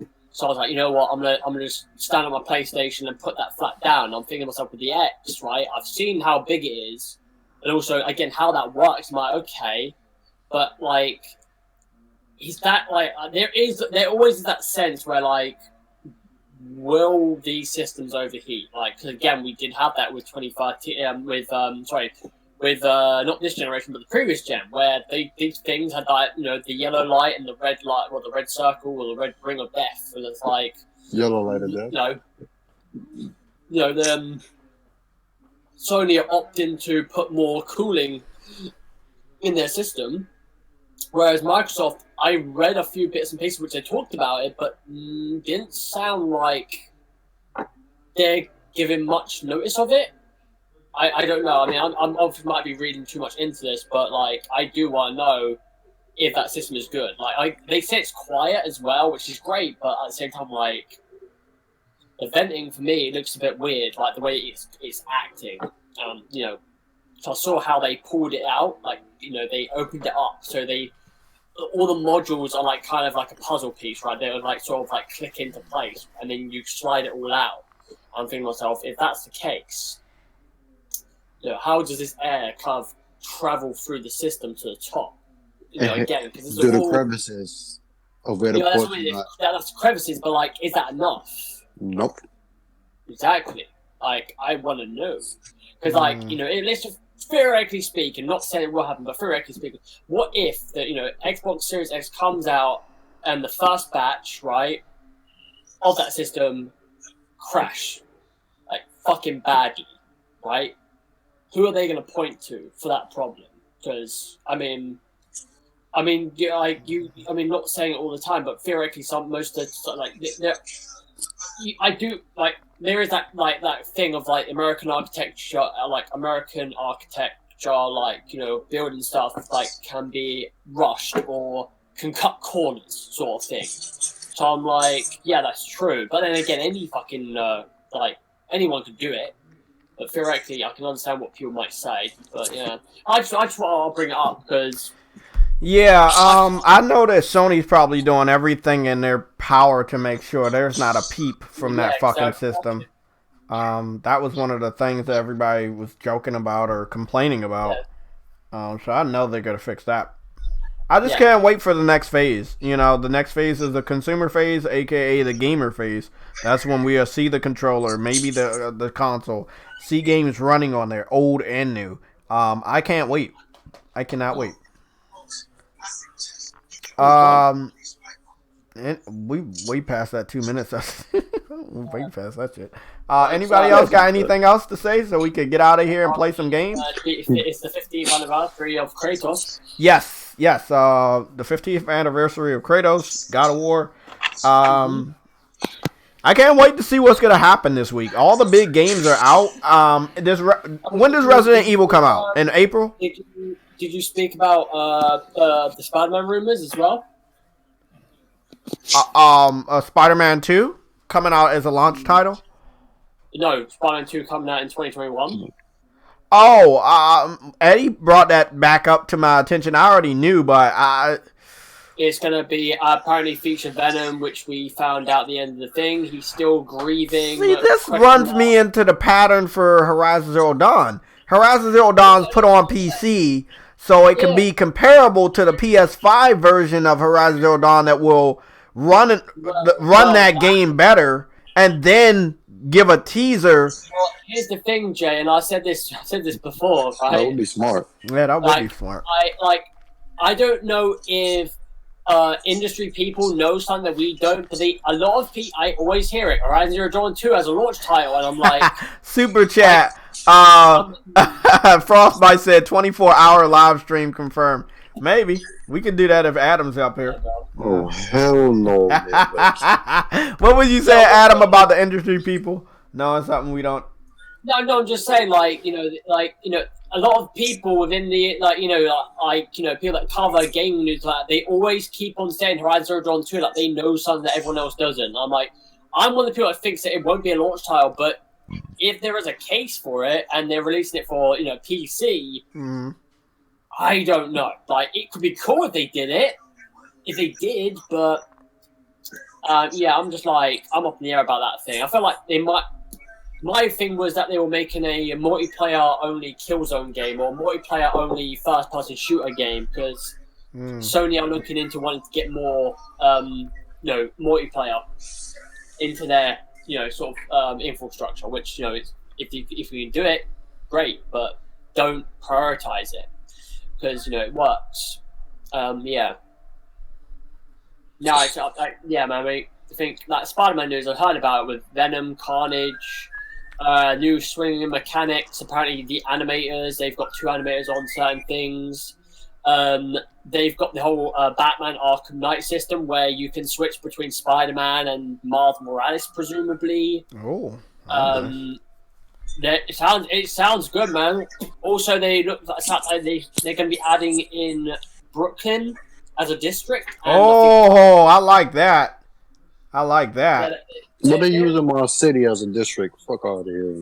I would love that shit. Yeah, they're adding in some.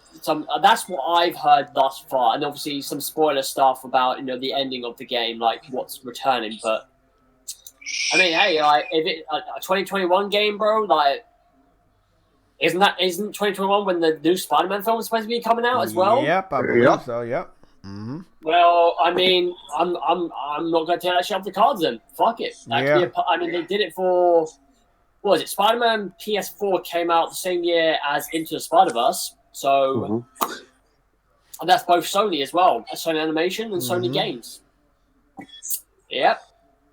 That's real good. I heard Sony wanted to make a anime about Spider-Man, but they couldn't do it, even though they own the movie rights.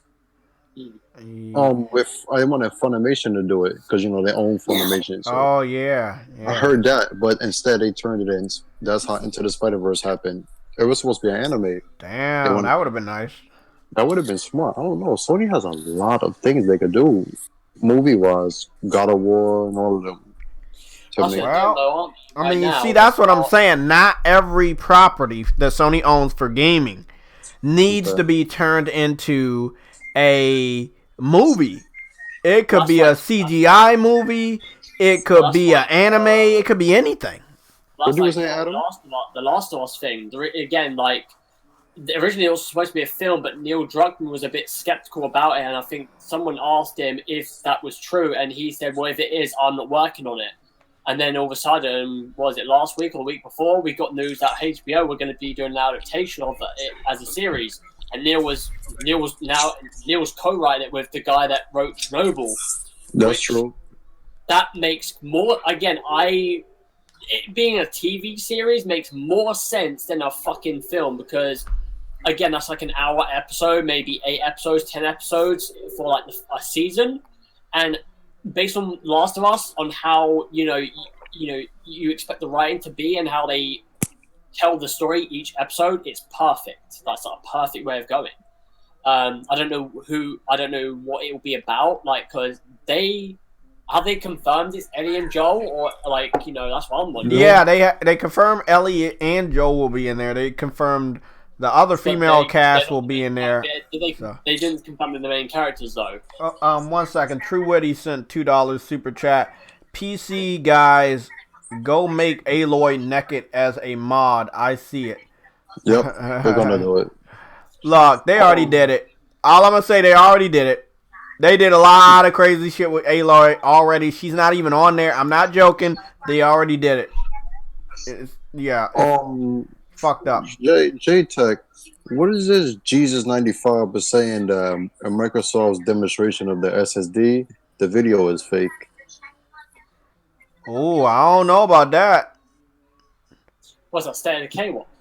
Yeah, he's saying like to load in the guy hand is the controller and the character. I mean, for me, that looks real to me because again, like it looked real to me. He said 5 seconds. He timed it. That game's State of Decay. I mean, if Fatal can chum this more, but like that game did not load well on Xbox, and obviously it makes sense that again, side by side, that's what it should be doing on the Series X.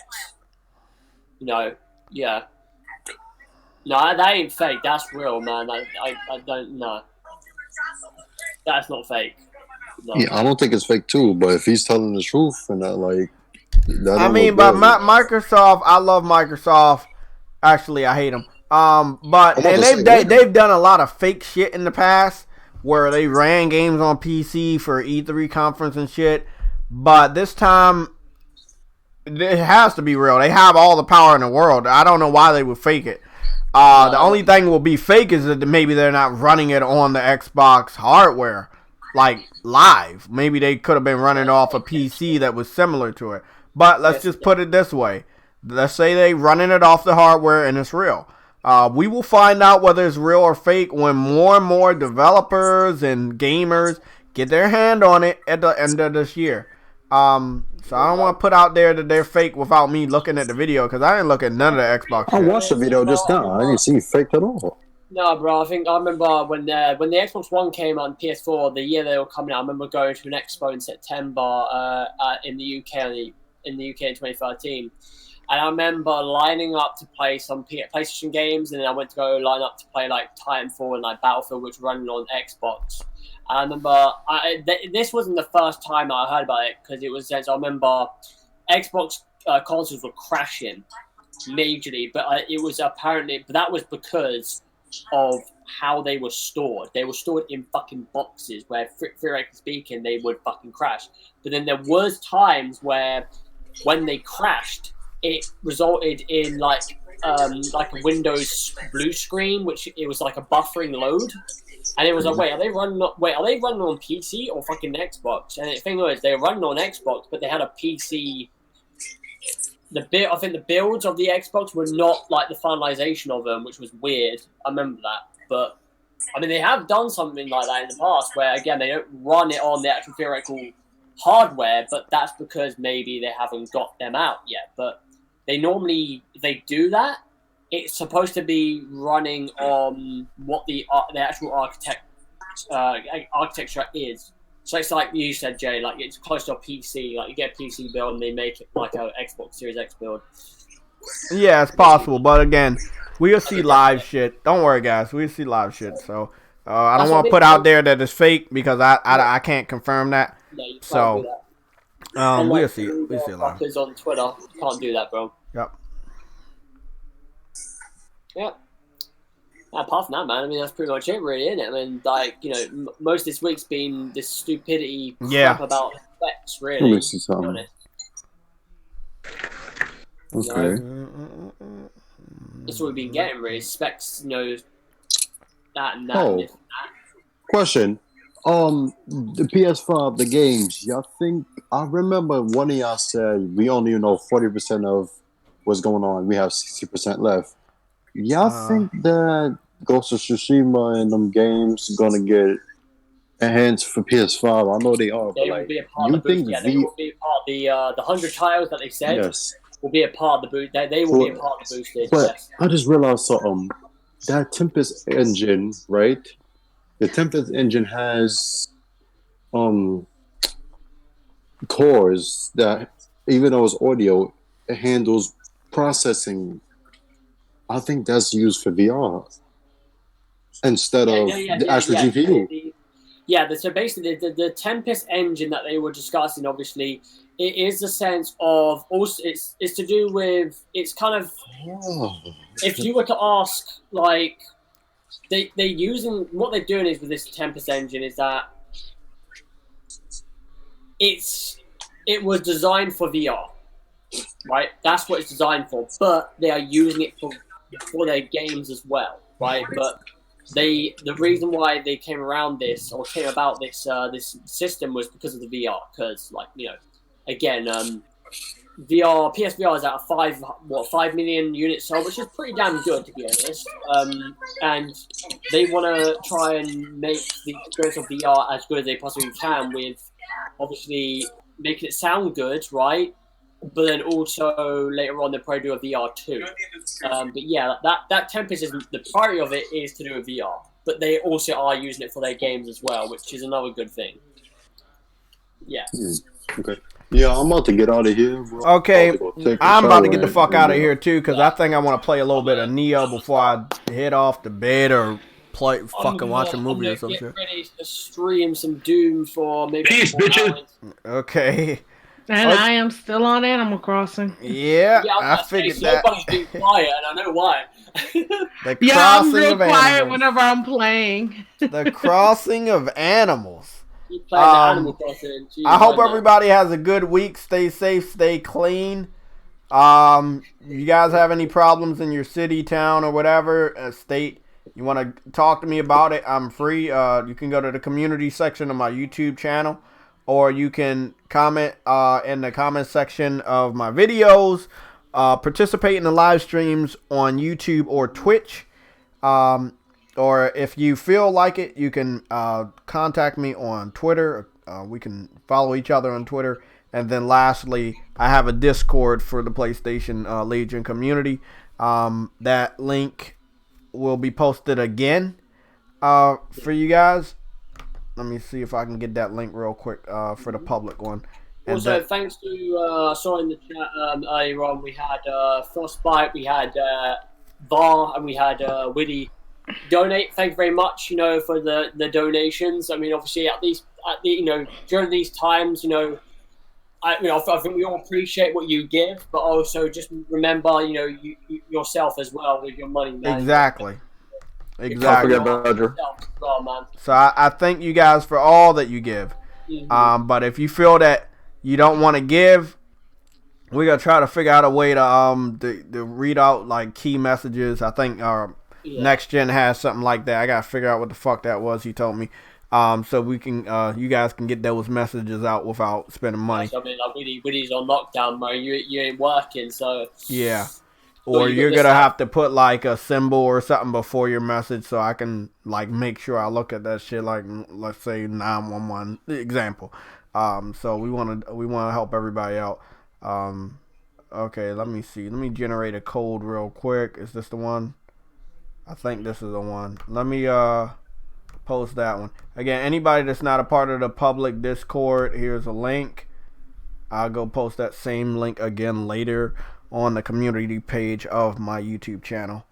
Most of the time when you're live streaming, it's always either me or Sam are looking at the chat anyway. So if we see certain questions pop up, just yeah, they'll bring it to my attention.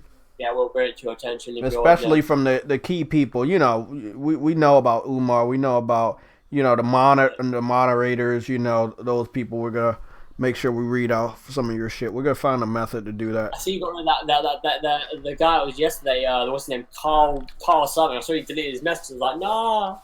Fuck that dude, bro. Fuck him and everything he stands for. You fanboy. The internet is fucking wild, bro. Okay. Do you think that was actually him? Who? Carl Levine? Nah, he sounds a little bit too smart. He sounds a little bit too smart to be Carl Malley. Where are we at? We gotta get the fuck out of here real quick. Oh, God, how the fuck do I get the fuck out of here? McDonald's. I see you, Umar. It's in the UK. Alright, McDonald's are closing their stuff. Congrats. They better. I mean, the next thing we start learning about is shit spreading through food. I mean, dude, man, it's I've been seeing obviously with the whole supermarket situation. Okay, guys, we see you next time. Might be tomorrow, might be tonight. Go follow me on Twitch. I think that we just gonna continue the stream on Twitch. I'm gonna be playing Neo. I'm just about to post my stream on Twitter and my Facebook as well. Adam, can you do me a favor? Can you post a link to your Twitch on the comment section before we go off? So everybody can see your link. But that's my name right there on Twitch. If you don't already know, is JTech TV HD. Actually, I don't know how is the setup right. That will be yes, that will be. I'm about to go over here. I don't know what game I'm gonna be featuring though. We're featuring Neo. Shit, I forgot. Right, cool. Yeah, I posted it, but it says remove any web addresses and try again. Okay. Yeah. Bro, what the fuck? Nah, it's this image I needed to get that reminds me of a wall. Like I said, look here.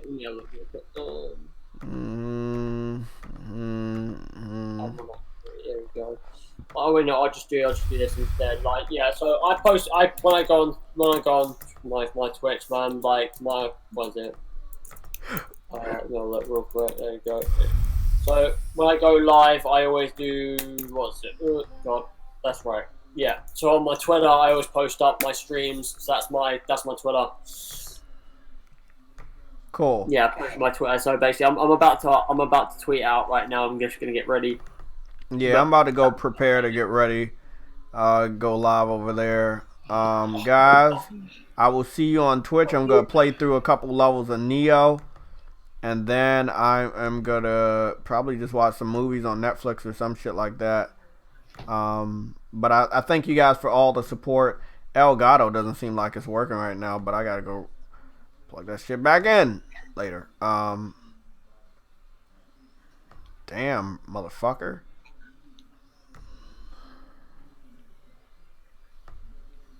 There we go. Great.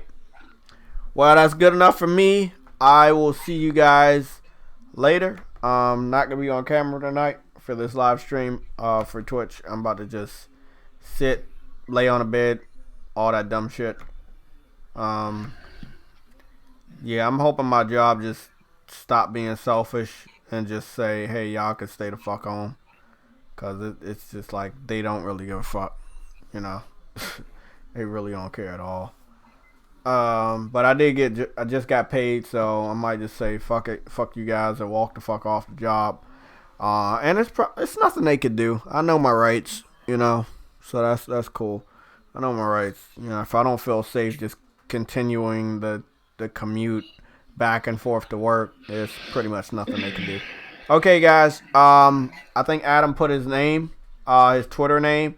You can go follow him on Twitter, and then he will have the Twitch name there. I think the Twitch might be the same. I don't know. Yeah, pretty much so. Okay, so it's pretty much Have the same. fun, guys. Okay, Snow I'll Bunny. see you guys on over there. Bye. Bye, everybody. Bye. Let me see where Adam Core is.